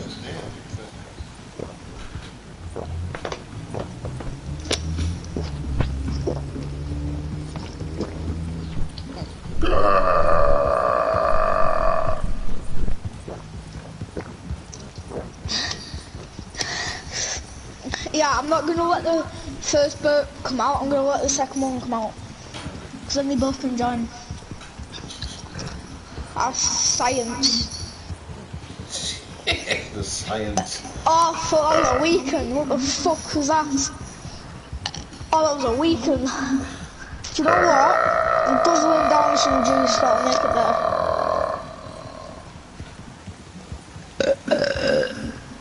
There you go. That has some bass in it.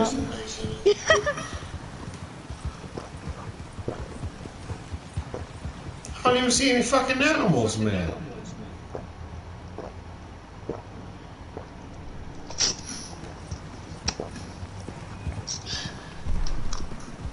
You ready?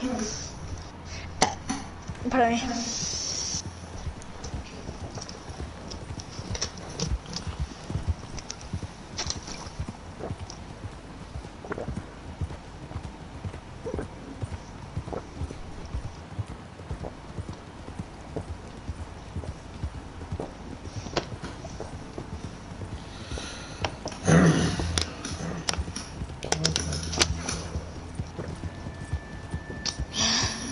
Did you know you can drown by drinking too much water?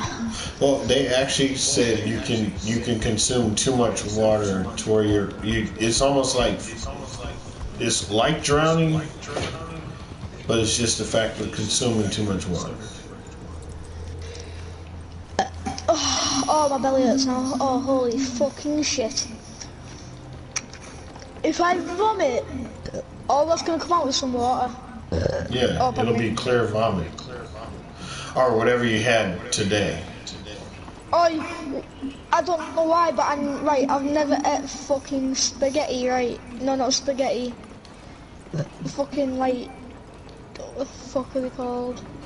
I don't know what they're called, like, fucking... Ramen noodles? Nah, it's not noodles. It's basically a noodle with that hole inside of it.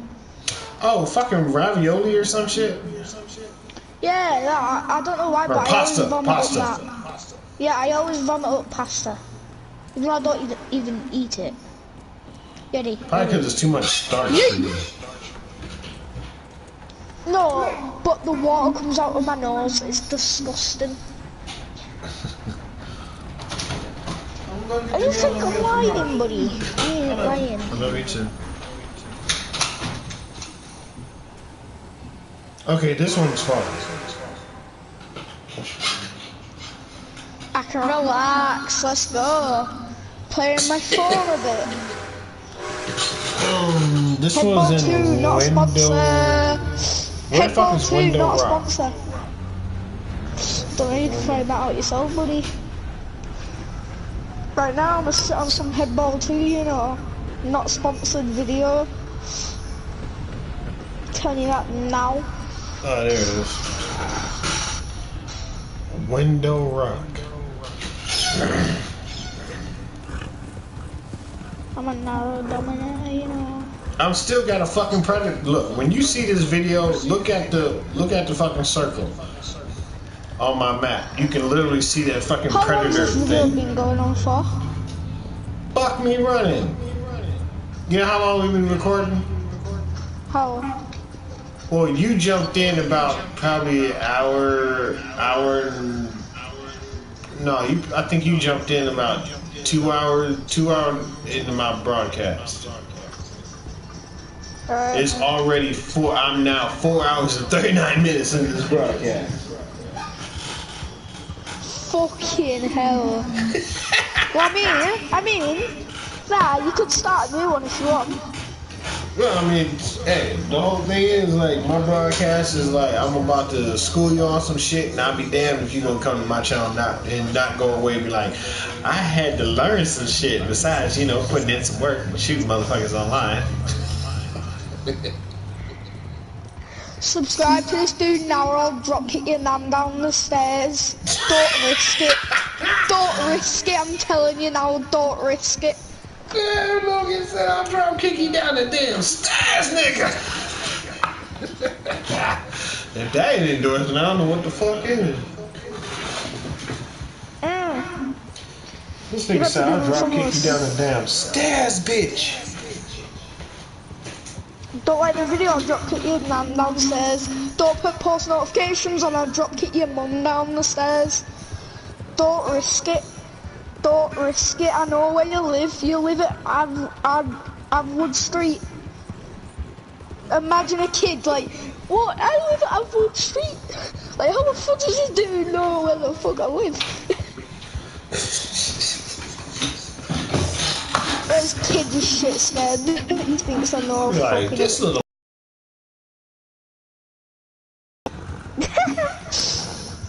Like, man, are you sure he ain't... Like, are you sure he a white boy? Like, nah, I think he, like, his family might be, like, one of them distant abolitionists. He might be a great grandson of grandson of fucking John Brown. He just don't know it. Oh, my mum's Barack Obama, you know. Huh.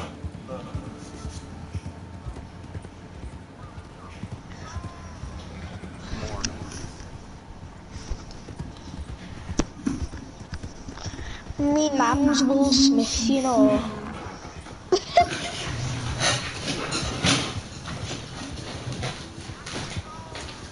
And you should go!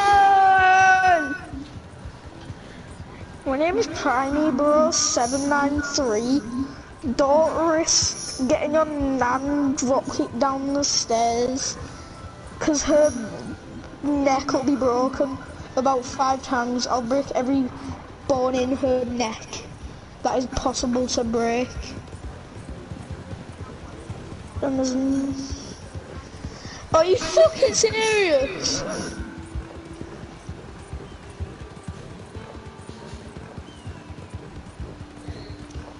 Try me, bitch. Punch, punch, punch. The yoink. At the eye of the tiger in the field of the yoink. Shout out World Cup, you know. You will feel right.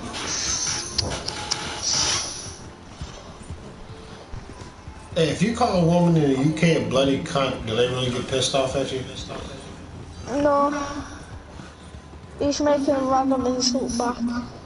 But you know how people are, they're bitches about everything. Yeah. Our motherfuckers like real like I bet you there's one person in the chat right now that's gonna tell me to fuck off because I told him that I'll drop kick his nan down the stairs. I bet you. I bet there's that one kid who puts things to heart and just says fuck off to me.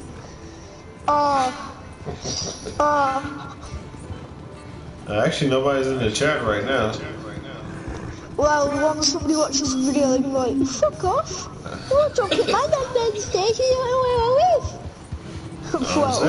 Well, don't risk it, buddy. Like, you don't Somebody's know gonna watch this video of, and realise I just said that. I'm like, fuck off, no, but you do that, and then tomorrow somebody he's like, who's this dude at the door? Who the fuck's this dude at the door? I arrive in people's windows, you know. Don't take the risk, because your nan is normally on the stairs, so watch out when your nan's on the stairs, because I know I'm like Santa Claus, I'll be watching you. Even though Santa Claus isn't real, I am real though. Fuck around and pop out at the last minute, baby. If I wasn't real, I won't be talking right now, you know. Man, speak on it, Magnum. Speak on it.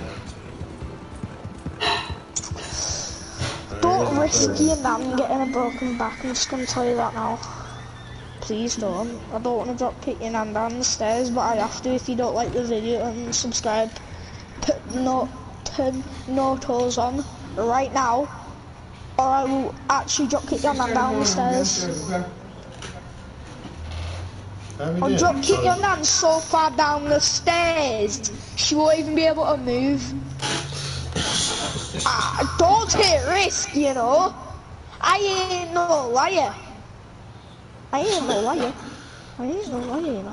No, that's what you got, a strong Irish or Scottish accent. Oh, I sound Scottish, don't I? You bloody fucking cunt. You fucking cunt. You bloody fucking wanker. You bloody wanker. You bloody wanker. You bloody wanker. Not the clean wanker, the bloody one. Oh, the bloody wanker. You're a bloody wanker, not the clean one, the bloody one. Bloody wanker. Bloody blanket, Yeah, let's put some music on, you know. chilling and killing with the music on, you know what I'm saying? Yeah, nah, give that man some high fives, you know. That man can fuck off. Try high five me, see him put his hand out. Fuck off, cunt.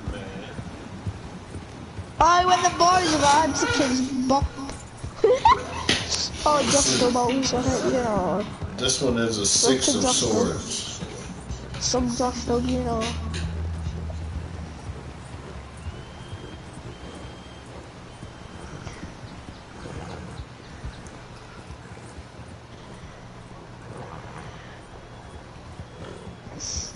What music do you want on?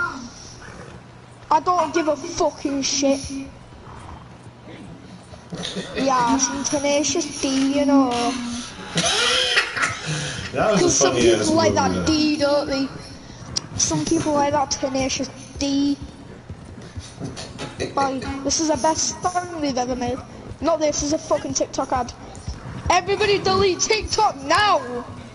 Yeah, I'm dropping your nan so far down the stairs. Your nan won't be...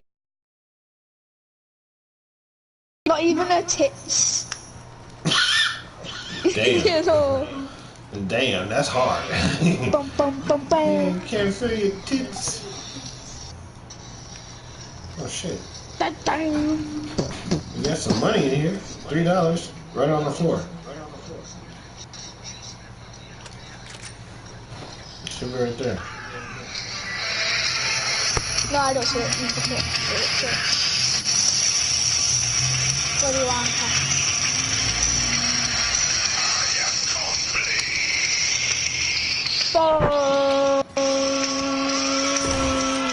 Yes, you are. Your mom is a cunt. This song's a godly and this song's the best. If you say this song is shit, I'll drop it down the stairs, don't risk it. If you don't turn that shit off. You motherfucker! You to a rocker!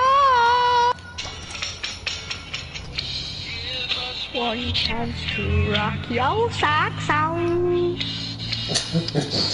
No, you gotta turn that off though, Logan. I can't have music, licensed music playing on the live stream. Alright, I'll put some calming music on, you know. Calming music, yeah. Should we put some calming music, okay? Let's just get this right here. You're welcome. Thank you.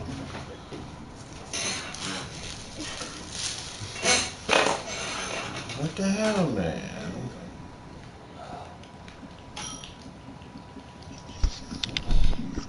You ready?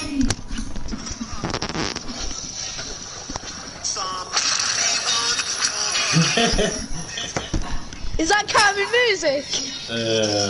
I grew up on that fucking song. Calming music, innit? I fucking grew up on that song. Yeah, some calming music. Everybody likes some calming music. Where is it? No, you couldn't bang. Stop.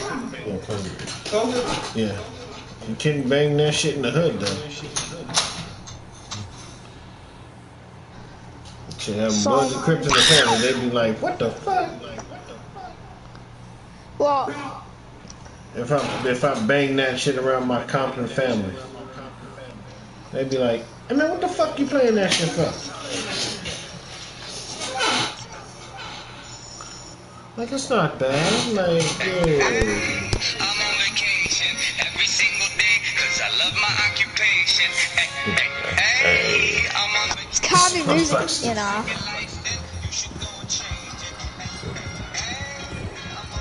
No copyright strike, YouTube, please. Yeah, fucking copyright strike, man. You This don't is have the to best get song. fucking back. This is the calming music, you know. If you don't accept calming music, YouTube, go fuck yourself. Yeah, but you talking about that racist bitch that's the CEO of YouTube. YouTube don't get you a copyright strike if you're actually singing the song, do they? Because the people who actually sing it aren't singing it Yeah, that's where they're saying that's where the copyright comes from. That we're playing their shit without buying it, and we're sharing it online. It's okay. I'll get Dirty Head's thingy, because I'll see it's made by.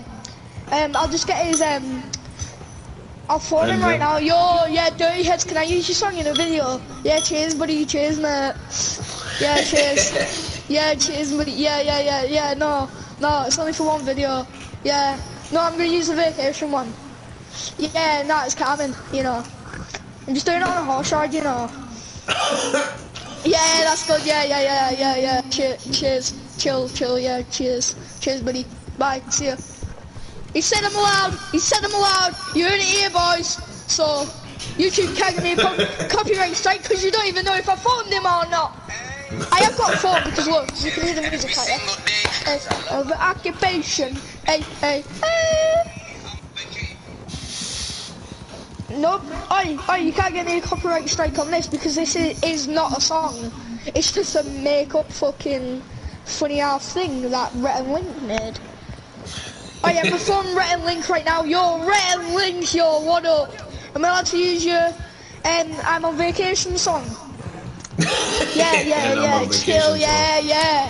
Calm, you know, buddy. Yeah, cheers, bud.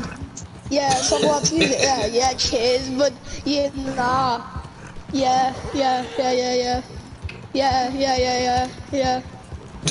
I'm allowed to use it, yeah. Alright, see you in a bit, dog shit. He said I'm allowed, you heard it here, folks. Everybody in the chat better be saying it's true, or I'll drop kick your nan down the stairs. Don't take it. Don't take the chance, you know. Because I am a man of my word. I will come over to your house and drop kick your nan so far down the stairs she won't even be able to feel her back anymore. You won't be able to unfeel it. It's not even a song movie. But it starts to. This is the thing. Oh, guys, really sorry about. You know what? It's just like right at the in-house, right there. We spent 14 hours on that sand couch. At least we're not back in our job, which is at an ice cream sandwich factory. Straight out of Wilson. Yo, XXXTentacion, yeah, I know you're not dead because guess what? You realise the cops actually brought you in a cell, but yeah, you've got your last phone call, buddy. Yeah, am I allowed to use one of your songs, mate? Cheers, buddy. Yeah, cheers, mate. Thanks a lot, buddy. Cheers. Yeah, I know you've got to go in 5 minutes because of your cell break, but yeah, am I allowed to use one of your songs, yeah? Yeah, calm, you know. Am I allowed to use the King one as well, yeah? Yeah, calm, you know. Cheers, bud, you know. Thanks, buddy. Right, see you in a bit, you know. Give us another call when you're out of prison or escape from prison, because I know you are in a few minutes. See you in a bit, dog shit. Yup! You heard it here, folks. Let's just put the King on. Because he is the King, obviously.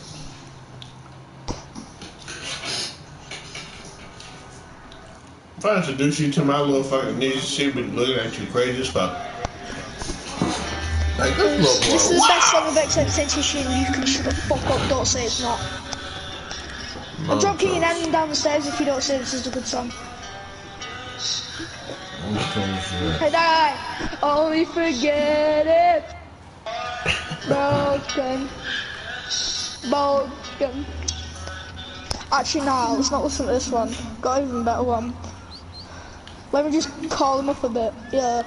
Let me just like, SX, you know. Some SX, go drop a like on his fucking YouTube, you know. He's a fucking god. Yo, SX, load up my fam, you know. What's going on? Yeah, I'm allowed to use your new song, buddy. I mean, it is second on the 14th top list thing. It actually is, yeah. I'll try to get you first, you know, because you're a god, you know. So I'm allowed to use your song, yeah. Yeah, cheers, calm, Logan's calling the people so that I don't have to worry about copyright when I. Yo, calm, you know. So I'm allowed to use your song. Let's go, yeah, cheers, buddy. Cheers, Yeah, buddy. y'all can't say shit. Logan called the people so I can See you play. in a bit. See you in a bit, bye. Yeah, I ain't like that. I'm connected, man. Wait, no, they're not. They're allowed to copyright us on this because it's an ad. No, fuck off, ads. There you go, skip. Oh, this is a song, you know. This is the best song in the world. I didn't appreciate the time that I had when I left you. Now I'm just want to get back. Yeah, I'm hurt to feel. Who the fuck is this? Remember, if they haven't hit America right, I don't know about all that.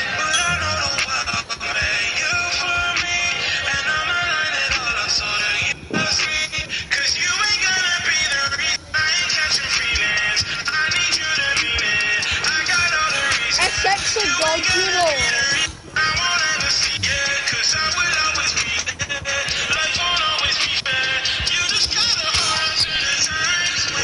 Oh, listen to him, like isn't you fair, you know. Yeah, no, stop. This camp, you go to this camp. I've popped off. There we go.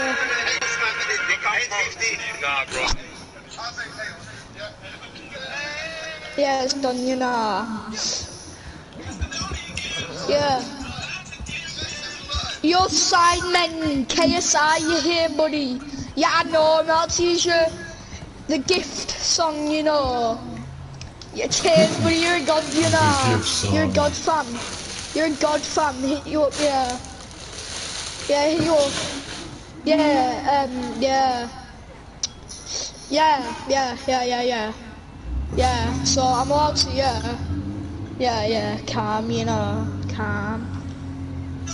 You heard it here, folks, from KSI himself. God damn, we can use the song, motherfuckers. Yeah, don't it? This, yeah. Oi, nah, I need to show you the video. Cause he says, suck my dick. Yeah. You know, Jake Paul's me dad. Sidemen, hit him up on fucking YouTube, Facebook, whatever the fuck. Ooh, that's roasting, you know. Ooh, that's fucking fire, you know, fam. That is fire. Telling you now. Let's just skip, because we don't care about Ethan, do we, boys? TikTok, no.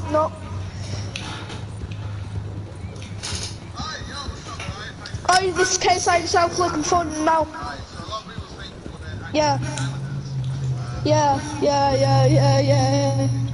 Come.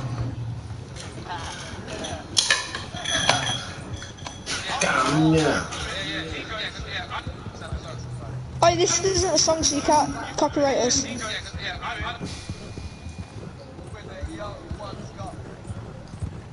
Also, saying the lyrics out loud helps you.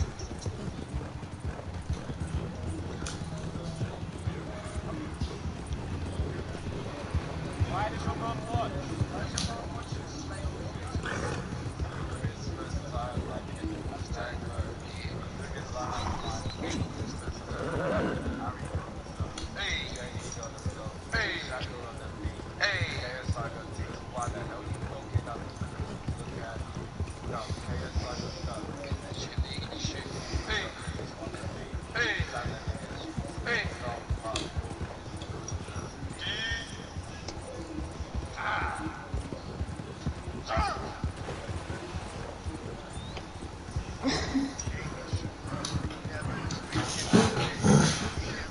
This should be the Three of Swords card. Well, if it's there.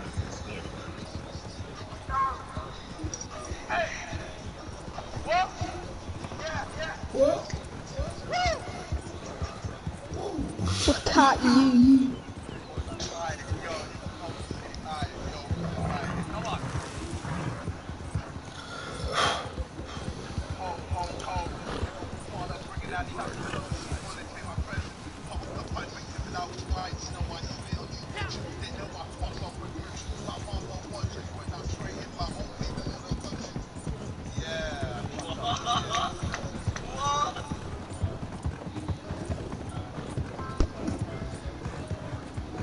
You know, yeah, hillside, man. Oi, oi. City. Jake Paul's my dad. Hello, gang for life.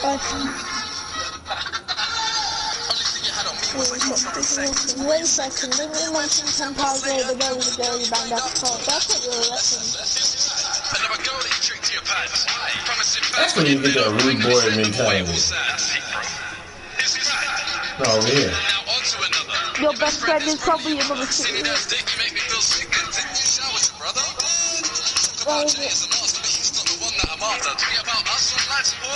Oh, that shit up and kill me laughing. Well, we saw that JJ that was inside me.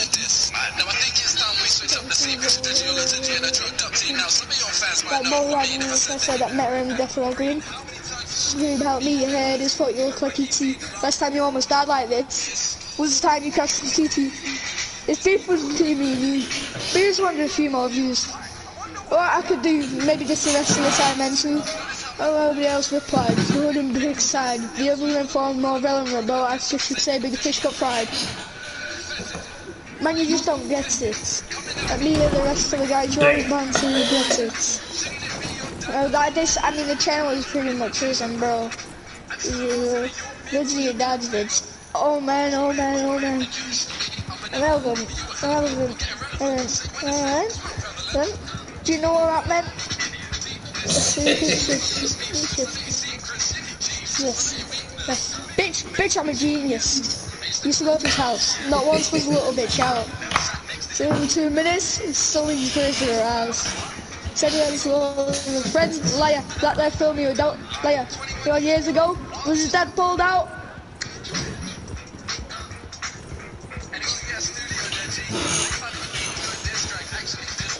Hey Logan, I'm gonna have to switch off audio. But hey, share this video, hit that like button, and definitely Logan, we gonna have to chop this up once more again.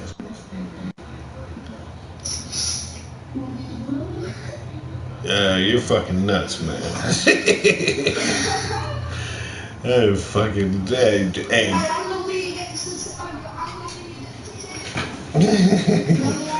Just remember two things coming from this motherfucking black man in America. John Brown fought for black people in America, and you stay as intelligent and as humble as you are now. Later, Logan.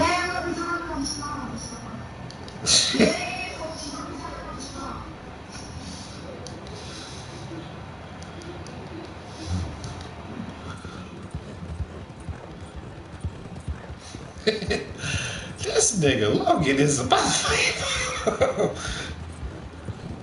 ah, damn.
This nigga Logan is a fool.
Okay.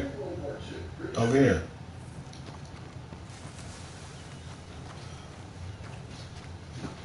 Oh, hell yeah.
Alright, where's the next one?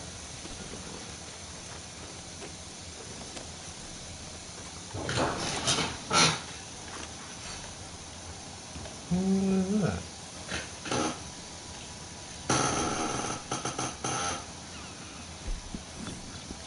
Alright. This should bump you up to level 20 at least.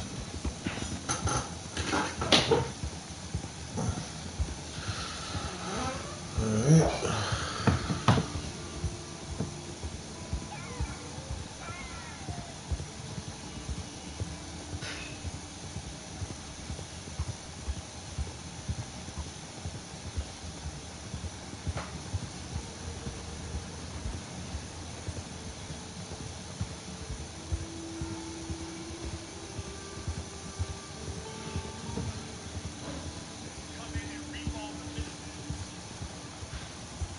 In a market in the landscape. Tonight on the Black Channel, we were one of the very first voices to articulate that legalizing weed should be used as a form of restitution to black people who have been unjustly primarily targeted by the so-called war on drugs and its new Jim Crow tactics. We were also the very first to tell you all that even if you did pursue such a policy, things would not go swimmingly. That prophecy is now coming to pass. 5:15. The Black Channel is live.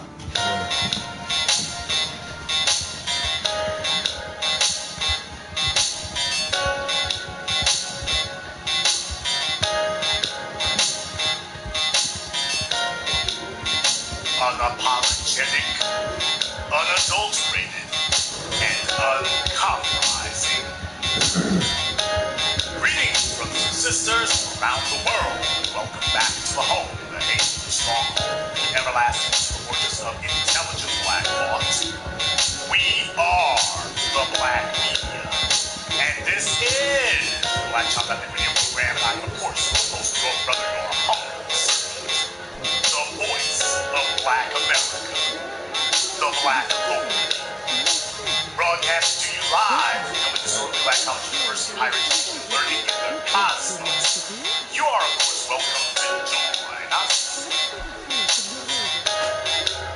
And join us you shall, because on tonight's program, we'll be discussing here a little bit of something that confirms what we've been saying here the whole time. Now, there was an article that was just published in the Los Angeles Times. I paid more for And the whole set. it's referencing their Department of Cannabis Regulation. And man, oh man, if you thought this was going to go swimmingly or go easily when you started discussing legalizing weed and using it as a form of social justice, you just weren't paying attention to what we were telling you. Please remember, it is only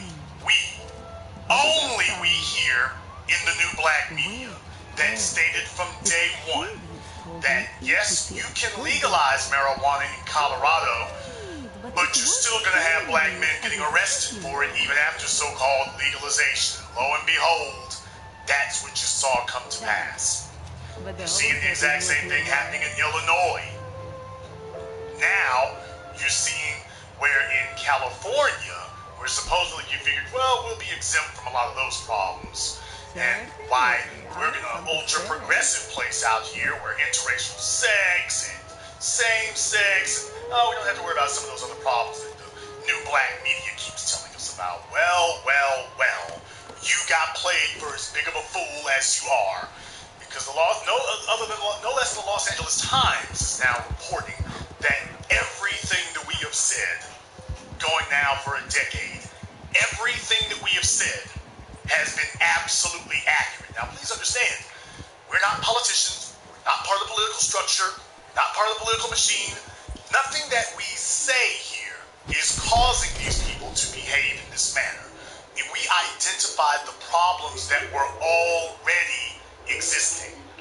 Now, your white corporate media is simply confirming, yeah, the new black media was right the whole time. Yeah, we was getting over on you dumbasses. Yeah, we played you for fools. And yeah, the beat rolls on. So there is an article in the Los Angeles Times. The headline, "She embodied the hopes for LA's cannabis program. Can she overcome its stumbles?" by Emily Alpert Reyes. Now I'm going to read for you some of this article here. Some of it. But you can take a look at the female on your screen right here. When Kat Packer was chosen to head a Los Angeles City Department that would help usher in the legalization of marijuana, then Council President Herb Wesson billed her appointment as a bold example of what Los Angeles stood for. Packer had been an activist with the Drug Policy Alliance who was firmly focused on how the war on drugs had battered communities of color. She was young, black, and openly gay. Been sent on a trail of a band of killers. So already you can see what the real focus and the real agenda is. So all hands up who can't predict how this is going to end. He's one of the 4 states. Those of you who still have your heads up your rumps, in denial, okay. But now that I've said that part, the city council president was so happy to appoint her to be in charge of the cannabis legalization, reform, to give them head of the Department of Cannabis Regulation. And what were her credentials? Well, she's young, black, and openly gay. You driving, nigga? She was young, black, and openly gay, with tailored suits, hair cut in a fade, and the cool, deliberate speech of a lawyer. And she had wowed Wesson at City Hall when she laid out statistics about racial inequality. Now, people, first and foremost, this is A1 premium grade USDA bullcrap. Do you think that your ability to rattle off statistics about how white society victimizes black people with institutionalized racism impresses the political structure? That goes white and black. Do you think that impresses them? They know full damn well how we've been victimized. They know full damn well the statistics. They have to know the statistics. They have to make sure that we're still being effectively victimized. If they don't do a head count, then they can't be sure that things are still working. So yes, you can believe the stats these people put out because that's how they make sure that you stay effectively oppressed. They go back and count the numbers of the oppressed people. Okay, 50% oppressed. Now, gotta get down to 70%. 75% oppressed, gotta get down to 90. Okay, 90% oppressed. All right, we're good to go. And then they come back and check to make sure the next year. Okay, are we still at 90%? I gotta do a head count. 5, 8, 9, 91. Oh, we're overachieving this year. Hey, loving this. So understand something. They keep track of their numbers carefully so that they can make sure and verify that the plan is still working and that we haven't found a way of circumventing the plan. Because you see, if you don't do head count, you don't know if the people that you're trying to oppress have found a way to circumvent the plan. Then you wake up one morning and they've got full-fledged empowerment and you're on the run. So they know the statistics. This idea that somehow they were impressed with your ability to be able to know the numbers that they're oppressing you by, that's absolute nonsense. The article goes on to say the Department of Cannabis Regulation, her new agency, was not just going to hand out permits for pot shops. It was supposed to do something much more ambitious and radical. Ensure that the communities get targeted by the criminalization of marijuana would benefit from its regulation. Many saw the effort as a kind of reparations for the drug war. Now, let me say something else right now. Let me say this very plain and simple. Because I know that we have influenced the national dialogue, all of your major white corporate media outlets and the politicians who go on them, all of them, every single one is responding and reacting to what we say. So I want to take this opportunity tonight to say something different. People, can't go on the other side, man. In the areas that are legalizing weed and legalizing marijuana, it's not reparations. And I understand the definition of reparations, restorative act. But it's not really reparations to make sure that the people that you send to prison, if they get released from prison, or the people that you send to prison are targeted, should be the first people in line for the legalized sale of these things. That's not reparations. That's restitution. You owe this to them. They were targeted by the system, completely marginalized by the system. You know, I don't like using those terms for, quote, marginalized communities, but black people were targeted by the system. The so-called war on drugs was a war on black people. You shut them out of the economy. You shuttered the plants in the major industries. You sent those overseas to make sure that things could still get manufactured and produced, but you would not have black folk generating income, being part of the middle class, and a part of the mainstream of the American economy. So you devastated those people, shipped them off overseas, so that the work could be done by non-black people overseas, and in turn, you bring the products back over here and sell them to white folk. So black people are pushed into this ultra-impoverished state. We talk about food deserts, we talk about the job deserts in America. Black teenagers with 19% unemployment, grown black men in areas, most of your major cities have 50% black unemployment, 90% for black teenagers.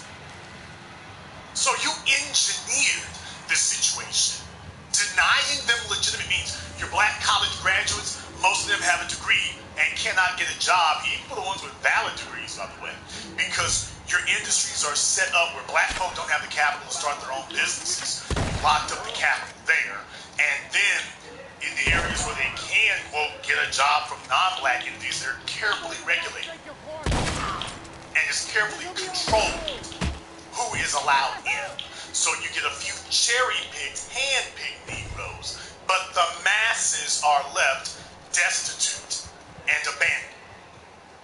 So they have to turn to the illegal economy because you denied them legal access. So they have to become aficionados of the illegal economy, which has always been the way it's been.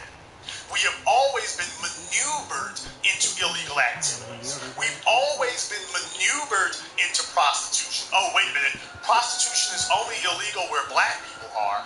Now, when white folk want it to be legal, where they can have the game sewn up, oh, all of a sudden it's legal. The Bunny Ranch out in Nevada, Atlantic City. When they can get away with these things, whether completely regulated or not, it's allowed to thrive. It's allowed to flourish. Why do you think all this started in Colorado? When they can have the game locked up and sewn up, that's okay. Now, if you try to do it as a black person, all of a sudden, whatever you do is deemed illegal. When you do it. White males can go around with trucks with big-ass wheels jacked up in the air and exhaust pipes so loud you can hear them 2 miles away. And I mean that literally. They sound like airplanes. Now, that's not disturbing the peace. Even though this is a completely arbitrary, artificial, and unnecessary modification of a vehicle, that's legal. You can put loud mufflers on a truck as a white male. That's legal. If you get enjoyment of making the earth rumble from the muffler on your car and the exhaust pipes on your car, that's legal. Now, if you're black and your radio is too loud, we can hear that a block away, not a mile away, a block away. Oh, all of a sudden, that's violation of restricted noise ordinance. You're disturbing the peace. We need to search your car and look for contraband. This is the way the game has always been played. Whatever you do will be deemed illegal. You got white women running around talking about free the nipple. We want to walk around topless. And yet they're trying to propose laws all over the place to ban sagging. Not that I support sagging. I think it's reprehensible. It is the resort of primates. However, you got white women talking about walk around topless. I saw it all over Los Angeles. For those of you who live in Los Angeles, if you've been to the slut walks, yeah, there were females there wearing peekaboo outfits, fish netting where you can really make out what's under it. But there were a few of them walking around straight, topless, wearing only a pair of shorts, and that was the only thing. I'm not talking about, if you saw my film Gentrified, you saw the white girls walking around with pasties. I'm not talking about them. There were a couple of females there who were walking around straight, topless, like this was Magic City or $1 Million City Light Strip Club.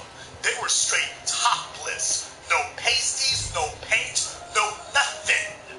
They were straight rated R topless in the middle of downtown Los Angeles at a rally with hundreds of people at it. While you're talking about going after black males for sagging, that's indecent to show your underwear. I think it's indecent, inhumane, and unintelligent. Absolutely. Meanwhile, I'm watching white women walking around. She's not just showing her underwear. She is showing her naked breasts out here. But, as a matter of fact, I don't think I've ever said before, I actually walked up to a white female police officer. I walked up to her and I was like, there's walking around out here topless, And she was like, yeah, that's what they do. And I said, well, you know where I'm from, because I'm from Louisiana.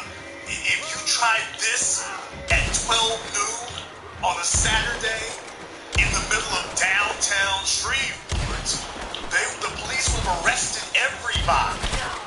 To which she was like, yeah, it's different here in Los Angeles. The DAs have decided that that's not something they want to prosecute. Oh, so you pick and choose what it is. So you pick and choose. So you really have to be suspicious when you see people who have worked within government, especially prosecuting attorneys. Some of y'all went for that, some of us tried to show you through our silence. But in any case, got the prosecuting attorneys in Los Angeles just understand about it. We're talking black people. In any case, this is so as black people, you are maneuvered into illegal activities, and then you are targeted. But white folk doing the exact same thing, they're not targets. Matter of fact, they get invested. Now, the article goes on to say, 2 years later, Packer would face a furious and disappointed crowd of cannabis applicants and activists in the marble chambers of City Hall and tell them that she was disappointed too. that the city had ended up hurting hundreds of people who took financial risks as they tried to nab a limited number of licenses that to do what LA did. If Packer had once seemed to personify LA's progressive vision for cannabis, she was now the public face of its stumbles in realizing that goal. Licensing for new shops had been put on hold. Wesson and Mayor Eric Garcetti had called for an audit. Packer was being berated by cannabis activists at public meetings and facing threats in her inbox. Quote, "It's one thing to pass an equitable policy," she told the crowd of applicants and activists. "It's another thing in its entirety for it to be implemented." So they found this black female lesbian, put her in charge of their rigged program to hand out legal marijuana licenses. And lo and behold, shocker of shockers, their hand-picked black puppet, tool, stooge, was the front person that they hid behind, while they engineered undermining black folk at every turn here. And 2 years later, you look up and, the licenses have gone out, and you thought it was going to actually be restorative justice for the people who had been targeted. And you know why? Because it was black men. 6% of the American population, black men, built the marijuana trade in this country. Let us be clear about that. Truly black men built the national drug trade, which is soon going to be corporatized and nationalized by white interests. Why do you think they keep talking about Nicky Barnes and Frank Lucas and Frank James and Freeway Ricky Ross? Why do you think they keep doing that? Because when you go over the numbers, this was black men who did this. This is black men. George Shung didn't have a damn thing on Ricky Ross. Let's be very clear about that, people. Yeah, we know about the movies Blow. The Colombians grew the marijuana. They grew the cocaine. But your product was worthless in Colombia. If you didn't have black men here in America to set up the distribution network and to bring the money in, all you're doing is sitting on top of a bunch of damn weeds. And that's all you're doing. You need to have the distribution network here. Why does it have to have the distribution network here? Because they made it impossible. They made it very difficult. Not impossible, because it's not true. Black men were able to grow their own marijuana here as well, but because we were specifically targeted, we couldn't get the numbers up the way a lot of other folks do. But let's be very clear. Black men are the reason that the drug trade took off, and specifically marijuana. That's the reason it took off. Here we go. So this is an industry that was made illegal because it was too easy for black people, specifically black men, to profit off of it and gain wealth. White men were allowed to gain wealth at this. But when it was time for black men to gain wealth, all of a sudden it's illegal. Oh yeah, but we're not going to target white men, we're targeting you. We maneuvered you into this illegal, illicit trade, and now we're going to punish you and target you for doing so. But the reason that it is absolutely essential that this go to the benefit of black people, and specifically black men who have been incarcerated, given felonies, absolutely oppressed by the system, by the court system, that you've been maneuvered into this is absolutely essential, because these are the men who built it. And now you got a bunch of whites and Asians trying to run in and grab a bunch of licenses for a drug trade that they participated in oppressing the architects and engineers who built it. No, if black men in these places built this drug trade, then they should be the ones profiting from it. They should be the ones primarily profiting from it. After all, they built it. Don't expect your white supremacists who want to talk about who built America and whatnot. All of a sudden, they're going to tell you that doesn't matter. all of a sudden, look for them to turn 180 degrees on a dime and tell you, oh yeah, all of a sudden that doesn't matter. Doesn't matter who built it. Remember, you're dealing with barbarians, and the rule is barbarism. Please remember that. Now, the article goes on to say something interesting here. They go into a little bit of a background on this Kat Parker chick. It says Kat was not the name she was given when she was born in Germany. A military kid who was shuttled to Virginia, Arizona, and Virginia again. Her mother still calls her Rina, R-I-N-A, a shortening of the German version of her name. Well, interesting.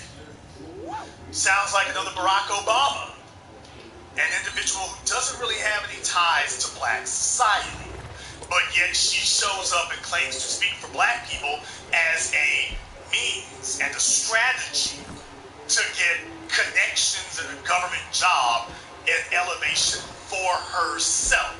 Meanwhile, after she gets elevated, she leaves everybody else behind. Yeah, this all sounds incredibly reminiscent, doesn't it?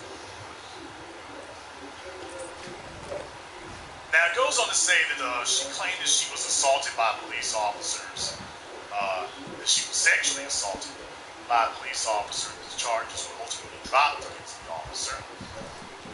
Then it says that she went to law school to become a lawyer. Okay, very cute there. Then it goes on to say that she was asked by one of her college professors to join somebody's political campaign that she supposedly was criticizing, critical of. She even asked to join their campaign. So later it goes on to say here, because in Ohio, they were talking about in Ohio, there was an initiative to legalize a limited number of marijuana growers. The article goes on to say the Ohio initiative ultimately failed. Packer had gotten back into grassroots organizing in Ohio when she saw that the Drug Policy Alliance, a group seeking to reduce criminalization in drug policy, was hosting a strategy session in New York called Drug Policy Reform is Racial Justice Reform. She hitched a megabus each, and with a file folder loaded with business cards and copies of her resume. So she went to go promote herself. She saw an avenue upon which she could have an advantage over other people. Oh, I'm here to speak for black folk. Meanwhile, she's got a bunch of business cards and resumes to speak for herself. The bus broke down, but she was still the first person to arrive at the conference. Lynn Lyman, the former California State Director of the Drug Policy Alliance, said she immediately knew that Packer was the person who would help her secure passage of Proposition 64, the 2016 measure to legalize recreational pot, and swiftly hired her as a campaign coordinator. Now, notice Proposition 8, which didn't support gay marriage in California. Notice that proposition wasn't allowed to stand. Now they're trying to implicate black children into deviant behaviors. But notice that only works when they want it. So your initiatives pass, they want to leave it there. If they don't, all of a sudden, you can't get anything done. All of a sudden, the voice of the voters doesn't matter if it's not an initiative there. The article goes on to say, in her new job, Packer soon began reaching out to the cities about local programs to ensure social equity. Just months after Packer had moved to Los Angeles, she went to City Hall to urge LA to put equity at the forefront of its cannabis regulations, recounting statistics about black people being disproportionately arrested on marijuana charges. When she stopped talking, Wesson piped up from his seat. "Hey, Kat, do you have a resume? You just impressed the hell out of me. Send me one, please." And mission was accomplished as far as she was concerned. Now, here we come to the term. The article says, when Packer was chosen to head the Department of Cannabis Regulation, many were elated. Kika Smith, a South LA resident who wants to open a shop selling cannabis-infused beverages, said it was the same kind of hope once had about another young, vibrant black leader, Barack Obama, and that it ended in the same disappointment. I still have love for her. I think she's a brilliant person, Keith said, but she failed us. Now, this is the Los Angeles Times saying this part, that Keika Smith felt the same way about another young, vibrant black leader, Barack Obama, and that it ended in the same disappointment. This is not the Los Angeles Times speaking of their own free will and volition. They are confirming that what we have said here in the black media, that this is what black America feels. This is the final sentiment about Barack Obama's presidency. The Trojan horse has been slain. This is the Los Angeles Times confirming that the battle is over. The battle for ideas is over. The final opinion of Barack Obama by black society has been registered, and it is that he was a Trojan horse sent in to sell us on empowering white interests and divesting out of ourselves. That was the point. Now they are confirming that everything we've said is accurate and that they are bowing to what we have said is the sentiment of black society. So that's it, people. You're not going to see a headline from the LA Times that says Barack Obama, the loser, what went wrong. That's not going to happen. Not anytime soon. Don't expect it to do that. We have to recognize when we won. And this is a very clear declaration of surrender. They are acknowledging that our accounting of the events is the prevailing sentiment in black society. When we tell you that we are the black media and everyone else is responding and reacting to us, here's your proof. If you're still listening to Bowling Ball Martin and the Democratic Party shills and tongue-tied, hook-jaw, and the rest of these obvious party puppets, you're just outside of the loop. You're on the outside looking in. These people are responding to the articulate, the intelligent, and the capable. Those of us who speak for the black street. Not those of us who got a white female in our mouths and a tongue-tied puppet next to us and trying to fabricate some false credentials because he used to work at the prosecutor's office locking up black men. And now when they do a story about this, you don't want to say anything about this because you were the one helping lock up black men. Now what you're going to try to say, oh, that's not really what you were doing? Then you should have been fired because that was your job to lock them up. Interesting. But I digress. Well, actually, no, I don't. It goes on to say that Packer said she should have done a better job at managing expectations on a program that would never provide licenses for everyone who wanted them, and that moved slower than they had hoped. But many of the problems in our royalty department were rooted in decisions made years earlier, she said, some before she was even appointed. So she's passing the buck. She asked for the position, and now she's passing the buck. Now listen to what they tried to say to try to cover for. They say, under rules approved by the City Council, the Department of Cannabis Regulation had to first grant approval to existing shops that had followed city rules. Then the growers and manufacturers who had supplied them before it could start licensing new operators like Keith. So in other words, we have to prioritize the whites. Yeah. We have to prioritize the whites who have already unfairly been overlooked by the system. We were locking up black men for possessing and dealing this stuff. We overlooked the whites, so we have to first make sure that they're good and they're okay. Before we see about the black people that we see targeted with the black people who built this industry, we need to make sure that they are disinherited before anything gets started. And that's how power works. Power does not work fairly. Power makes sure that it does to you what it wants to do. So that's why I'm saying this whole idea, she never should have been involved in the first place. She has black folk who had already not even victimized. They should be the ones in charge of that. To look out for other black folk who've been victimized. And no, the white growers and the white distributors and the white shops, they don't give a your what? Down the stairs. You've already been good.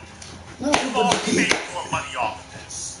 It is now time to prioritize black people who have been victimized and targeted by institutionalized systemic racism where the sale of weed is concerned. They need to be prioritized now, not after you're good.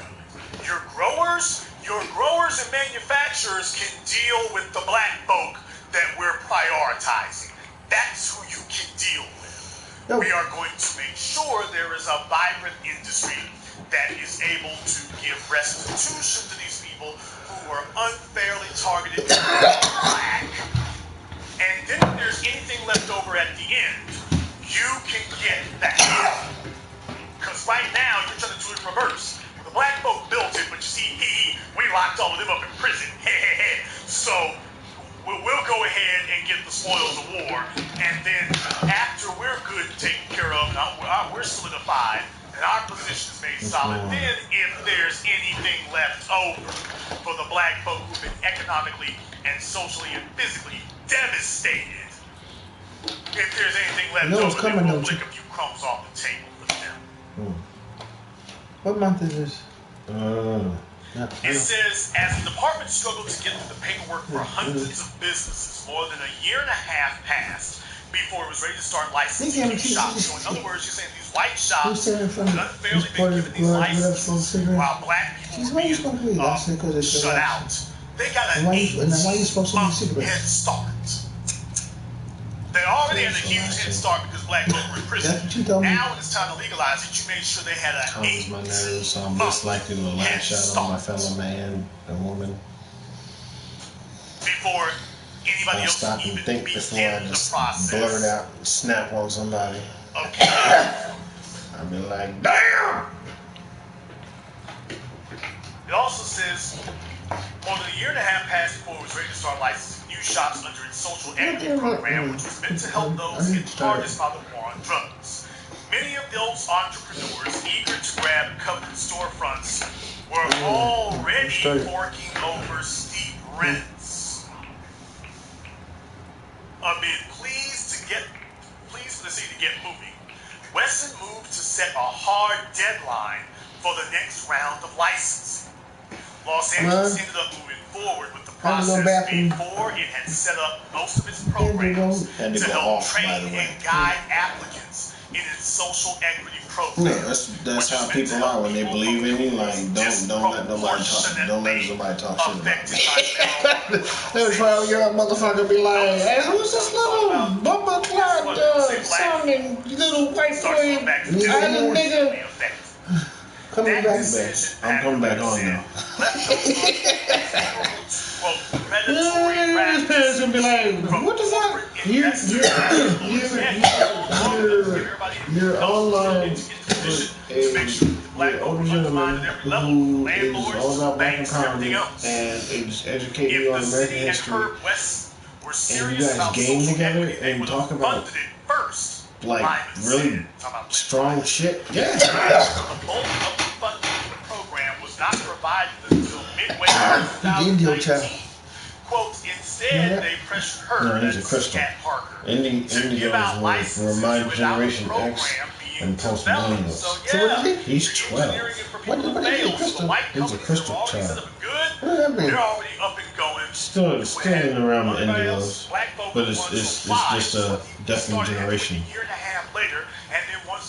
Because there's a lot of shit in this fucking planet right now. It's gonna take a strong fucking mop to fucking clean this shit back out. Properly, not just not just giving it one and supposedly make it look a little, less, shitty. No, like actual clean, not shitty. Council members decided that a limited number of licenses for new shops would be handed out on a first-come, first-served basis in what Spiker later called a fastest computer contest. Los Angeles was flooded with hundreds of applications in minutes, Yep. far exceeding First come, the first available basic licenses. bullshit. Yeah. That's So how this most people that social ain't. justice But if you look at the initiative list of the people that's on that that shit, was sold as no, this will be actually fucking Armenian. restorative justice for Armenian black and folks Asian. I'm like, who were targeted by the war on drugs. When you finally, years later, got around to saying, okay, we'll take applications, all of a sudden, it's Everybody not for black in California folk wants to do anymore. it. It's first come, First first served. served. And understand, as we get deeper into this, and I've actually dug into this, I've Googled this, I've been to the Department of Cannabis Regulations office and taken a look at the list, and I'll go ahead and post that in the chat room. I'll post the link to that list in the chat room so you can see it and see just how deep and far the machinations are. Cool. Criminal, what they've done. Nothing less than criminal. But it goes on to say, in October, after activists released a video showing someone accessing the system early,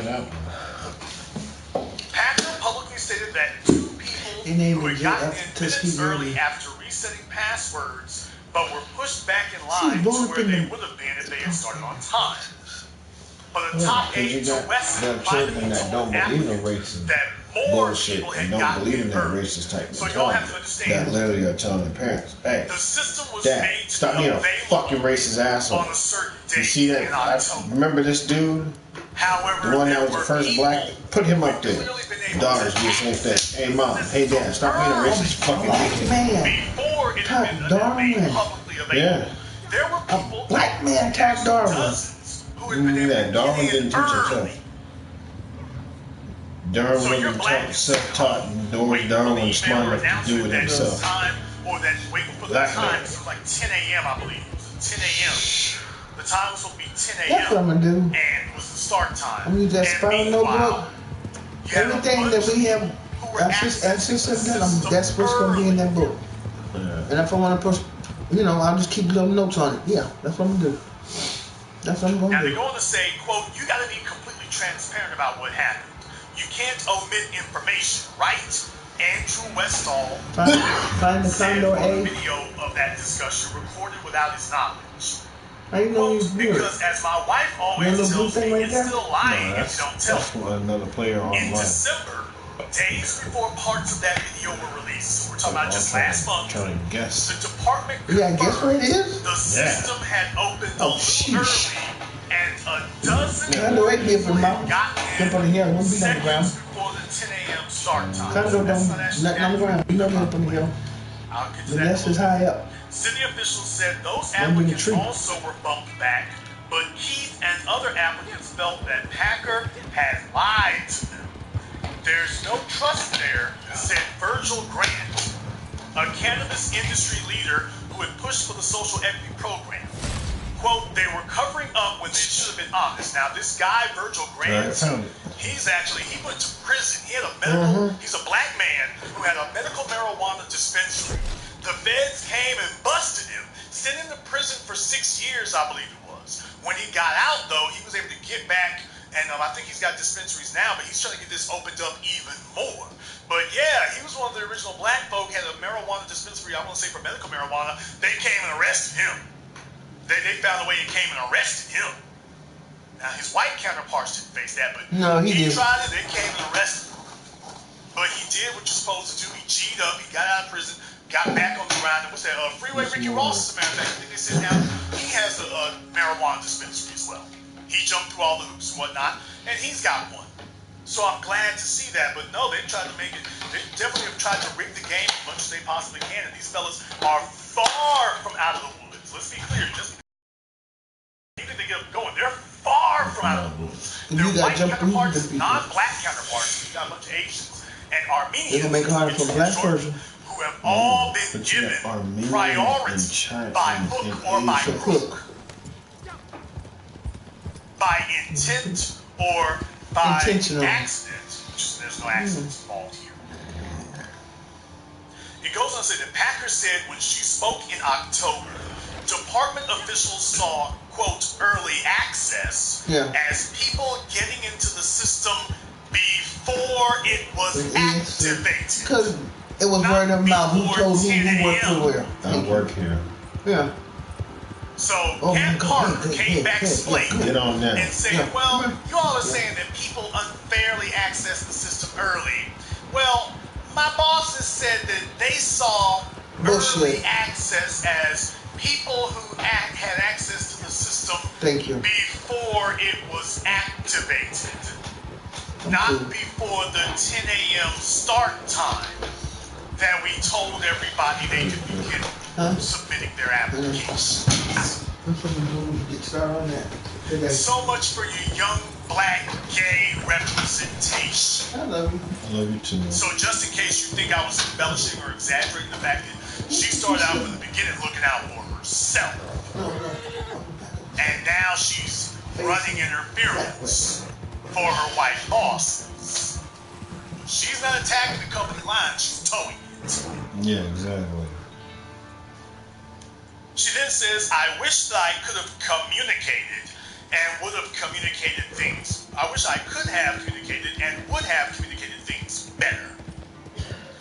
Local activists have also questioned whether LA's program will ultimately help people of color whose communities bore the brunt of the drug war. Grant, that's talking about Virgil Grant again, has repeatedly drawn attention to the number of likely licensees with Armenian surnames. Wow. So now, in the chat room, I'm going to post the link to the list of licensees, the people who applied, or the list of potential licensees. I'm going to post for you the link to that. So you can go there and see for yourselves. This is investigative journalism.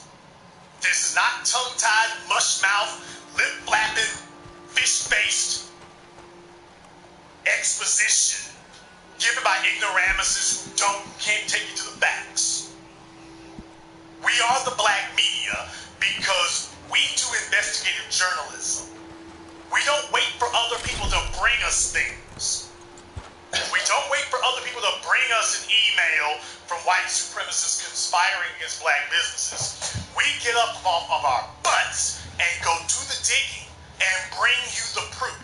So by the way, they did list the names. Now you have to dig around on their website to find it. But the Department of Cannabis Regulation in the Phase 3 licensee applicants, they did list the names of the people who applied. Now, before I get to that, I want to read the next paragraph to you. Because I want you to understand this. Now, in a state the 15th, no late fee, that tells you that propositions don't matter, unless they say it does, listen to what they say next. Local activists have also questioned whether LA's program will ultimately help people of color whose communities bore the brunt of the drug war. Communities of color people. Communities will help people of color.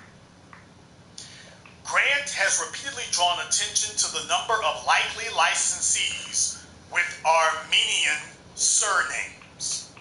The program does not single out anyone by race and cannot do so under California law. It is aimed at poor people with marijuana arrests as well as people who have lived in areas heavily affected by such arrests. Packer pointed out that researchers had pinpointed the policing districts where marijuana arrests were especially steep, but the council based its program on zip codes, a decision that in areas such as Los Feliz, where arrests aren't as common. If cities want to target black and brown communities, Packer said, quote, We have to be surgical with our approach. Now, people, what you just heard, what that meant was that you can't be excluded from the list of applicants if you're white or if you're Asian.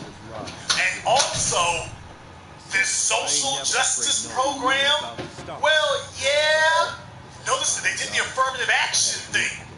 Something that was sold to you as being targeted towards black people who have been unjustly brutalized and oppressed by the system.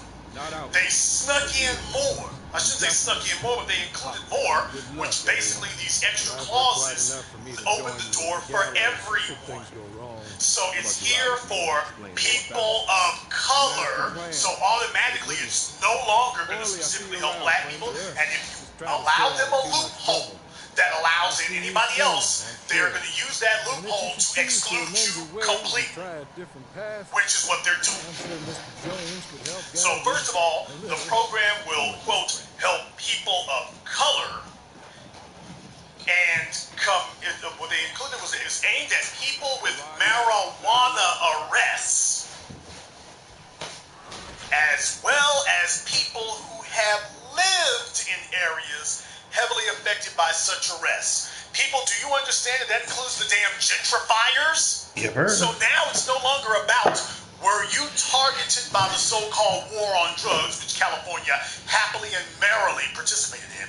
It's no longer targeting people who, black folk, much less people who were targeted by the war on drugs and had their lives upended by it. It's now going to include whites, Asians, semi-people of color, including Armenians, Indians, talking about East Indians, people from India. So the gentrifiers who already have money, who are already introducing another form of ethnic oppression on black people.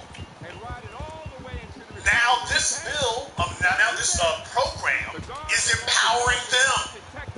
The very people that black people need help and a leg up to get economically stabilized, simply to survive in the presence of, now the program has been specifically targeted to empower those people. And if you take a look at the list, this is from their own website. You take a look at the list and the way in which the applicants are listed on here. You can see very easily that, yeah, this is game. This is game. Now, if this you one go was like to another person like this. MJ Biz, they've got some charts on here. I think they were put together by Virgil Grant and took specific issue with some of the things that were happening here. They went through the list of applicants to show exactly what it is they went wrong. So it says failure number 1. The Acela system opened early, so the system that people were supposed to log in to submit their applications. The system opened early. A social equity applicant successfully submitted his online application at 9:51 a.m. Tuesday morning of September 3rd, more than 8 minutes before official 10 a.m. system opening. So we have a little bit of a discrepancy here between what the article says and the information that Mr. Grant's organization gave. We'll just go off the information that they gave for now, because I don't want this to be confusing. So the article is talking about October, but here it's saying September. But that's okay. Also, you'll remember back we were saying here before, they were saying before that, it was a couple of minutes before the system had opened. That's what they were saying before, remember? They were telling you it wasn't such a big deal, not that big of a problem. But then you find out, wait a minute. Remember from the article, let me go back and quote that again. In December, days before parts of that video were released, the department confirmed the system had opened a little early and a dozen more people had gotten in seconds before the 10 a.m. start time. That is not by the accident. information that we were given here.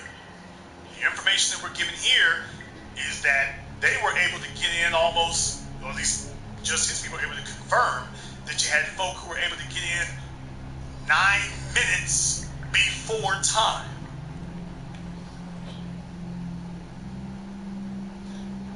Now, the screenshot goes on to say the person completed the application and pressed submit, which triggered the assignment of record ID 001. It was the first application submitted well before the stated 10 a.m. start time. Now remember, they're playing by we're white and we say so. Because remember what Packer said, well, my boss said that even if they did that, well, before time is, we consider that to be before the system was online and publicly available, not before 10 a.m. So even if you did catch us breaking the rules, new rule, we're white, we say so. New rule. Failure number 2, breach of public trust. On September 26th, the DCR published the Phase 3 Retail Round 1 submissions list of names and timestamps of all 802 social equity applications.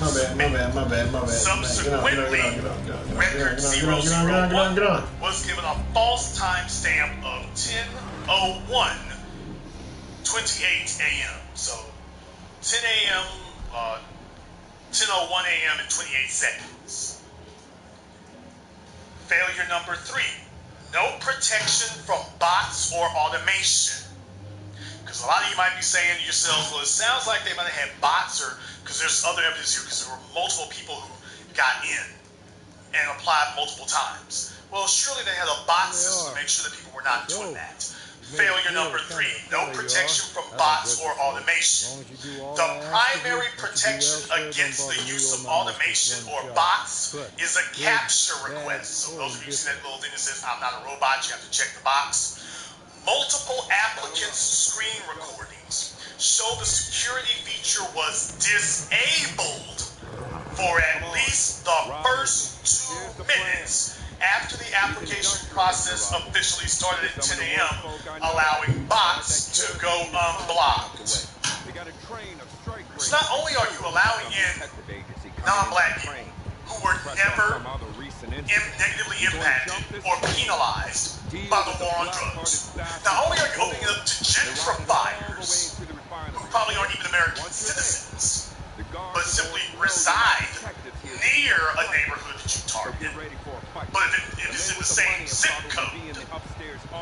So if you're in the gentrified parts of the zip code, you can apply as if you're one of the people who was getting your front door bashed in by the police.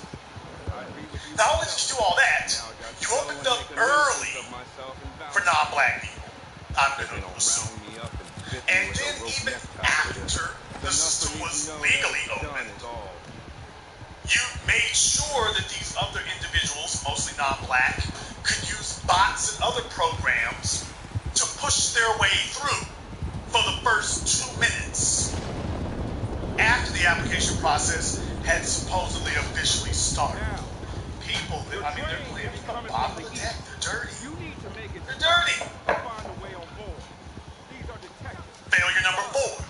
No protection for submission of multiple applications. The Department of Cannabis Regulations stated, quote, users who attempt to submit multiple applications simultaneously will receive an error message. The presence of duplicate applications with start times, which timestamps indicates the failure of a seller system to identify/deploy error messages to submissions that were aided by automation or submitted in parallel under a single user login. Now this part is important once you start seeing the names, because the names of people who submitted their applications multiple times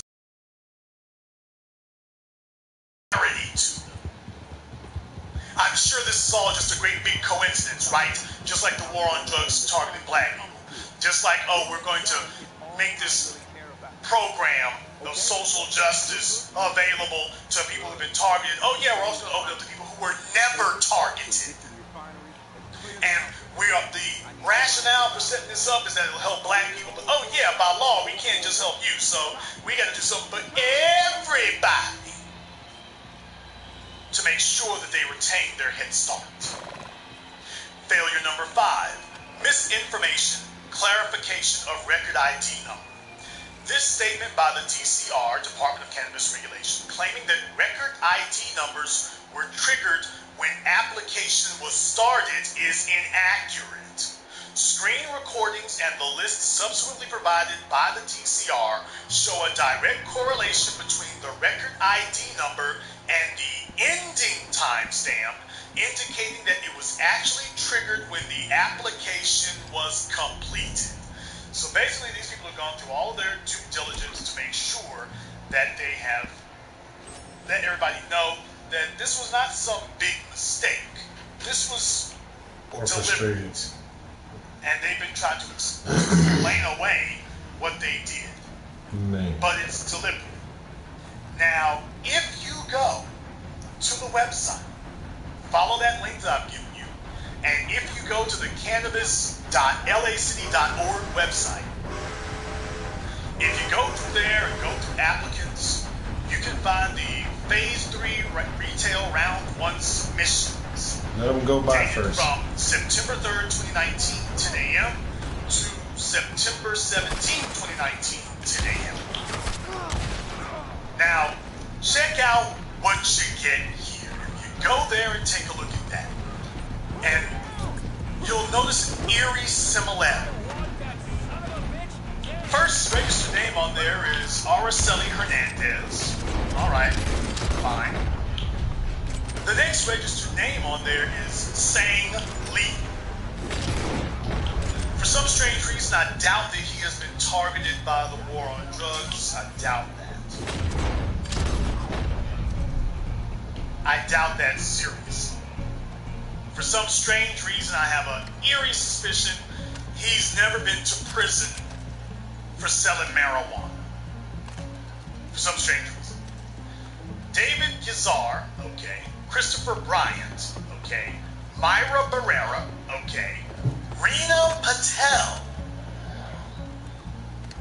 Reena Patel, that's Indian name. East Indian name. Huh. Okay. Alexis Bronson. I'd like to see a little background on her. Edwin Cohen, K-O-H-E-N. For some strange reason, I don't think any of these people have been to prison for selling marijuana. I don't think any of them have been targeted by the war on drugs. I don't think any of them live in neighborhoods where the police were targeting black people. For some strange reason, I don't think any of these black people have certainly been to prison for killing drugs. For some strange reason, these all sound like newcomers and gentrifiers. These all sound like non-black gentrifiers. This is investigative journalism. This is documentation. This is what makes us the black media. Swollen, bloated Martin over there on Roland Martin Unfiltered, on Roland Martin Unhinged, doesn't do this because he would burn too many calories moving his mouse to go look up anything. Furthermore, he couldn't understand what he's reading. He needs somebody else to explain it to him. And in the absence of anyone able to explain this to him, he doesn't get it. We're the black media. We're not a bunch of brain-dead, clueless lawyers who can't read a law. We are the intelligentsia that decipher this for the masses. And no one can dispute us because our accuracy is pinpoint. This is the news, information, analysis you will simply receive nowhere else. Now, if you go down the list, and I wanted to monologue there a bit to give you all time to keep reading down the list so you can see some of these other names. So I'm not just droning for no reason. I'm giving you a chance to read down the list before I get there so that you can see I'm not embellishing this. You haven't heard any of this anywhere else. You haven't seen it anywhere else. We're bringing it to you. while other people are playing about reparations, they don't have the data, and they don't have the knowledge. Hell, they don't even have the speaking skills to be able to talk on this. This is why you have the black media. 2020 is the year of the black media taking these people to task.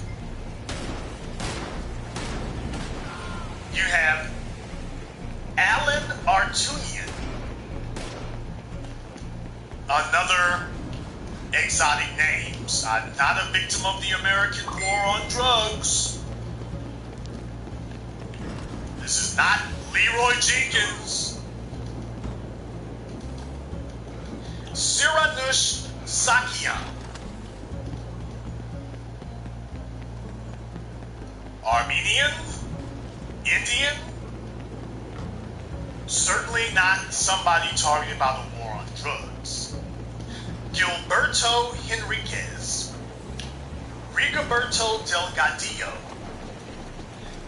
Anahit Arustamayan, number 15, at 10:01 a.m. and 6 seconds. Anahit Astaramian.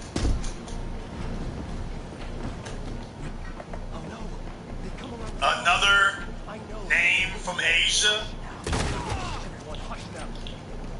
Go ahead and look those up. Francisco Ortego, Pablo Espinosa, Ariel Merban, M-E-H-R-B-A-N. Now then we come down to this fella.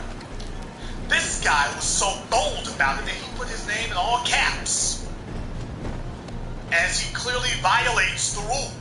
Why wasn't he immediately disqualified? He immediately violated the rules. Mansoor Sanghian Kalimi. This guy shows up not once, not twice, but 3 times within a minute or so. He shows up 3 times. He shows up 3 times within seconds. He doesn't show up 3 times within minutes. This guy shows up 3 times within 4 seconds. He has a name like an Indian computer programmer, and very clearly he's got the skills. Not impugning anyone, but by the way, if we investigate him and find out he really is an Indian computer programmer, one of the gentrifiers in California, that they brought over here because this is what destabilizes black neighborhoods. Yeah, they brought them over here to get unearned benefits. This is what Dr. Claude Anderson was talking about. This is what America's always been founded under. They bring over white people, and then specifically non-black people, and then they gift them all and grant them all unearned benefits that were specifically denied to black people. Black people built the American drug trade. They punished us, penalized us with jail time for it, but they will gleefully and happily bring over Asians, East Indians, Armenians, Arabs, Russians, Jews, Orientals, anybody but black people, and grant them unearned benefits. None of these people did anything to earn this, but he can show up with his computer programming degree and go into the legalized marijuana distribution and retail business, and he's done nothing except show up here. No obstacles in his way. He has been gifted unearned benefits. What part of this did he earn? Because I can show you the black folk who earned through blood, sweat, tears, and incarceration. What part of this did he earn? And then you go through name after name after name of people being granted. So you just ran over the horse, real estate, economic real estate. Black folk never got the 40 acres and a mule, but they made sure that a bunch of people who are newcomers to the country get a head start over you in every way. If the white population can't keep their numbers up, they'll make sure that at least non-black people who identify with white supremacy take up the mantle of joining the ranks of destabilizing.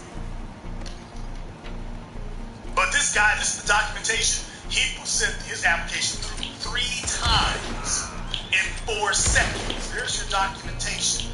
3 times in 4 seconds. Dominica Soto, Khadijah Allen, Alfred Tarragano. Now you can keep going down the list of names if you want to here, that's fine. Kalina Flores, Anibal Mejia, Brent Feldman, Wally Knott III, Eduard Semirjian, Eduard Semirjian, Razmik Hazepian, Dominique Ellison, Nicholas Palladino, Jose Romero, Mixtili Abeli Andrade, Vania Saturi, Ravin McSweary, this Ravin McSweary, with that first name Ravin, R-H-A-V-I-N, okay? Might take a little double check on that. Lanisha Edwards, James Green, Paul Barris, Christian Ross, Mikonin Garetu, Rabin Woods, Amo Kachartrian. I think I got that right. Arno Kachartrian, Leona Beatty, Angela Washington, Joseph Gardenia, Divin Baharians,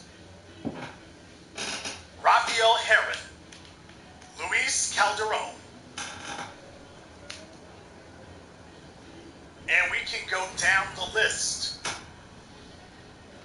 But you're noticing a lot of names of people who are clearly not natives of the drug war and not native residents of these areas. Certainly not when they were targeted by the war on drugs.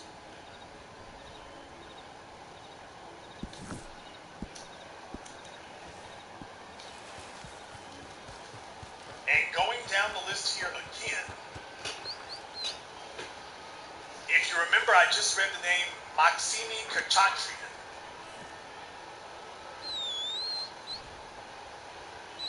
I'm sorry, Arno Kachartrian. Kachartrian. On the next page, there is a Maxime Kachartrian. Now, this one has a Y between the R and the A at the end. But it sounds like these are family members. Arno Kachartrian applied. Arno Kachartrian applied.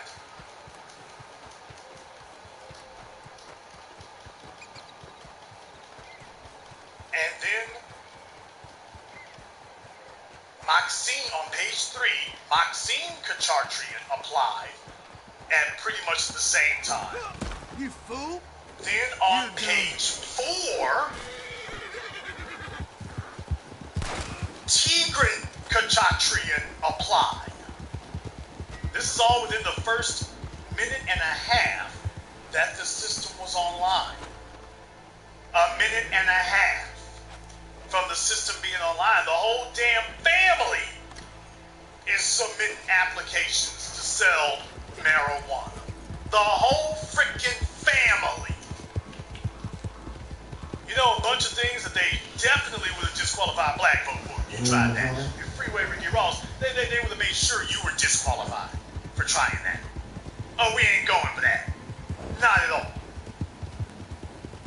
And the list of East Indian and Armenian names, you can go down this thing, there's just dozens of pages here.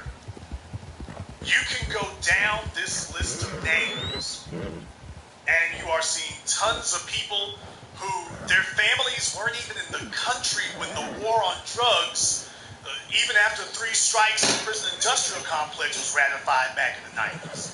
These people weren't even here. But you're competing against them for social justice benefits.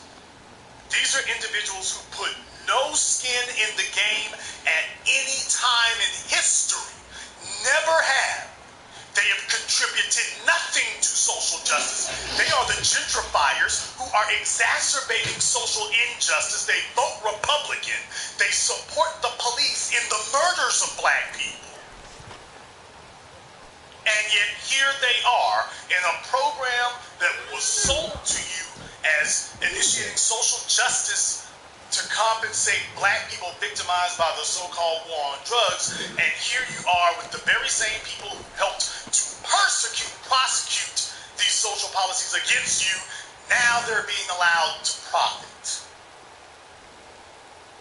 I have got to tell you, in California, where black folk are concerned, I've always taught you all that California is done for black people. This is your proof positive right here. You know why? Because I can go to California and I can find a whole group full of black male bed bugs and dirty low-down bed wenches who will sing the praises of the very people on this list who have economically and physically gentrified you and are now able to put a damn saddle on your back and literally ride you around like a Shetland pony. You're going to find a whole bunch of black folk talking about we're in post-racial society. They will not say the name black. They will not say the word black. They will not champion a specific black cause. They jump up and champion everything else. This is the result and the consequences of refusing to have a black code of conduct. Because you can see on this list is a quintessential execution. A non-black code of conduct. These non-black folk are on code, man. They're on code. They are organized. They're ready to go. And they are... Welcome. How do you do? Bum rushing their way through the door and bulldozing their way through your property with a program that was originally, like everything else, from affirmative action to civil rights and so on and so forth, programs that were originally planned and generated for the purposes of aiding black people who have been absolutely devastated by the American social order, and then they made sure that you don't get anything from it. Oh yeah. And the operative that they used to spring this trap on you was a black person.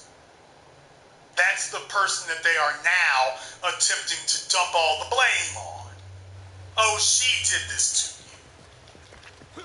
Because black folks were supporting her at first. Well, she looks like us. No, nobody demanding what is the black agenda. People, this simply illustrates to you and encapsulates to you the peril of refusing to state that there must be a black agenda. So that when everybody walks into the room, you made it very clear to them that we're not here to discuss people of color. That's a bait and switch and a trick bag. We cannot be coy or shy about this. Right now, they are throwing open the doors to the very people that black people need protection from.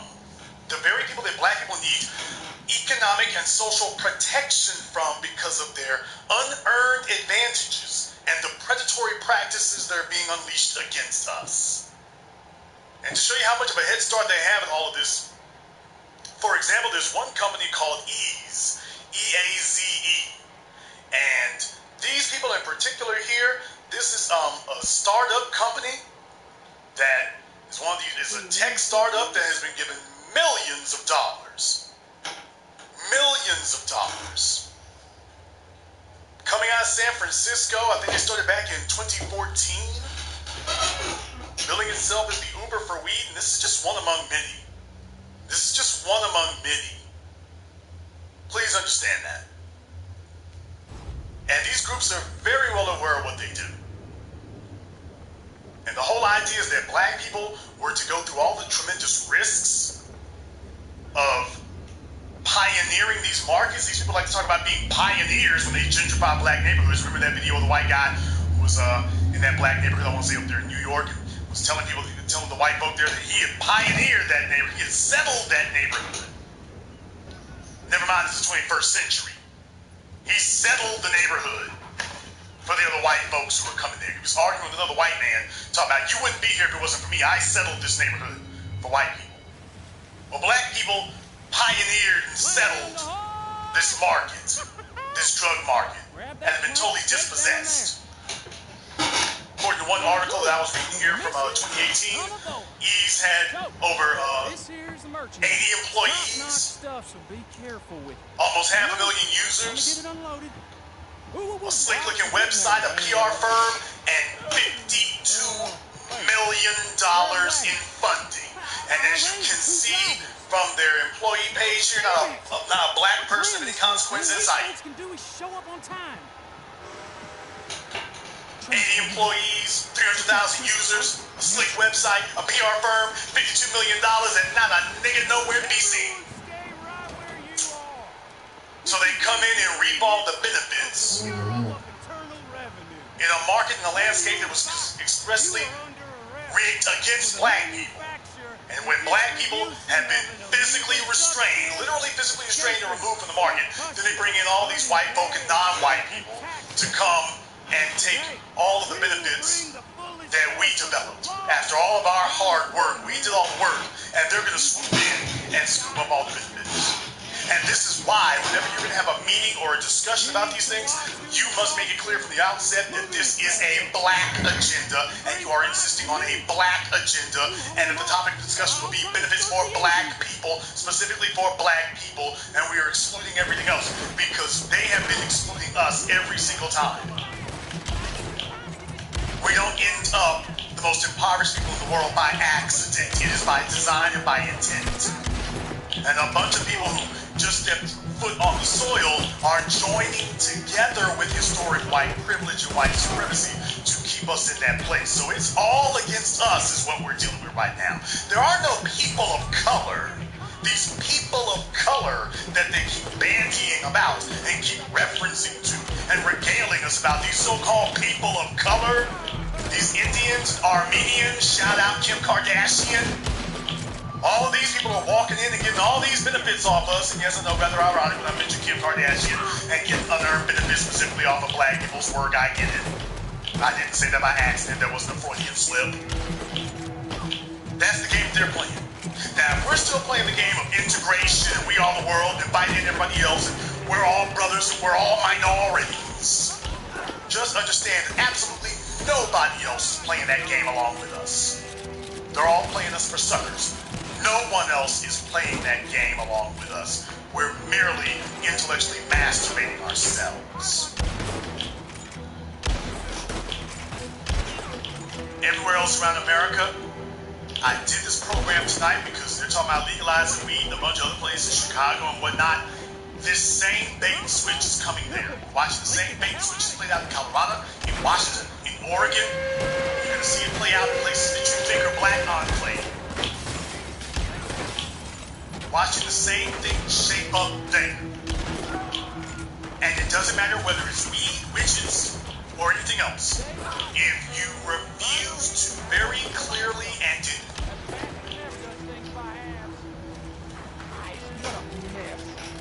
I don't know how the hell it got out, but we can't go down like this. that the sole purpose of the gathering and the meeting, whether it's City Hall or elsewhere, that the agenda on the table is black empowerment and black economics mixed with nothing else.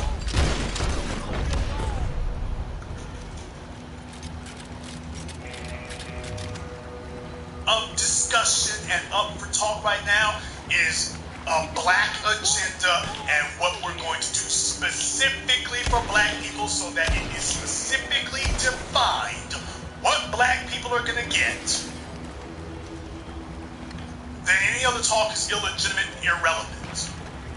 And the only reason we need to hear about other folk is to make sure that you're not giving them more than that you're not turning to saying, okay, we're going to do exactly what we're doing for black folk, we're going to do 5 times as much for other people. Oh. Black people are going to get the lion's share of the benefits because we... If we can hold them off. Fuck, we're all skin in the motherfucking game.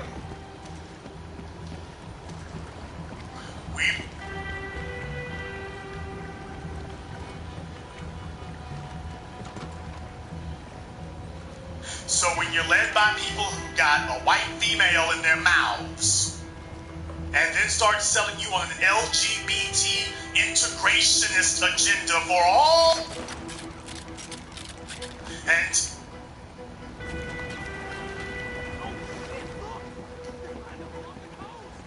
you're a fool to ignore those things. At some point,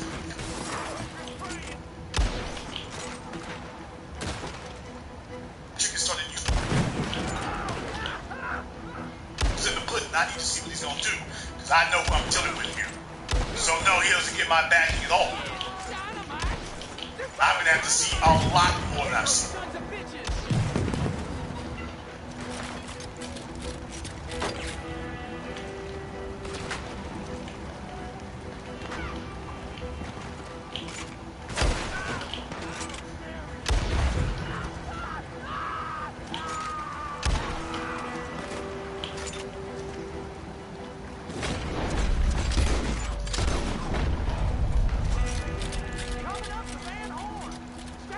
The headline is the agenda. That is the title of the report. That is the title of the agenda. And the agenda said it's illegitimate and irrelevant. What you're witnessing happening in California right now, which was the epicenter of targeting the war on drugs, but far from the other place, what you're seeing is now they used you. They were able to profit off of you in the prison industrial complex by putting you in jail for developing the marijuana market. Now that they're legalizing it, they are going to marginalize you once again and completely shut you out of the proceedings and profit off of this market that you went to prison to develop. Neely Fuller sure was right. Watch out! They got a sniper in the lighthouse up there! Or a situation. So no matter how things go, they come out on it.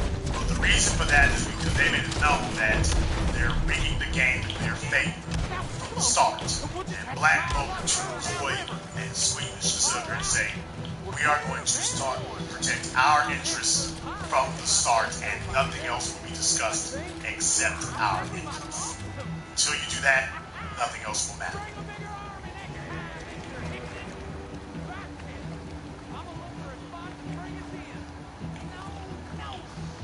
A very brief aside before I close out tonight's program, there have been some individuals who have stated that they would like to be unblocked from the chat room. Let us be clear, if you were blocked in my chat room, you were blocked for a reason. I'm not here to go back and research what the reason was. You were blocked for a reason. You either said something that was great about me, my mods, or if you were instructed to do something, you didn't do it. Therefore, in request to have that block lifted, I am opening up an amnesty program. One that ensures that you take the privilege of being able to use the chat room and communicate with insensible black people. Serious. So for those of you who sent me the email, you can simply send us $25 through our Cash App or our Streamlabs, and upon receipt of that payment, we will see about lifting the block on you. Hopefully, if you have actually assigned value to having this type of access, if you take it that seriously, then certainly you won't have any problem giving this token gesture that whatever has previously caused you to violate the rules, you will take observing the rules far more seriously in the future. So if anybody sees the name of somebody who previously got blocked, you say, hey Jason, what happened there? What happened is they've seen the light, and in the words of Mickey Cohen, after he beat a guy down in his apartment, and the friend came back the next day and saw the guy he had beat up was all bandaged up but was smoking a cigar and laughing with Mickey Cohen the next day, Mickey Cohen turned to his friend and said, don't think I'm going soft now. He's a lot smarter than he was 24 hours ago. So, therefore, look for your invoices in the mail. To the people who are supposed to get their signed copies of 7 a.m., I'm back in the position to be able to go ahead and do that, so be looking for yours as well. We'll be getting that too. And this concludes tonight's broadcast of BlackChannel.net radio program. We are the Black Media, and I am your host, your brother, your humble servant, Black Authority. And until next time, my brothers and my sisters around the world, remember, black is the future, and the future is absolute.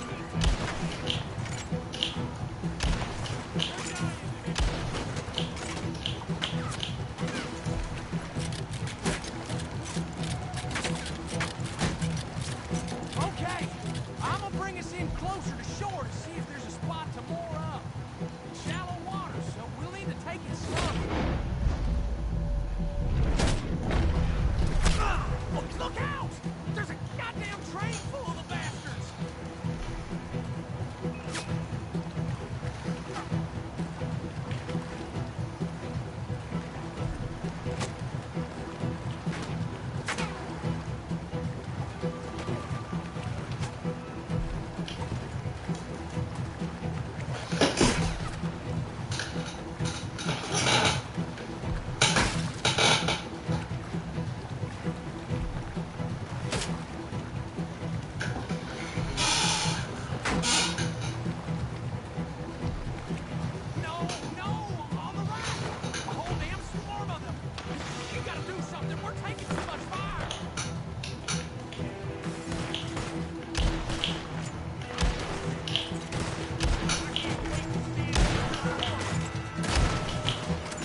Tonight on the Black Channel, what does the lack of millennial wealth, the old black media, and the failed political structure have to do with each other?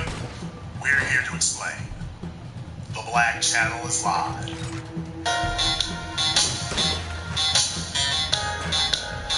Unapologetic, unadulterated, and absolutely uncompromising.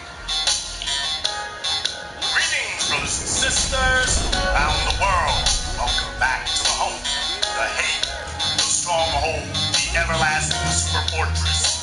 We are the Black Media, and this is Black Channel Radio Program, and I am, of course, your host, your brother, your humble servant, the voice of Black America, the Black Authority, broadcasting to you live from the only historically Black college university of higher education and learning in the cosmos. You are, of course, welcome to join us. And join us you shall, because on tonight's program here, I want to bring this back home to you. We started the Black Channel over a decade ago because we wanted to finally, for the first time in history, create a mass market platform that deals specifically with the reason with why black people are the poorest people in America and in the world. I think that's all of them. It comes back to our lack of owning our own economy, and the means by which you own your own economy is by owning businesses. Businesses are the means through which you facilitate creating an economy. And it is the fact that we are reliant on the business infrastructure built by other people that leaves us economically vulnerable and socioeconomically victimized in the world today. And there was an article that I saw on CNN which really encapsulates this. And tonight I want to direct tonight's program to the young people, to the millennials and younger, because nobody's really talking to you about what really has happened to you. You are walking out into a damn meat grinder today. Those of you born after 1980, if you thought it was bad for us in Gen X, you're walking straight into a wood chipper, is what you're walking out into the world today. You're walking face first into a chainsaw, because the economic deck, it isn't stacked against you. The problem is we're not playing cards anymore, we're playing chess, and people are giving you a deck of cards to walk out into the world with. There was an article on CNN today with the title, "Many Millennials Are Worse Off Than Their Parents, a First in American History." And I want to read from this article for you today, because this encapsulates your lives and how the wealth of previous generations has been squandered. And you, especially as black people, you are suffering the brunt of that. And no one wants to acknowledge what has happened to you and is happening to you. Because for those of us middle-aged and older and whatnot, like I say, at this point right now, a lot of us are making more money than we've ever made. But for you, what's being passed on to you to help you economically keep up? Because the entire premise of the American dream is based upon the philosophy that our children will have a better life than we had. Not equal. Damn sure not supposed to be worse. The fact that if you had all these privileges as a baby boomer and Gen X got worse than you, and now the millennials are getting worse, that is a damning statement on you. So when people tell you that you should respect your elders simply because they got old, I'm telling you, toss that out the window. You only respect those who put in the work. You only respect those who have produced. But you watch out for all these people, middle-aged and older, and take a look at what they've produced. Take a look at how much of their time and their life they've dedicated to passing something on to you and making sure that you don't just have dirt in your hands to work with. Now, this CNN article says, on paper, it looks like Scott Larson is doing better than his father was at the same age. At 29, Larson has a college degree and earns more money but he doesn't feel he's moving up in the world. Now, this is a young white man, by the way, but listen to what it says here. When Scott's father, Craig, was 29, he was already married, owned a home in Payson, Utah, and had 2 of his 5 children. Now, 64 years old, Craig Larson worked as a mechanical engineer, earning about $20,000 a year at the time, or about $50,500 in today's dollars. Even though he had finished college, his wife Kathy was a stay-at-home mom. Scott, the youngest of the kids, is a marketing manager for a health and beauty company based in nearby Provo, Utah. Though he earns around $60,000 annually, about 20% more than his he is living with his parents because he doesn't feel he can afford to buy a place on his own thanks to soaring housing prices. While his dad was able to purchase a house for a little over twice his annual salary, Scott Larson says he'd have to spend more than 5 times his yearly paycheck. This isn't New York City. This is me talking now. This isn't New York City. This isn't Los Angeles. This isn't even DC, because we've always associated New York and Los Angeles with skyrocketing real estate prices and rental values. We're talking about damn me Provo, Utah. Provo, Utah, a place most of you never heard of, and if you did hear of it, it's not like it's a major American city. Provo, Utah. Think about that for a few moments.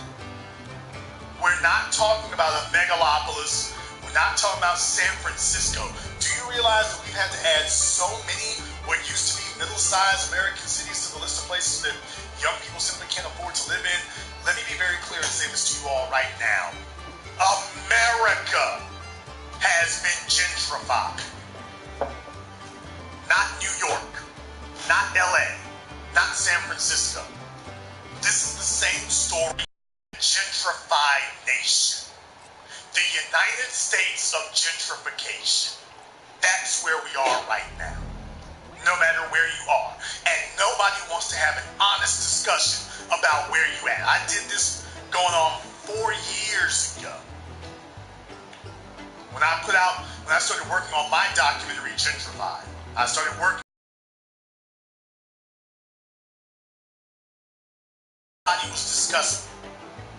And now we have young people who need to get up to speed quickly and get into a leadership position, and they're just trying to survive. And this is a young white man that we're talking about here. Now, this is happening to a young white man in Provo, Utah, a place that was founded specifically for the empowerment of black people, a place that Brigham Young and friends, shout out the Mormons, established that for white people, similar to the state of Oregon, founded for white people, and in a place that was set up and engineered specifically so you have all the advantages. If this is what a young white male is going through, in a place that made no bones about the fact that he was being set up specifically for the empowerment and elevation of white people across the board,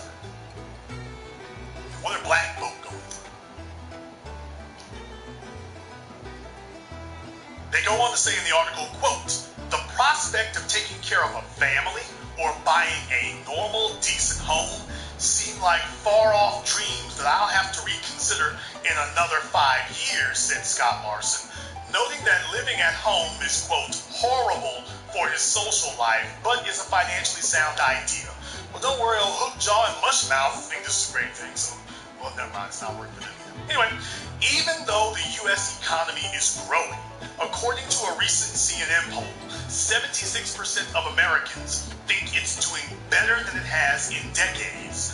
Not everyone is prospering.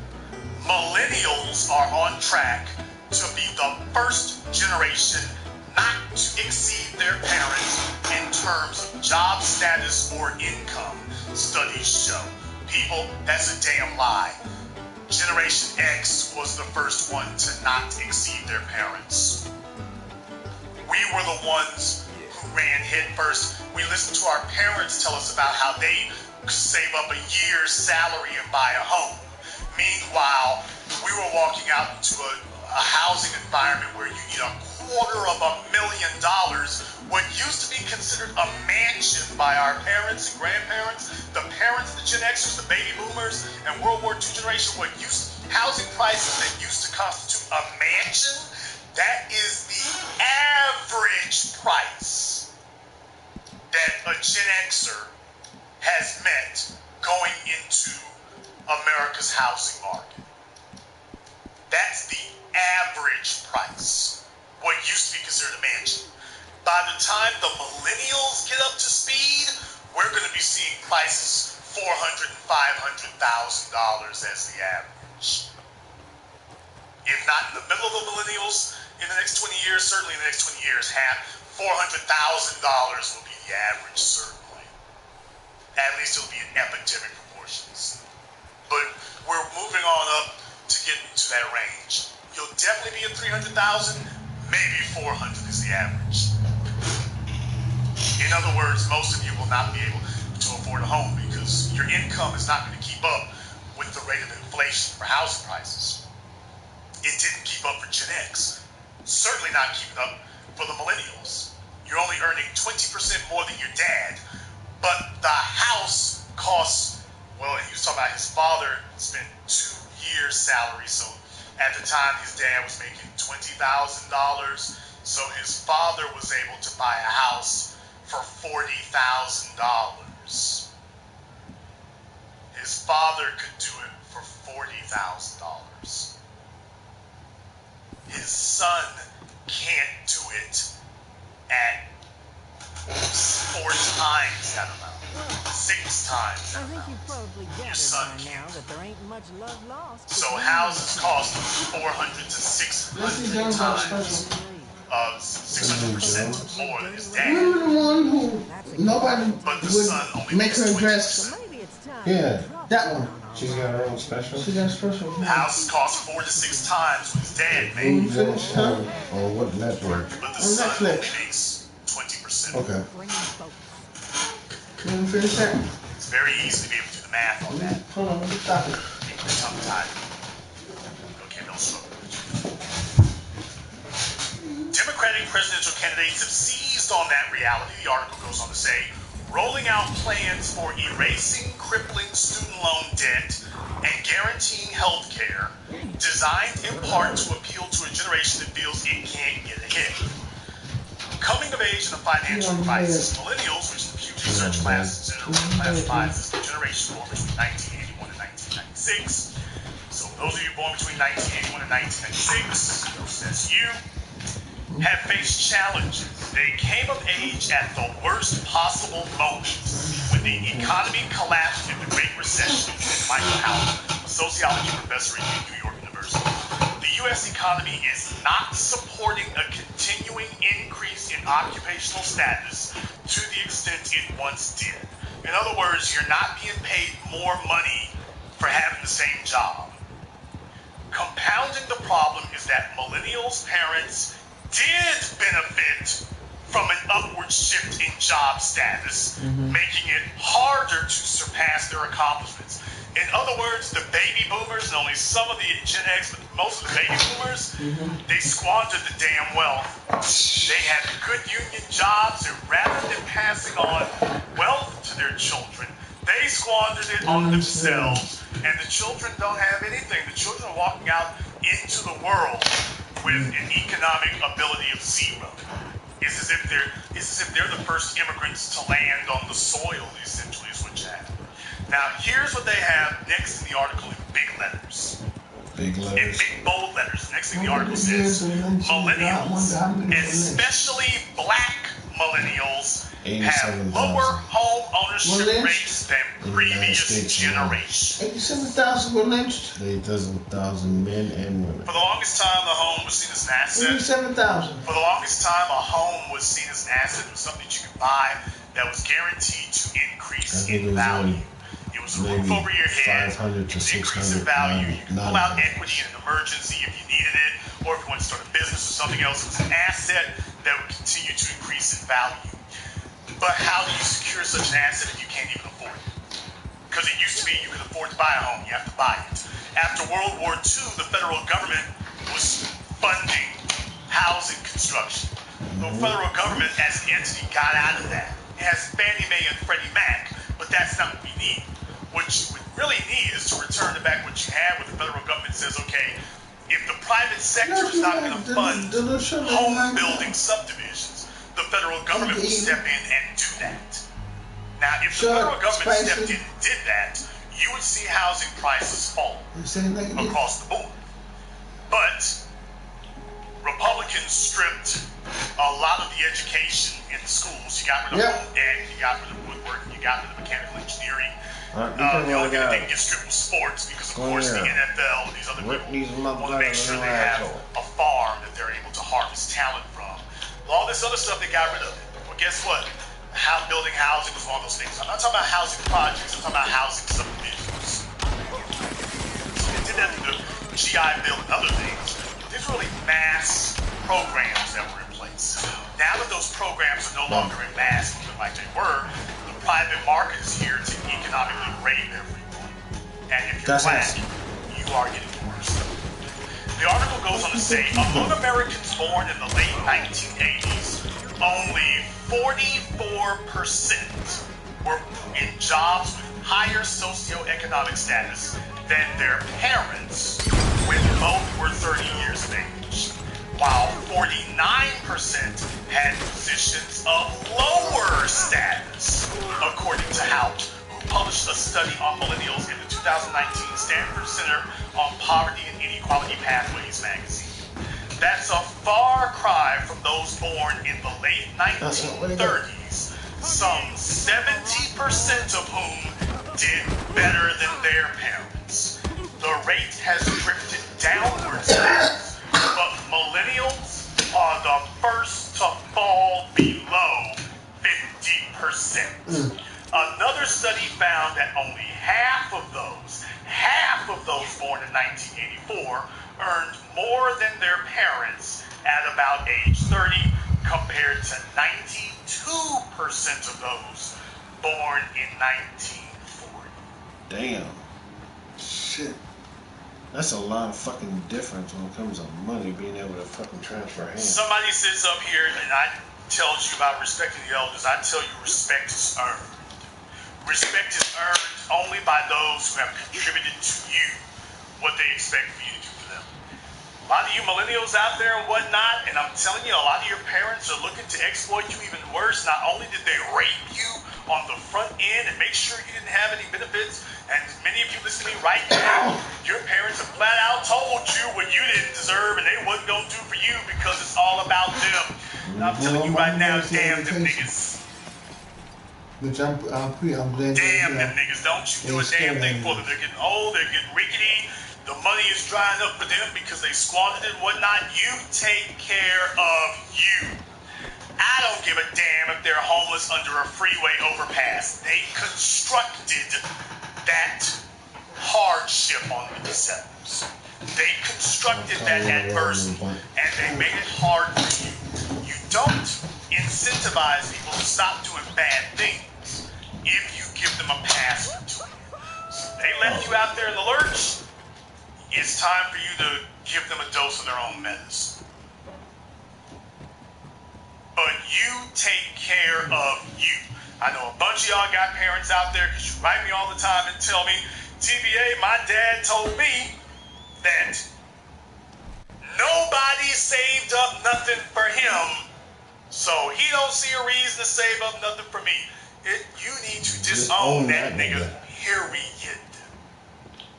Because the number one obligation of a parent, the only reason to have children, is to pass on a legacy. And if your legacy is worthless, you have a legacy of poverty and affliction and oppression, that legacy isn't worth passing on. So guess what? You have no reason for living. Other folk are lying to y'all. I'm telling you. Do not honor people who have not honored you. Don't you sit up here and get your financial act together so these niggas can sit up here and panhandle off of you. They put you in a bind, you let them sink. you instead focus on the resources for your children. But do not be a part of continuing the practice of being generation squander. The story goes on to say, rising house prices and college costs. More than a dozen millennials told CNN of their struggles to meet or exceed their parents' job status or lifestyle.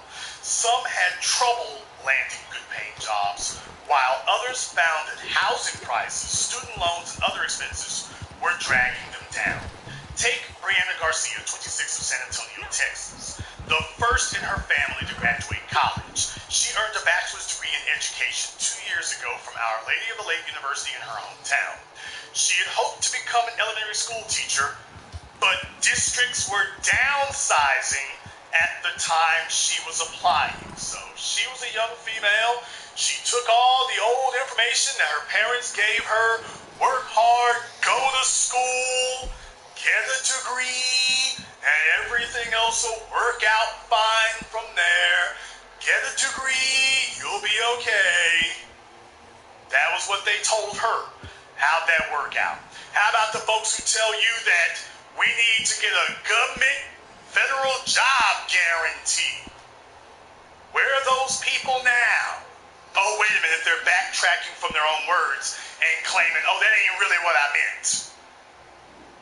Some of you are dumb enough to follow that, but out here in the real world, we're not doing that. So we're not going to listen to any more people who are clearly discredited. Just quite frankly, look, they don't know what they're talking about.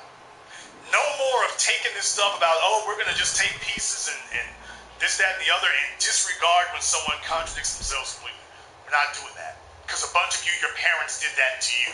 And that's how you end up following someone who eventually, every day you look up, they keep discarding more and more of what they previously told you, until eventually what you're following in no way resembles that which they originally had you signing up for. Now, if you sign up to be felony stupid, that's a shortcoming on your part. I'm telling you, don't sign up to be felony stupid. The story goes on to say she broadened her search. So she wasn't able to become an elementary school teacher, so she broadened her search looking for, quote, something a little higher paying to help me work my way up. But she was repeatedly thwarted by a lack of experience. So this sounds old. You can't get experience because you can't get a job. But you can't get a job because you don't have experience. This is how people keep economies locked up. So if they say, oh, you don't have experience, what they really mean is you ain't white. When the white kid shows up, whatever he brings, we'll call that experience enough. We're reserving this for our people. That's what that means. Now listen to this. It says, finally, with the help of her mom, she landed a job in March at a medical clinic doing filing for $11 an hour. This is a young woman with a degree in education who has had to get a job that she very easily could have gotten without the financial burden and debt and the time spent of getting a degree in education. And many of you listening to me right now, you've been faced with the same hardship. Now, I don't know if her family are illegal aliens or immigrants or whatever, and she's the first one who's legal here, but I am saying $11 an hour in the 21st century after going to college, this is going to be a hell of an uphill climb. It goes on to say, while her parents had their struggles and relied on government assistance for a time, they were able to buy a house by the time her dad was 30 and raised 2 children. Her father, now 51, was an accountant at a bakery and is now a payroll supervisor at a shoe company. Her mother, 49, worked in medical records. Quote, my parents made it for the most part, but they've always wanted better for me, said Garcia, who lives at home and hasn't started paying off her $27,000 in student loans because her income is too low. Quote, I'm trying to do so and work hard, but with this job market, that doesn't feel very open, and the housing costs that are unrealistically high, it feels impossible sometimes to do better than my parents. All I want to do is have a stable job so that when my parents need my help, I can do it, she said. People, listen to me. This woman makes $11 an hour.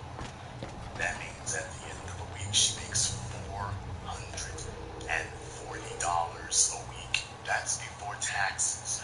Let's just say her taxes are only $40. We all know that's not true, but let's just say her taxes are only $40. She takes home $400 a week, $800 per paycheck. That is $1,600 a month. How many of you out there believe that you can $1,600 a month? It can be done, but you are going to be living in a bad part of town. Cheap housing. There'll be a lot of drama. She's better off just staying with her parents, quite frankly. My advice to her would be stay exactly where you are. Don't move. Especially if your parents aren't charging you rent or whatever, stay there and get your finances together, because it's going to take a while for you to gather enough resources before you try to get out of here and into this place on your own. And I know it's a hell of a drag, but the environment is allowing it. Even if she didn't have any student loan, the student loan is immaterial, people. The student loan is irrelevant. She makes $11 an hour. How's she going to put a roof over her head to pay for a car? She makes $11 an hour. Even if she gets an old used car, she makes $11 an hour, people. She's going to have to get 2 jobs just to compensate for one. It goes on to say, for Sarah Clinton, 34, the problem isn't with her career. She feels that she and her husband both have good, stable jobs with decent salaries and the ability to advance. She works with the homeless after earning a master's degree in social work. Yikes. Now, you all know how I feel about sociology degrees and psychology degrees and whatnot. That is just a formula for poverty. He sells long-term care insurance while pursuing his MBA. But the Waltham, Massachusetts couple barely make enough to afford their $2,300 monthly rent and other life experiences. So between these 2 married people, they got over $2,000 a month just in rent. Do you realize that those 2 people are paying more in rent than that young woman is earning in a month by herself in San Antonio, Texas, which is not a small city anymore. San Antonio is basically trying to turn itself into the San Francisco of Texas. Sexual deviancy and perversion to the side. Their rent is more than this girl in San Antonio makes in a month. Their monthly rent is more than her monthly salary. Just their monthly rent. For those of you who know anything about Boston, for example, the rents there are outrageous. You're not getting very much of a place to live, and the rents are outrageous. The article goes on to say, home prices have risen faster than inflation, sad. In 1980, the typical home sold for about $197,000. Adjusted for inflation, according to the U.S. Census Bureau data, now it's more than $325,000. Now, let me make sure you understand that sentence I just said. In 1980, the typical home sold for about $197,500 adjusted for inflation. So in reality, back then, you were looking at a home that probably cost around $40,000, $50,000 back then. Adjusted for inflation for home prices of a comparable home. Because remember, home values, like if you got a 4-bedroom house, 2,500 square feet, buying that back in 1980 might have been $50,000 today is going to be north of $200,000. But a typical home in 1980 sold for $197,000 adjusted for inflation. Today, that same home is more than $325,000 for a comparable home that you would have been able to buy in 1980. And you are throwing people, I mean, folks, to buy a home for $325,000, you have to be making at least $100,000 a year to be able to qualify for that. I mean, you might find some bank that's going to give you a higher interest rate if you make $80,000, but let me tell you, you ain't making $15 or $20 an hour and buying a $300,000 house. You ain't doing it. You're not doing it. You need to be making at least $35 or $40 an hour, or you need to be on a good salary, or you need to be self-employed. But as far as you millennials, your parents screwed you. Your parents screwed you is what I'm telling you. And many of you know this, but it's time for you to come to grips with this reality. Your parents screwed you. Your government screwed you. The Democratic Party and the Republican Party both screwed you. Now, I'm going to be showing you proof of that here shortly. It goes on to say, saving to buy a house or start a family doesn't seem feasible at the moment, Clinton said. Her parents, meanwhile, served in the military and received housing allowances. Eventually, they bought a home off the base in New Hampshire. After they left the service, her dad took another government job, and her mother became a nurse. Quote, the goal that we feel that much further away from reaching. Now listen to the next part here, because this comes back to our wheelhouse. You got it, Mom? Wealth creation is lagging too. And here's where we're going to get into the real issues. The article says when it comes to wealth, millennials are falling behind as well. They typically have much less net worth than Generation X households did when each generation was between 25 and 34 years old, according to a recent Government Accountability Office study of Federal Reserve Bank data. The median wealth of millennial households was just over $20,000, while Gen X had about $31,250, according to the Government Accounting Office. But people, I want you to understand something. $20,000 and $31,000. That's not some great big huge gap. Basically, what you're basically telling us is that the millennials and the Generation X are in the same damn boat. Now, the baby boomers had twice what Gen X had. They had twice what Gen X had. The millennials and Gen X are basically in the same boat, is what you're saying. How many of you out there who are millennials, an extra $10,000 in a year, basically another $800 a month?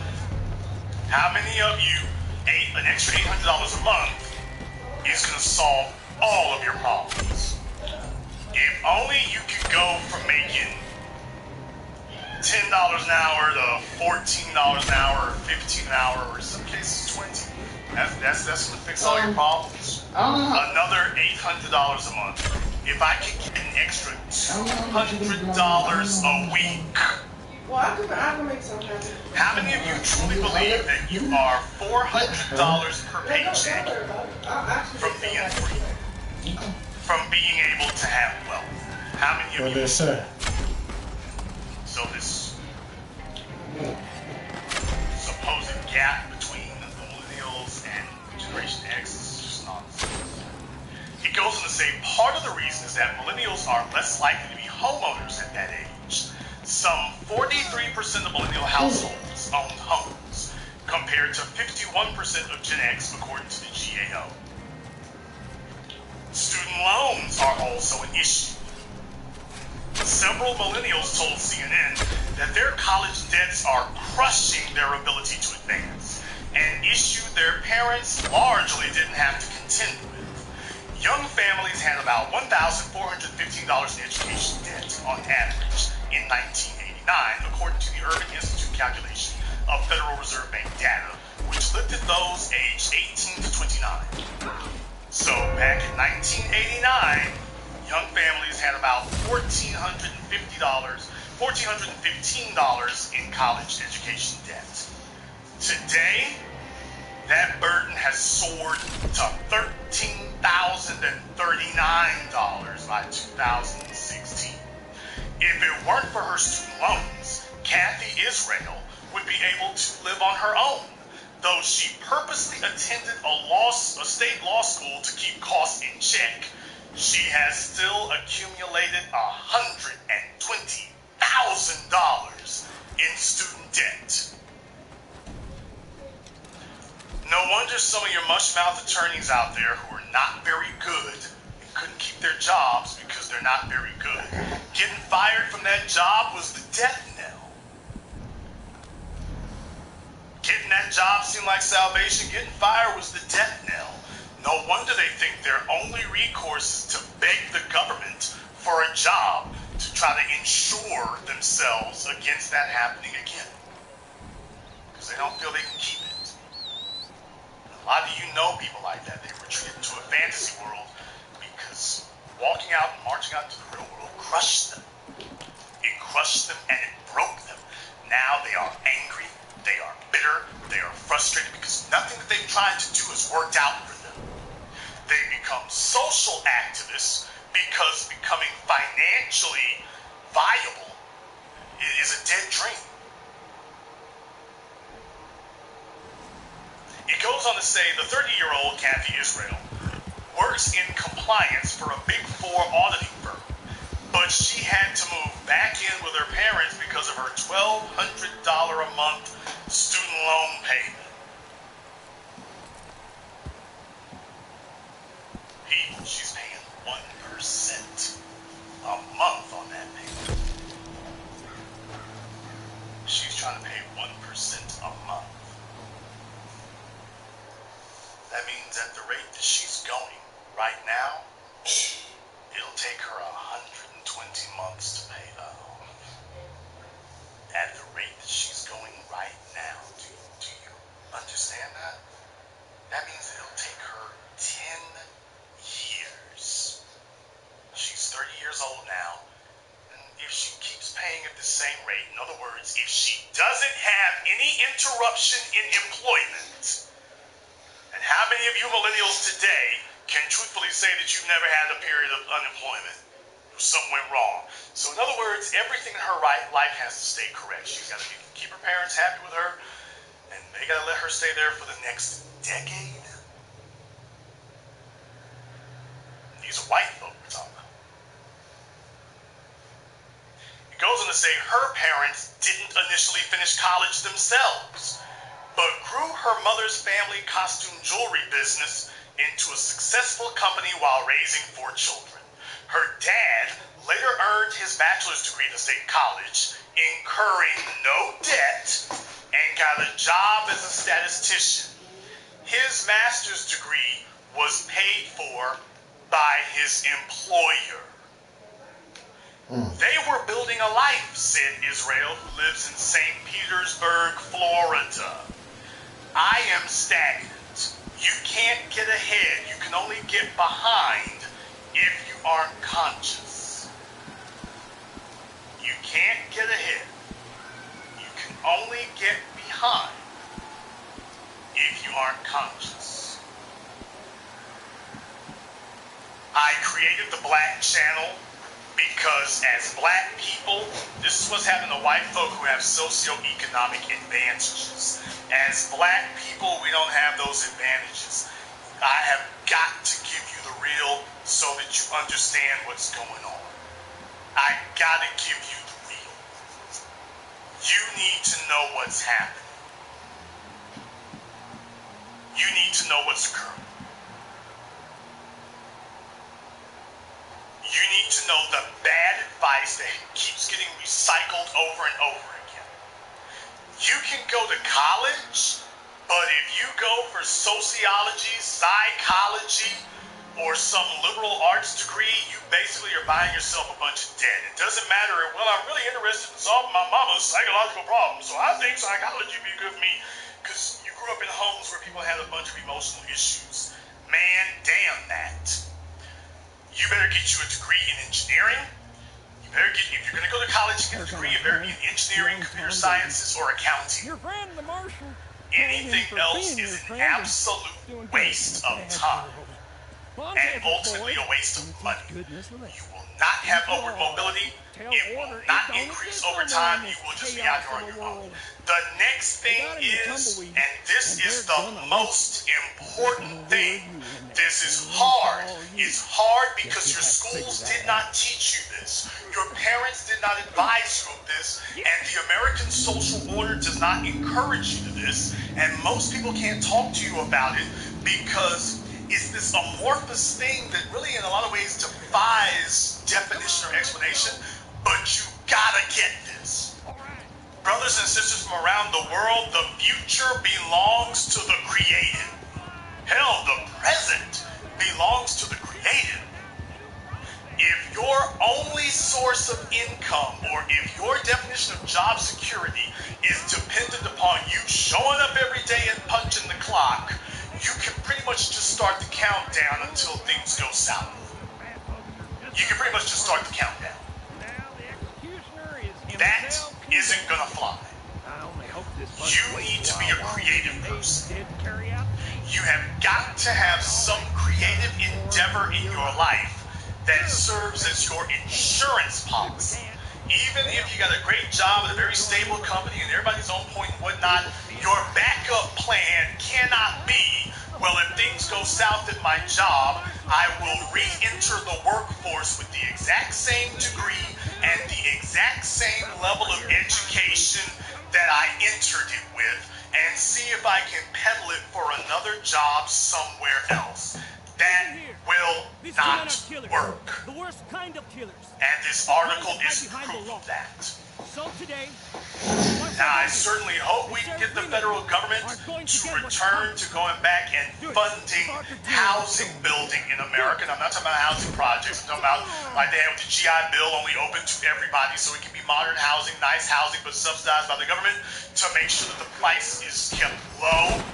And that way all these home builders, they're going to keep building homes. They just won't be able to build them for these confiscatory, absolutely exploitative rates that they're charging at. And the banks won't be able to do the same thing. So until we get that taken care of, we're going to have to get your income stabilized. We're going to have to get higher and get it stabilized. But the strategy of, well, I used to like my parents, people, your parents, and advice, let's just say what I'm telling you, their advice is obsolete. What worked for your mom and your dad will not work for you. So that ain't shit. It will not work for you. He said, handle my, I don't know, he said, that ain't your shit. parents ain't working for them. He was really responsible to what I was saying. Clear, folks. This he said it's a month. I'm like, yes, he said it's a month. He said just handle my business. Go what I gotta do. Get a degree. Get a good job. That won't work. I mean, like I said, Friday will be the legit. This is just the reserve. I didn't get the job that I wanted, which would be the logistics specialist, but I got ammunition specialist. Oh, that's funny. Like, what the fuck, Jazz? Yeah, I'm about to blow up some shit. You don't have that anymore. That's technically right. Yeah, well, you'll be dealing with ammunition. You don't know the composition of making ammunition. Right, exactly. You won't just be able to shoot the gun. You'll be able to be like, I'll show you how to build a gun and some ammo. Nobody wants to see more housing projects, and thus they have to be storehouse. Rely on those things. Yeah, exactly. They have those. But that's still good though. Yeah. So I'm gonna do that. So you used to need social workers to deal with all the dysfunctional kids in these housing whenever I get paid, just give me it. Yeah. So the housing projects create the economies of other things. Social work. Because everybody's got weird fucking pay schedules. Yeah, everybody got. Now just to downsize all that stuff, there's no place, there's no job. Even if these people are needed, there's no funding or budget to pay for. Nothing else. So you've got a degree that you cannot use. There are no corporations that want to hire psychologists and sociologists in large There was no sign-on bonus, which is fine. I but don't there are no corporations. Either way, it doesn't matter. You're still gonna make your money. But it's like, you gotta it'd been nice. A lot of you have been let out. Well, I guess because what happened is based on that, everyone that went in before them, well, like the end of December, yeah, they didn't use all that money for that. Don't them, you don't like math. You know, so there's really not no sign-on. If you're gonna go to college and get a degree, you better get it in something that deals with math. My basic training is in Jackson. Math. Mississippi, curriculum. No, not Mississippi. All the way to the RN level. Yeah. And then my AIT is in Lee. Where the fuck else is Jackson? Going to medicine and nursing. Not Mississippi. It's Jackson. What is it? Florida. No, not Jacksonville. If you're gonna go Florida. to nursing, even you're gonna need math for that. And you better Jacksonville, Florida. Yeah, Florida. That's better go all in. Wait. The idea that you're gonna become an LPN and buy a house, get that. North Carolina. Oh, North Carolina? Yeah. Wow. And nobody's gonna really pay you. You're gonna have to at least become an RN. That's basically and even it, then you have to guys. keep adding future experience. You really need to become That's an cool. BSN or a nurse practitioner. Oh, And dude, even that's then, cool. now you hit the ceiling. Either way, So if you lose your job in one it's the place, fact that you you're gonna already got the take plane, those you already skills got out to you already work for got another the place. fucking code. Don't be surprised. Everything else is just child's play. Yeah, I'm just, this is temporary reservations because just in case, if I didn't want this job, I can always go back and change it. Because you scored high enough to where you're not smart enough to push a fucking shovel. Like, you can actually direct motherfuckers. But I told him, I said, look, I'm just gonna be honest with you guys. I don't want a job to sitting behind a motherfucking desk. That's not me. I can't do that. They was all like, oh, you know how they responded to this? They was all like, oh, so You want to do shit. you don't want to do anything. No, you want to do You shit. want to do something, but you don't want to do something. I said, no, I didn't say that. I said, technically, I have I almost said that. Yeah. I almost said that. Because they would have Be careful. Be careful. I said, no, it's just that I have a lot of energy. And I'll be damned if I'm just sitting on my ass. Move around a lot, you know. And they was all like, oh, okay. So you don't have that option. This one here is chemicals. I'm dealing with chemicals, hazardous waste, and stuff like that. That's a lot of money. So yeah, first of all, and they also said that what you study for is something you can actually use. That's step in this number field, one. you can Step literally number two, you are going to have to be a transition creative to person, like which really step number two, you like government need to be clearance. creative. That is Yeah, you can actually like get up in your fucking steps. You're not just stuck working. You're like, you can go be supervisor, you can become the manager, district manager. Yeah. To where you can be like, okay, now I just have my own job, but you know, I advise y'all when I feel like I'm in town. You are gonna have to get a They'll be part. like, okay. People, the bastard baby epidemic is the single reason No, that's good stuff. I gotta come back. He called me while I was in the there. bastard baby Yeah, I know. epidemic. Yeah. Who were actually doing okay and didn't have to live with their talk too damn much in parents and this you all didn't know while this. I'm here. What was the I don't married want them couple? looking at you crazy. Right. They were the only ones hey, When I go back, at well, this today what happened was atrocious rate. I thought I was going to go down to Portland, but I didn't go to Portland. I was at the office the whole day. More paperwork. I had to take a drug test, and then I had to take my fingerprint test. Yeah, They got more latitude. Yeah. So it's the people trying to but the wake fact on their that own. you're God forbid, passing with kids in tow, a whole lot of the shit you were that raised they're under talking Morehouse about, rules, and your mammy taught you that to right do there this cute is when like, you gap your legs, have a baby, because well, don't worry, when your mama had welfare and housing projects to fall back on, you don't have that. I got you. Where the hell you want to it live? was just tiresome because oh hell yeah, because it's a whole lot of mind-numbing shit. You're like, God damn, really? I think it changed from last night. That your parents were able to pull John around for and help them out, you're not going to be able to count on it. Not a whole hell of a lot, but enough. Yeah, I don't Enough to piss you the fuck off. And be like, yeah, that's what I'm saying. Remember what I have always Like, taught it ain't gonna change a lot. this for years. It's just red tape now. economists didn't teach And like, you. that's what I'm saying. They're checking your don't booty know. hole, and everyone They're that gonna knows sell your you booty baby hole. No, they're not bonds. gonna I check ain't your selling booty you no hole. pie in The the dudes sky. are gonna check the booty hole. No, I don't mean They literally. said, look, I'm gonna be Yeah. honest with you. I said the If you come up with an test idea like baby bonds, physical you're not aspect. qualified to When talk you about guys check them anybody for about the females, we're finances, gonna period. test the You lumps to see if they have finance. lumps in their breast. For the dudes, we're gonna You need a test partner. their ass to You see need if to they got any partner with cancer. somebody. Yeah. Like, dude, when you just think about Rectal You cancer. two need to form a coalition, which is what a marriage is. Yeah, Let me just patriotic lay cancer. some hard facts on you. Patriotic cancer. A marriage is a business Yeah, arrangement. but that's like, yeah. If you're gonna be in the business, let's just get past bull crap. You've been sold a lie that marriage is based on love. Bull crap. Marriage has never been about love.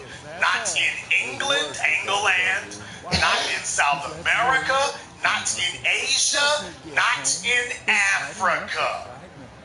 Marriage has always been based upon a mutually beneficial joining of bloodlines. Before I was like, do I need anything? She said, you really don't need anything. Once you get there, bring your ass. Right, that's it. And if he makes my toes, Bring your ass and your capabilities. Right, they're gonna provide you with a card that has $350 which is coming out your damn paycheck anyway.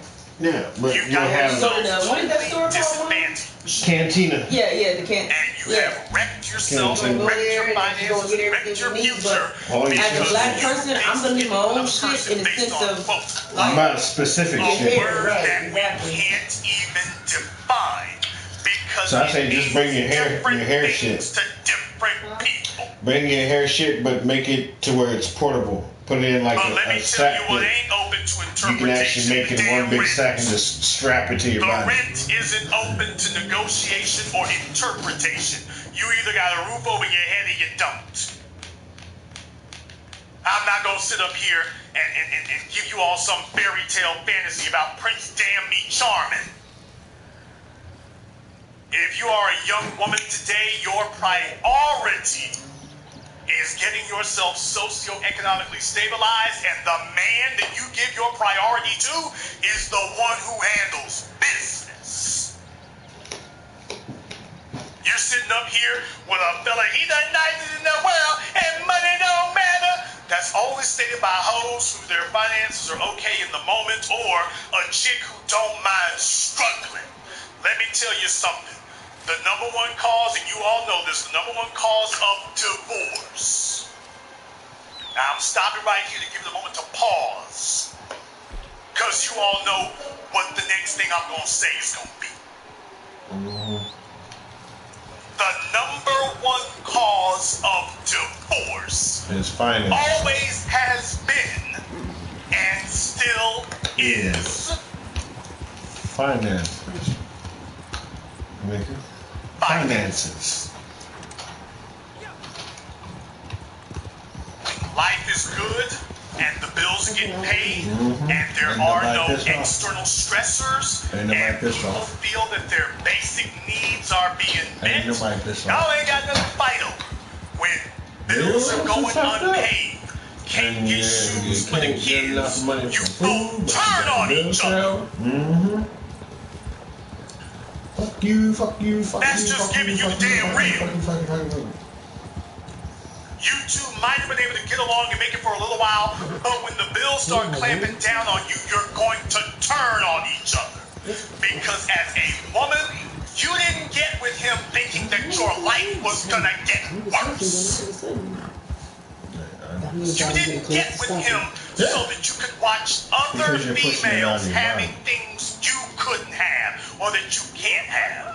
And Lord forbid the first one who walks up and tells you about what her man has done for her, and her man ain't rich. All you know is, well, her man ain't rich, but he's doing more for her than you are doing for me. I should have slept with your brother. I should have slept with your cousin. It was a swear nigga. Reaper sound. He can handle business. First thing that comes out of You're introducing stress becomes a member of the family with your money. You can write that down, quote, post that as your meme on Facebook or Twitter. Stress becomes a member of your family when your money ain't right. You like Malice? Yeah. You can't concentrate on the kids because the money ain't right. You get up for work every day, but it feels like you're wasting your life in an exercise of futility because you feel like you're spinning your wheels because the money ain't right. You get up every month and you're dealing with the same problem over and over again. Life is supposed to be about progression.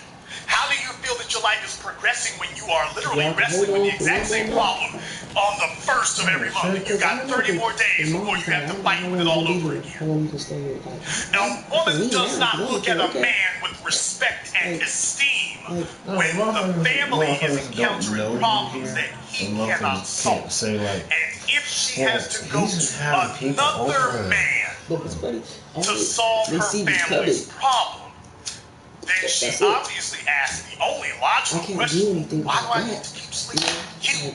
Well, that also says when I get my benefits from another man. And plus, they see with food in my hand too.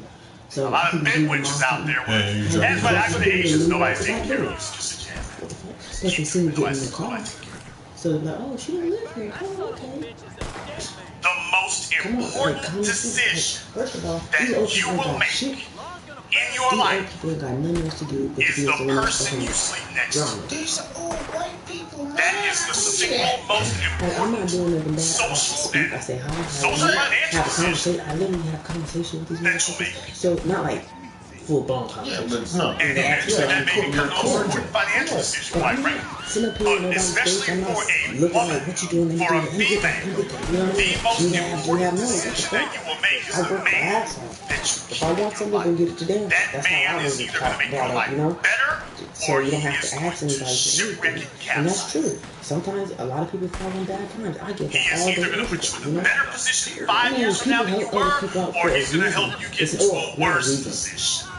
There's nothing. Genuine people. And your attitude toward him and the amount of affection you show is going to be directly relative to his ability to parents improve your did life. not have it in their mind to make money or acquire assets Finishes so your that they life, could leave to be benefit and an asset to your business, and then you or got she kids that is come a off from well-off drain family. and a liability to your business. They And she got don't to have go. to need If she's shit, got a because need shit's already handbag taken care fetish of. that she You got niggas refuses in to the let hood go that are of, purposely if put in she's places to where they constantly doing can't impulse get, purchases, or they I need to limited go buy a access, coffee or latte denied, every because they morning. got comedy I want to records. get a new pair of shoes because I feel bad. I feel down. So I bought a new pair of shoes because I feel bad. Yeah, so she's a woman who wants to resort to material therapy. Get that heifer out of your life. Fucking break down a goddamn boat. You'll never get anywhere with her. Get you a female that the two of you can sit down and say, "Look, damn it." These are like, fuck. Damn, wait a minute. This whole damn socioeconomic environment is against the both of us. We both have a mutual interest in overcoming this problem. The man looks that woman in the eyes. Do you want a better life? You going to life? machine shop. We're going to the machine And shop. she We're looks going at to buy him some and says, tools. yes, I do. We're going to buy all the tools we need to make what certain are we things. willing They're going to to be do looking to at us get like, it? And if the next words out of her mouth ain't whatever it takes, toss her ass back and get you one who will. Get you one who will. Because that's and when you find the one who says, I want a better life, so automatically it'd be like, whatever I have to do, this is a woman who's going to sacrifice. This is a woman who's going to ride. This is a woman who's going to innovate, so that you all need to get where you need to go, so you ain't struggling like these other people. That is the one you keep. Notice I didn't say a damn word about love. Did you notice I didn't sit down and ask you if the both of y'all got an anime fetish? Do you both like the same damn movies? A relationship never broke up. Not a relationship that was worth a damn, because you both didn't like the same damn movies. And most of you are defining that as, quote, love today. If we both can hang out and bull jive with each other, then the rent shows up and nobody gives a damn about your movie habits anymore. I'm giving you grown folks talk right now. I'm giving you grown folks talk.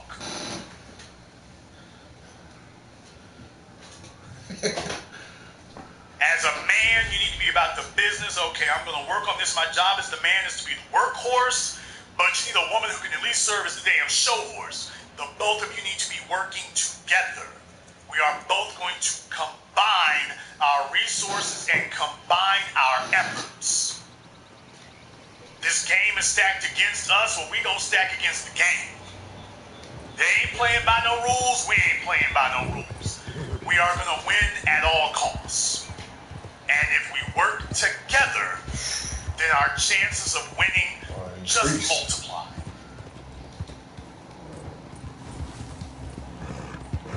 But every day we get up, we're about elevating. Every day we get up, we're going to work on it. We're not arguing over your shoe fetish, you ain't got one. We're not arguing over your handbag fetish, you ain't got one. We're not arguing over your Xbox addiction and your video game addiction, because you don't have one. We're too busy building resources and assets. We're too busy doing that. And then after we got our resources and our assets, then we actually can argue with each other on the beaches of Maui. If we're going to have a fight, then it needs to be in Tahiti. If we're going to have a fight, it needs to be on the 50th floor of the Westin, in the executive suite. If we're going to have a fight, let's fight there. Let's not fight over damn meat crumbs. Let's at least fight over a whole damn loaf of bread. Or better yet, let's fight over the bakery. If we gonna fight. But let's not fight over crumbs, handbags, and shoes. Those are crumbs. And too many of you have been raised in such abject poverty. You're just raised by silly people that you don't think those are crumbs. You think that's actually the purpose of life. Some of you are hopeless. For those of you who got some sense, if you're gonna fight over something real. Don't fight over crumbs. Don't fight over crumbs.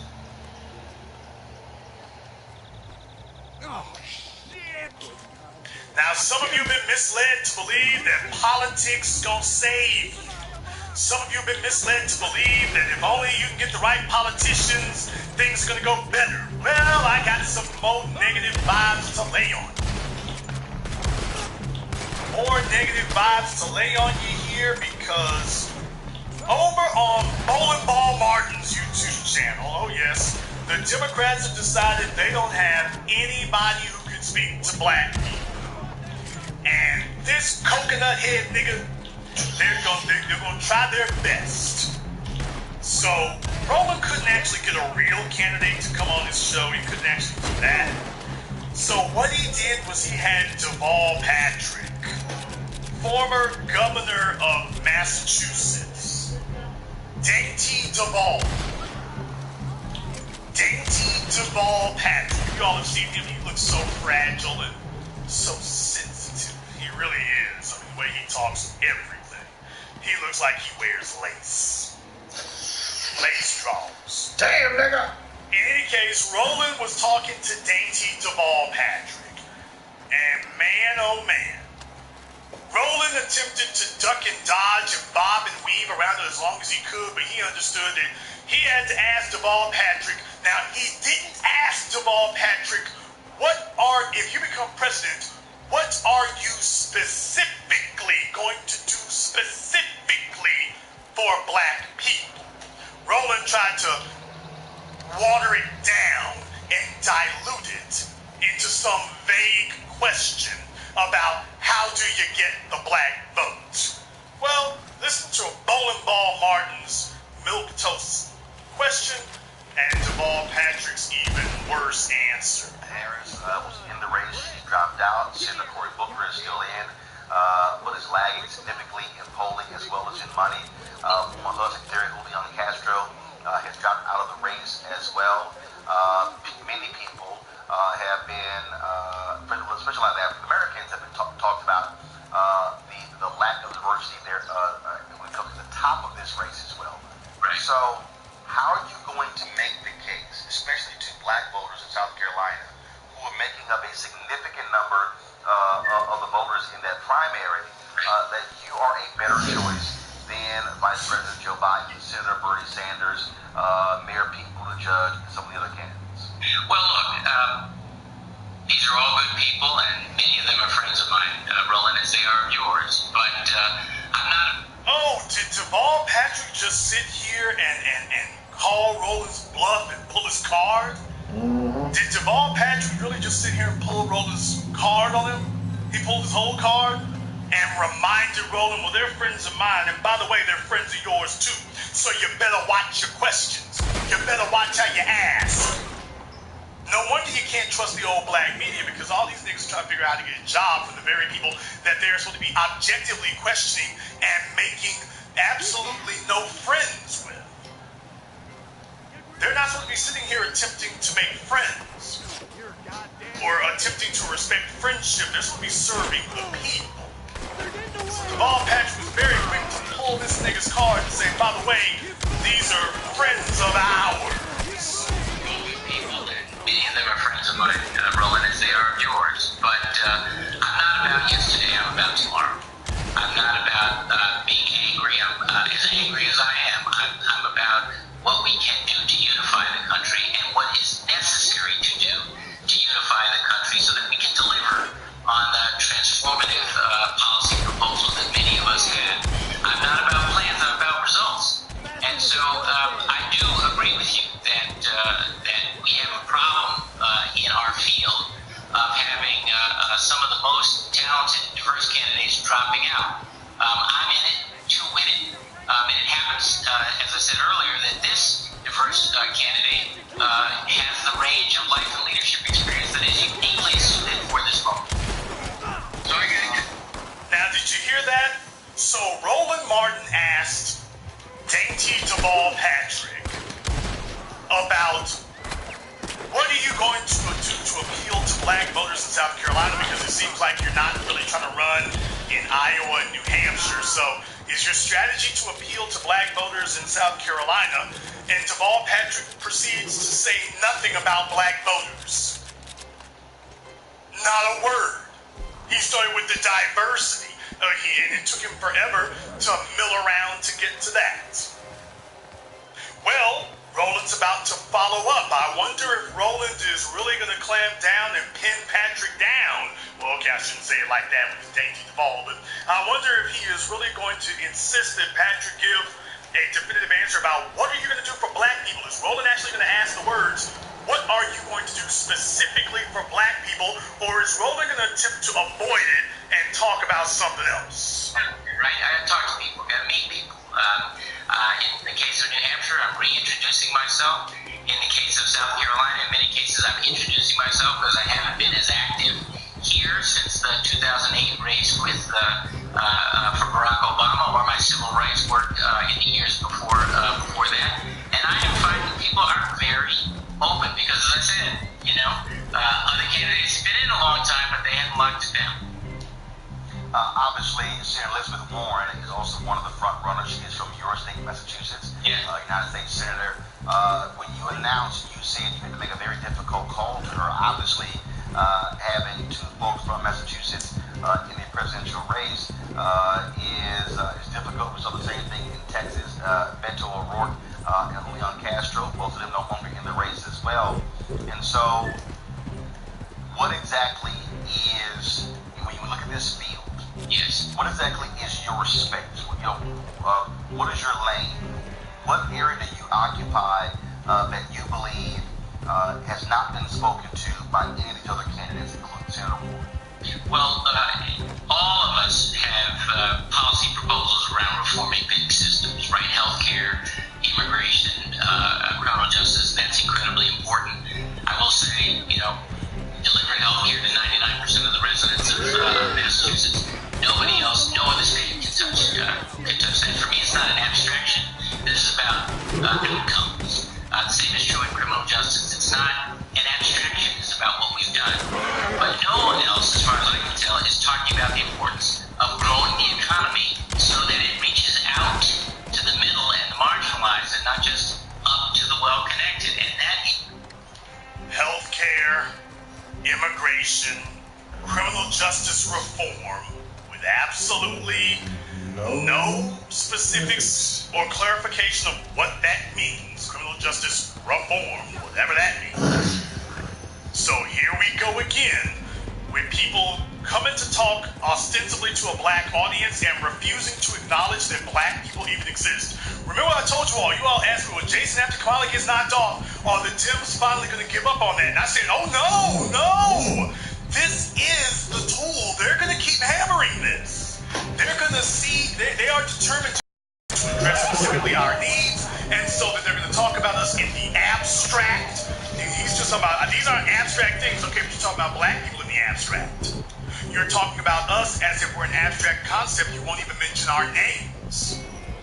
So he's letting you know, hey, this is going to be more of the same, only worse. So he's running for office specifically on ignoring the black vote. He was just asked about the black vote and is specifically trying to pivot back to, well, it's healthcare or criminal justice. And don't worry, LGBT will come in here in a minute, although Duvall's kind of plain telling on himself when he does that. But here we go with more of the same. I wonder if he's going to get pressed on that. Is critical. We can't just be about distribution. We have to also redistribution. We have to be about how we create an economy where there is a place for people when they are out of school and ready to go to work, and so that we have a place for folks who are being displaced by the changes in the style and strategy of our economy. That's work. So we can't just be about redistribution. So he just told you reparations isn't something he's thinking about. We can't redistribute wealth that has been maldistributed to white people. We're not here to redistribute the wealth. That ain't enough. So he just, no reason or need to ask you about reparations. He just gave you his response. But then again, that shouldn't be hard, because doesn't he talk like a Republican now? I mean, he talks like Mitt Romney. Shouldn't be surprising, since he went to work for Mitt Romney's firm, Bain Capital. Now, he only left Bain Capital after he decided he wanted to run for president. But by the way, Governor Deval Patrick was, up until recently, was a hired employee of Bain Capital, Mitt Romney's company. So no wonder he is now talking like Mitt Romney. They're on the same page together. They both want to sell us on their vulture capitalism. Got done in Massachusetts as well. 25-year employment high coming out of recession. That's no joke. And that worked by accident. You talked about this in the issue of the economy. Just the other day, we did a story on Roland Unfiltered regarding artificial intelligence potentially impacting over 30% of black men, 4.5 million jobs lost. When you look at what is happening in terms of black businesses, we now have 700,000 more, 2.6 million than we did 8 years ago. The problem is they don't have the revenue they were doing beforehand. That's right. When it comes to African Americans, how do you make the case? What will you say is your agenda that will excite a black voter to pick you over the other candidates? Now that was a straightforward question. What will you do to excite black voters and get them to choose you over the other candidates? First of all, to hear Roland talking about damn artificial intelligence around reform, I'm like, man, that was just really weird for me to hear that. Just hearing Roland try to talk about artificial intelligence from a guy who doesn't have any intelligence at all. To hear him do that, that was just really, really odd. I'm sorry, I had to take a break from that for a few moments. That was just really odd to hear Roland say that. When you look at what is happening in terms of black businesses, we now have 700,000 more, 2.6 million than we did 8 years ago. The problem is they don't have the revenue they were doing beforehand. That's right. When it comes to African Americans, how do you make the case? What will you say is your agenda that will excite a black voter to pick you over the other candidates? So first of all, Roland, I think the innovation economy is something that America can own, not be afraid of, but own. We got to be intentional about it.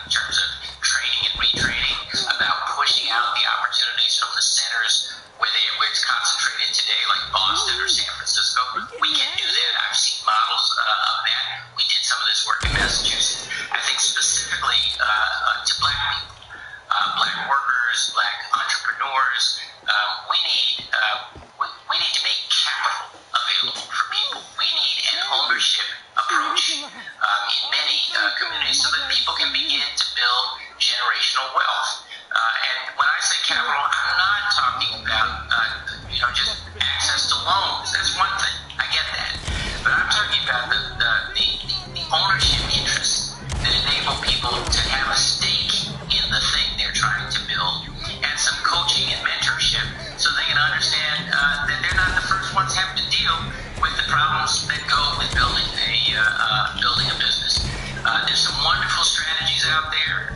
We can harness these, we can scale these, and we can make entrepreneurship, the whole idea of starting and building a business and employing others, a part of the ethic in our own communities that it has been in the past. I think that's enormously important. I think that the federal government can contribute to that in really important ways. What about housing? Look, black home ownership at its lowest rate since the Fair Housing Act was passed and signed in 1968. Wow. So Deval Patrick showing you all that the new black media, not Bowling Ball Martin, Deval Patrick just sat here and said all of our trigger words. He said everything that we said. That it is about capital. It is about ownership. What is it that you own, control, and are passing down? Generational wealth. He just hit on all of it. He just hit on is what you own, what you control, and what you're passing down. And as soon as he said that, Roland, because Roland is financially inept and illiterate and doesn't know how to have a discussion about capital. The only thing he knows about money is how much the candy sprinkled donuts are in Krispy Kreme. But this conversation is totally above his bloated head. So as soon as Deval Patrick said that, he didn't say, Deval Patrick, as a former executive at Bain Capital, give me specifics. If you could craft this entrepreneurial economic plan as a former executive at Bain Capital, tell me what it looks like, or give me an example it would be modeled after. And then sit back, shut the hell up, and see if the man can answer you. Because you see, when he goes in a boardroom full of white men, they don't want to hear a bunch of vague generalities. They want to hear the specifics. You tell us exactly how this thing is going to work and how it's going to look. But Roland can't do that because Roland can't do it for himself, much less to do it for anybody else. So he pivots back to healthcare and housing. Fine. Listen to the question that Roland asked about housing. We lost 53% of black wealth due to the home foreclosure crisis in 2007, 2008, in the following years. What is your plan there? Because that is where, first of all, most Americans have been able to build wealth, been able to own property, pass it on. We're actually going backwards. What is your plan there? So we have an opportunity agenda, Roland. I should have started by framing it this way, with investing in education, innovation, and infrastructure. And the reason I took people,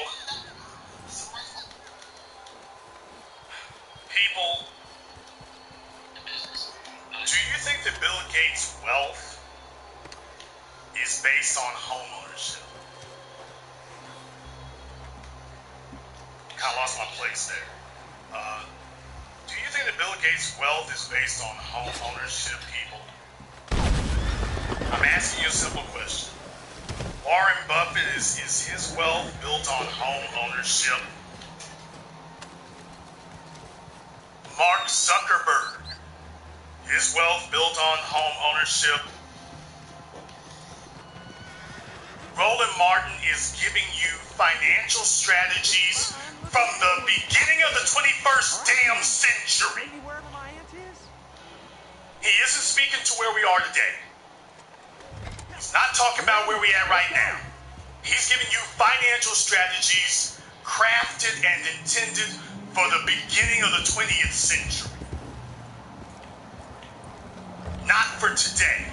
Do you realize how much money you would need to purchase? Back when you could purchase a home on 2 years' salary, yeah, it became an asset within 24 months. But today, with it taking you 30 years to pay off a home, it's not going to become an asset anytime soon. So he's giving you outdated, obsolete information and obsolete advice. It used to be effective, it no longer is. Sitting in front of Deval Patrick, you sound like a damn fool. Problem is, they always do. And furthermore, if you're going to talk about pushing out wealth from these economic centers, he named cities, he didn't name races. The white folk and the Asians are sitting on most of the wealth and whatnot, and they have it economically segregated from everyone else. So if you aren't going to deal with the fundamental issue of loosening those belts and loosening those chains and freeing up that wealth to circulate into the greater non-white economy, nothing else is going to happen. So like I said, I heard that you talked around that. If you're not going to deal with redistributing that wealth from these people who are hoarding it and holding on to it, nothing else is going to happen. Nothing's going to happen. Still makes me shiver just remembering due to the home foreclosure crisis in 2007, 2008. In the following years. What is your plan there? Because that is where, first of all, most Americans have been able to build wealth, been able to own property, pass it on. We're actually going backwards. What is your plan there? So we have an opportunity agenda. Roland, I should have started by framing it this way about investing in education, innovation, and infrastructure. And the reason I talk about it that way is that in my experience, most people don't make their decisions or live their lives in the policy silos. It's at the interconnection of policy.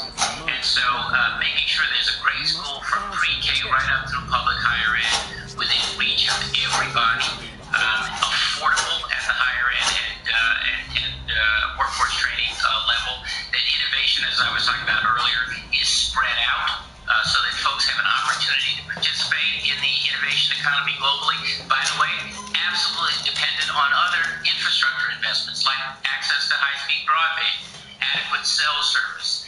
You know, some of the things that government has to do enable people help themselves. And housing is a part of that as well. It's not, interestingly, my kids' generation, they're much more interested, they say, in renting than in owning. I want them to be interested in owning. And I want them to think about owning in places where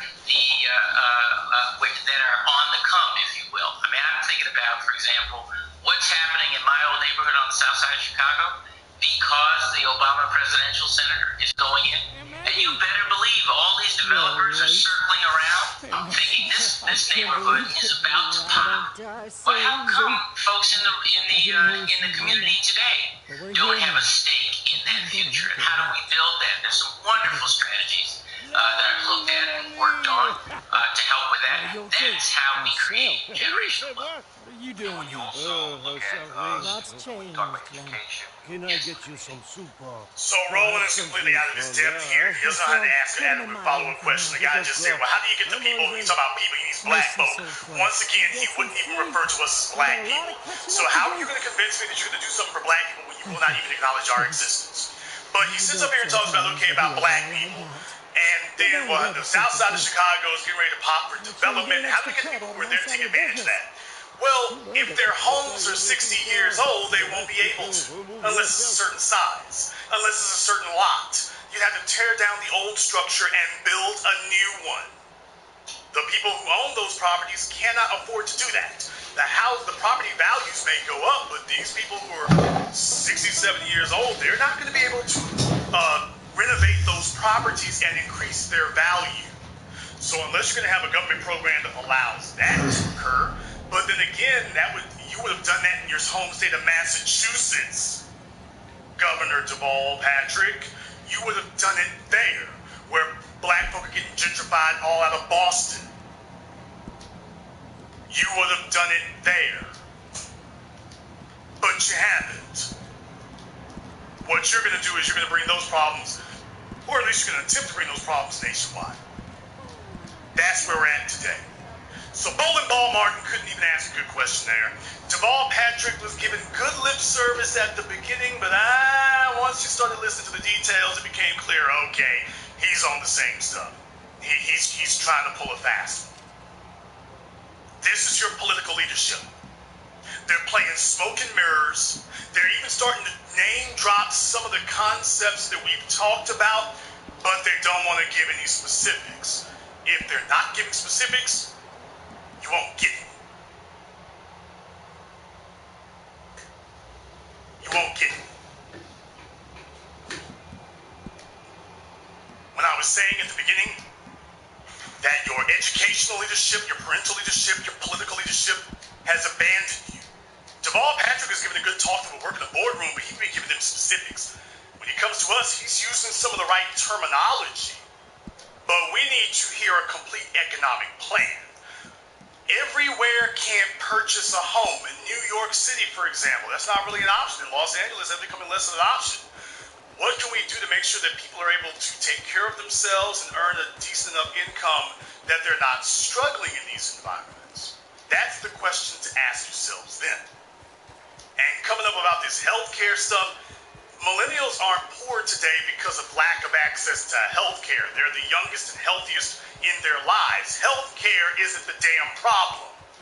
So when you say healthcare, you're not talking to millennials or Gen Xers. You're talking to the old baby boomer generation, talking about how you're going to sit up here and keep supporting their asses even though they gutted the economy and left the children with nothing. You're miseducating people, misinforming and misleading. You don't like what I do because I stop all that. So let's be clear, going forward here, your politicians are going to attempt to talk around the issues. You need to get deadly serious about what you need to do for you. I did this broadcast tonight to speak to the young people, to my millennials and those coming up behind the millennials, the middle schoolers and teenagers and whatnot. This broadcast is intended to make sure that you're not caught unawares about the environment that you're in.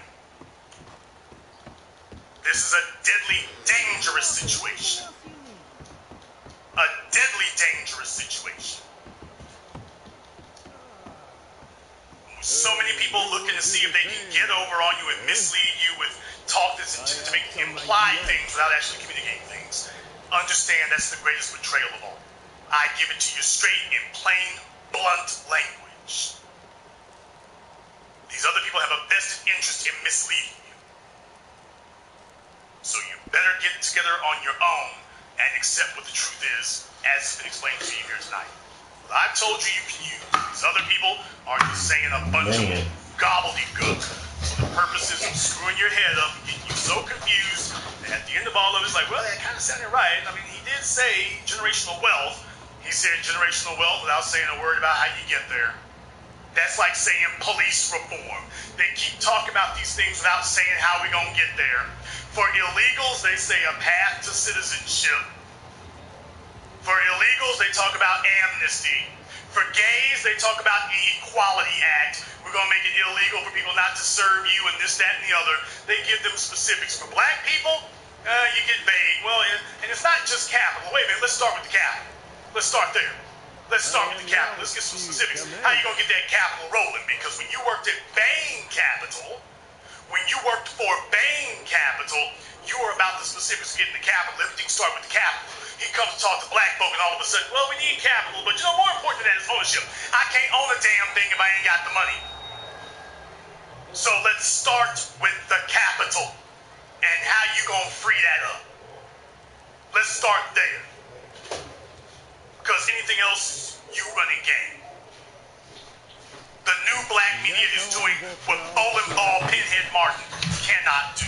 We are letting you know where these people are lying to you and attempting to mislead you. Now, if Deval had given specifics, I would be backing that.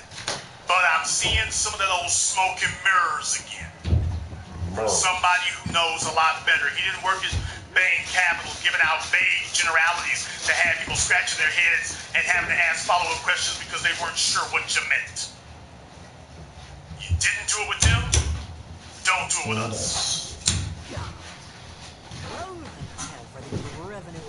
For those of you who are young people, this is not something that's abstract that you can be careless about and disregard and procrastinate about. This hasn't just been your future, it's your life now. 10 years ago. How old were these people in this article 10 years ago? How many were over many of you 10 years ago? This isn't your future anymore. This is your life now. We're in the future. This is your life. Play them at their own. You need reliable information. You need people who are not trying to deceive you. You need people who are going to be honest with you. You need people who are going to let you know what's going on. You need people who are going to deal with you fairly and honestly. That's what you need. And that's what we're about here at the Black Channel. Welcome to the new Black Media. Compare what you've heard today to the crap you've been hearing previously. Hopefully it makes a big difference for you. If you are new here to the Black Channel, welcome to the haven of intelligent Black thought. We are the Black Media. If you're just joining us for the first time, welcome.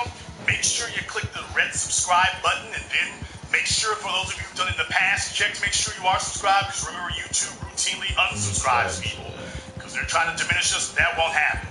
Make sure you are subscribed to the channel, and then click that yellow notification bell so that you can stay notified. And of course, go into your settings and choose all notifications to make sure you're notified every time we come on. We do this every week. Over 87,000 subscribers and rising.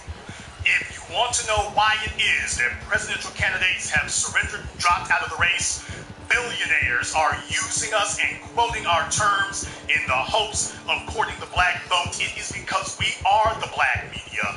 We have formed the narrative around which Black America has its discussions. We are the thought leaders who have been able to flesh out and introduce the ideas that our people are communicating about today. If you don't come through the Black Media, it won't work for you. So make sure you click that red subscribe button. And if you haven't seen our documentary work, 7 a.m., Gentrified, Ethnic Cleansing American Style, and our newest documentary, Race War, all available and on sale at our website, blackchannelfilms.com, available for streaming and on DVD, blackchannelfilms.com. Join us. And this concludes tonight's broadcast of the Black Channel radio program. I am your host, your brother, your humble servant, the Black Authority. And until next time, my brothers and my sisters around the world, remember, Black is the future, and the future is uncompromising.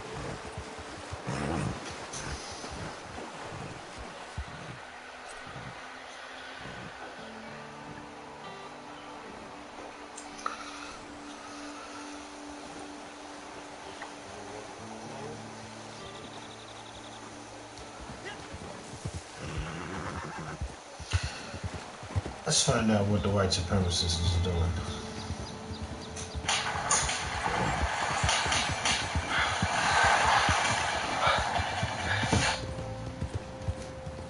Shout out to Jamal Ross for tagging me in this post. Now, we're about to figure out who has been around on my channel for a very long time. So if y'all remember on my original channel, the Torian Rain channel, back in 2016, right after 45 got elected, I did a video called Voters Regret, where I went to a Tumblr page. Now, this is not how a while ago, you know what it is. Tumblr really isn't as popular as it used to be, even if it's still in existence. Where I went to a page that somebody sent me called Trump Regrets or Trump Regrets, where it was a bunch of tweets from a lot of former Trump supporters who were saying how they regret voting for this man or supporting this man. And mind you, this happened to pop up like right after he got elected. I think it maybe was about 2 days after he got elected. This segues into the story I'm bringing to you right now involving the broke leader of the alt-right, or the alt-wrong as I call it, Richard Spencer. Now, this is a person I haven't talked about in months. That's I think the last time I talked about his broke ass was when he was for the $4 shot. Alt-right motherfucker. Oh, this brings back so many memories. I couldn't even get the statement out. But he couldn't afford a $4 shot of bourbon. They declined his damn call. They should have put his ass on blast for real, but that was funny. He couldn't afford a $4 shot of bourbon. That was too funny. Those of you who were around back then know exactly what I'm talking about. Damn. But the reason why I bring up the whole Tumblr post is because now Richard Spencer has come out and he has said that he deeply regrets voting for 45. Aren't they all regretting it right about now? I called this 3 years ago. I said It may not be today. It may not be tomorrow. It may not be tomorrow. But it's gonna pop up. It may not be the day after, or the next week, or the next month, or even next year. But it's gonna pop up. But y'all will eventually regret voting for that man. And now you have Richard Spencer, the leader of the alt-wrong, saying it out of his own mouth. It's literally been downhill for Richard Spencer for a lot of things. First, there was the whole thing with his ex-wife. Then he couldn't afford a $4 shot of bourbon. He kept getting punched by people who looked like him. And now this. And there's probably some other stuff that happened to him in between, but we just don't know about. But let me go ahead and get into this story. Richard Spencer, the controversial white nationalist known for coining the term alt-wrong, voiced regret for supporting President Trump for 45 in the 2016 election Tuesday. Mr. Spencer, who championed 45 during his presidential run campaign and was famously assaulted, like I said, famously assaulted, on Inauguration Day 2017, waxed remorseful on social media amid escalating tensions between the U.S. and Iran, resulting in both countries recently nearing the brink of war. I deeply regret voting for and promoting Donald Trump in the 2016 election, Mr. Spencer wrote from his Twitter account. In a subsequent social media posting addressed to the people of Iran, Mr. Spencer tweeted that there are millions of Americans who do not want war, who do not hate you, and who respect your nation and its history, adding, after our traitorous elite is brought to justice, we hope to achieve peace, reconciliation, and forgiveness. Now, wait a minute here. Does that sound like someone who should be leading anything? No. Now, this is the same Richard Spencer who had all this vitriol for black people. He had it all for us, saying what needs to be done to us and all types of shit.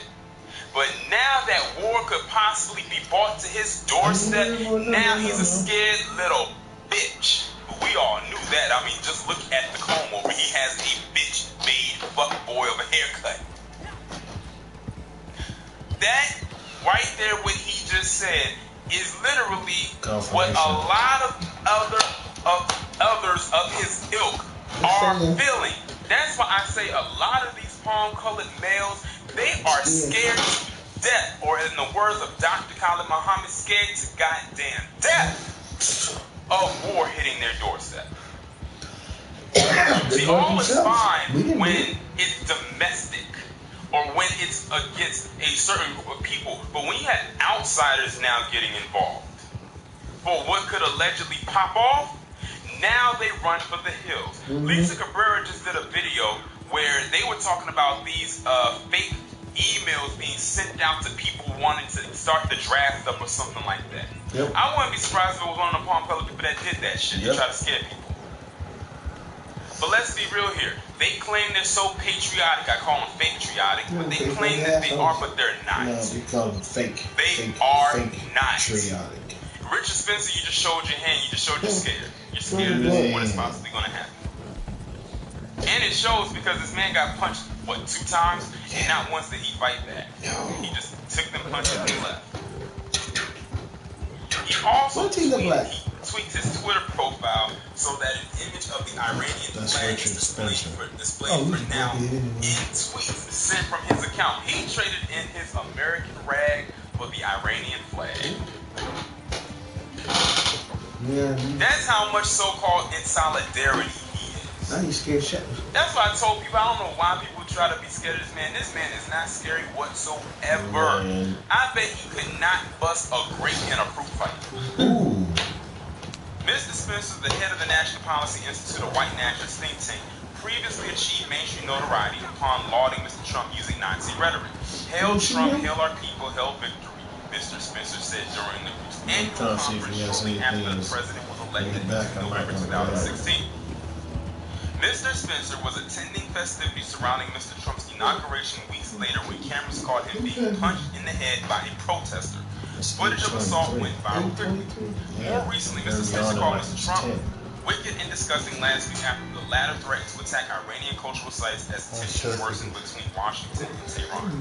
Now, I would like to know this, because some people, Trump supporters, got so mad that Colin Kaepernick was talking about, I think it's support for Iran and everything like that, and most of them were damn coons.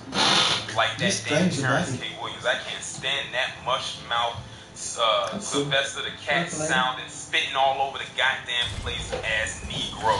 Some of y'all know exactly who the fuck he is. Was going all up and down his timeline talking about arrest George Lopez, arrest. He spammed his own damn account with that shit. And he talked about T.I. and he talked about Colin Kaepernick and so many other things. I got a question for you, Terrence K. Williams. Are you going to tell the people to arrest Richard Spencer? No, because he's a palm-colored male, and you know that even though he's weak as fuck, he has more dominance over you, which you probably like, and probably have in your life, if y'all get what I mean. Or prefer to have in his life, whatever you prefer. An attorney representing Mr. Spencer in court cases has previously described all wrong as a Eurocentric political ideology which advocates the preservation of national identity, a return to traditional Western values, and advances the European racial interests. Basically making this establishment lily white. That's what they might as well go ahead and say. Mr. Spencer said in 2018 that he has been banned from visiting 26 countries in Europe. Now get that. European countries don't even want his ass there.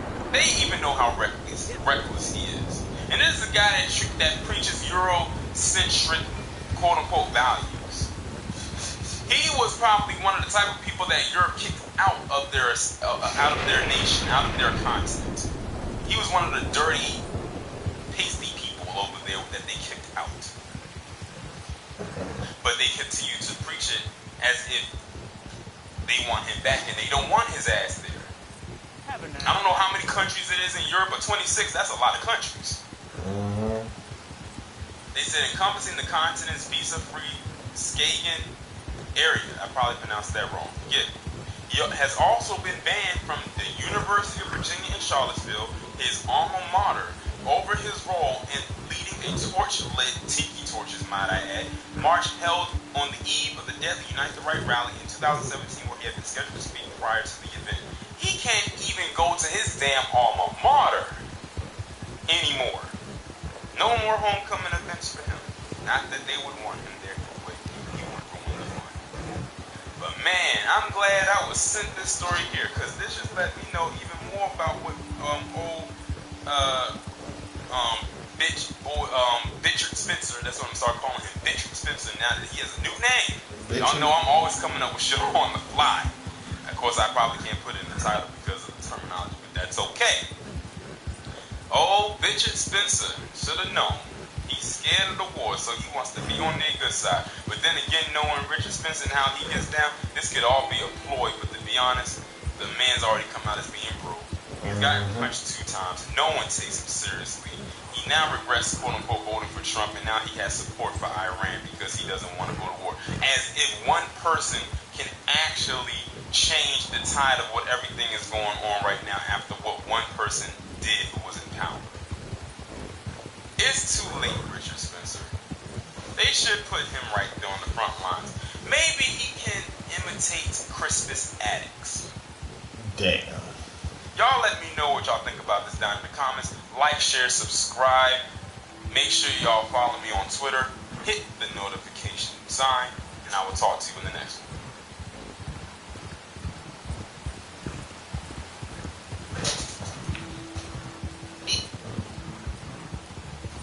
Family, this is a subject that has been years in the making. Others have already spoken on it. Jason Black has already weighed in 10 tons. Tariq has also weighed in on it. So since these brothers have set the table for me, I feel that it's only right that we sit down and eat. Because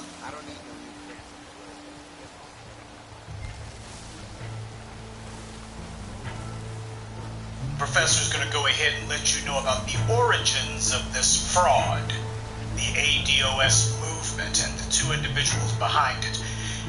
And let me say right off the bat that if you're one of the individuals who running around talking this phony baloney definition of unity and how bad this is, no, allowing white supremacist agents to infiltrate our movements, individuals who have spent much of their lives boasting and bragging about how they helped white supremacy lock up black folks, if that's the kind of individual that you want to be allied with, then you ain't with us, and you will not be with us.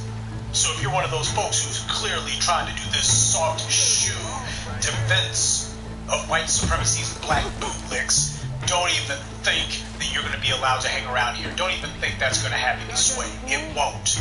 We're cleaning house. The two misleaders of this ADOS movement pretty much popped up out of nowhere. They were given their boost because a well-known YouTuber who shall go unnamed decided that it'd be a good idea if he gave them some airtime on his platform and helped to raise their profile.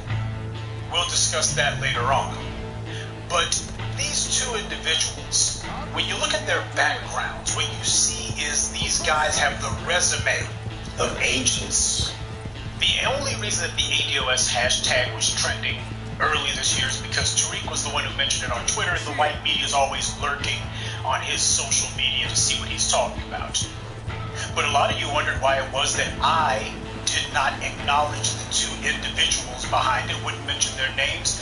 As far as I was concerned, they were persona non grata. You kept asking all the time, and it's something I keep telling my people. I am aware of much of the things that you guys are aware of that comes to your attention, and there's a lot of things that you don't know about that I am also aware of. And you're supposed to be smart enough to understand that if Professor Black Truth doesn't mention the names of certain people, maybe there's a good reason for that. Maybe the silence speaks volumes. Now, for those of you who are a little bit too slow, and truth be told, if I be brutally honest, too dense to understand, I'm going to go ahead and lay it out for you. But I want you to afterwards take some time to reflect on whether or not you're cut out for black empowerment. If something like this is so simple, so common sense got past you. Those of you who are making excuses for the fraud going on, those of you who are not able to see what's going on, those of you who don't vet anyone, don't ask any questions, and you can't pick up on when the black media is letting you know that somebody is a person to be avoided. Now, the first one we're going to begin with is Mushmouth Moore. Afterwards, we will simply refer to this individual as Mushmouth. You go to the website that he and his co-conspirator put together, and on their website, Mushmouth's bio simply says that he's a practicing attorney. Well, considering that he was recommending HR 40 to all of us without having actually read it, I think he needs to get more practice at law because clearly he hasn't learned it. But his bio is utterly misleading because he doesn't list that he was a prosecutor.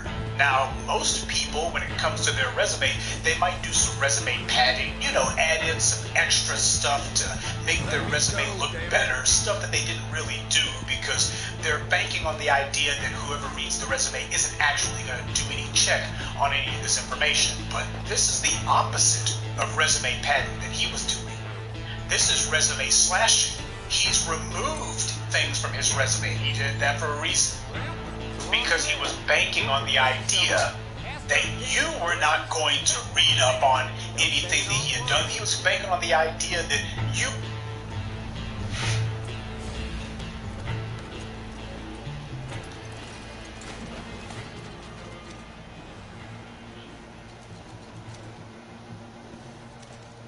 Well, that's it, that's all. shoulin4every gone, long, and maintained in this motherfucking same. If you like what you see and you want to see more, hit that subscribe button. And also share it out. Grow the channel. Always appreciate it and always love. And most of all, subscribe and make sure you hit that button with that bell, and so you subscribe to update to everything I do and everything I bring to you.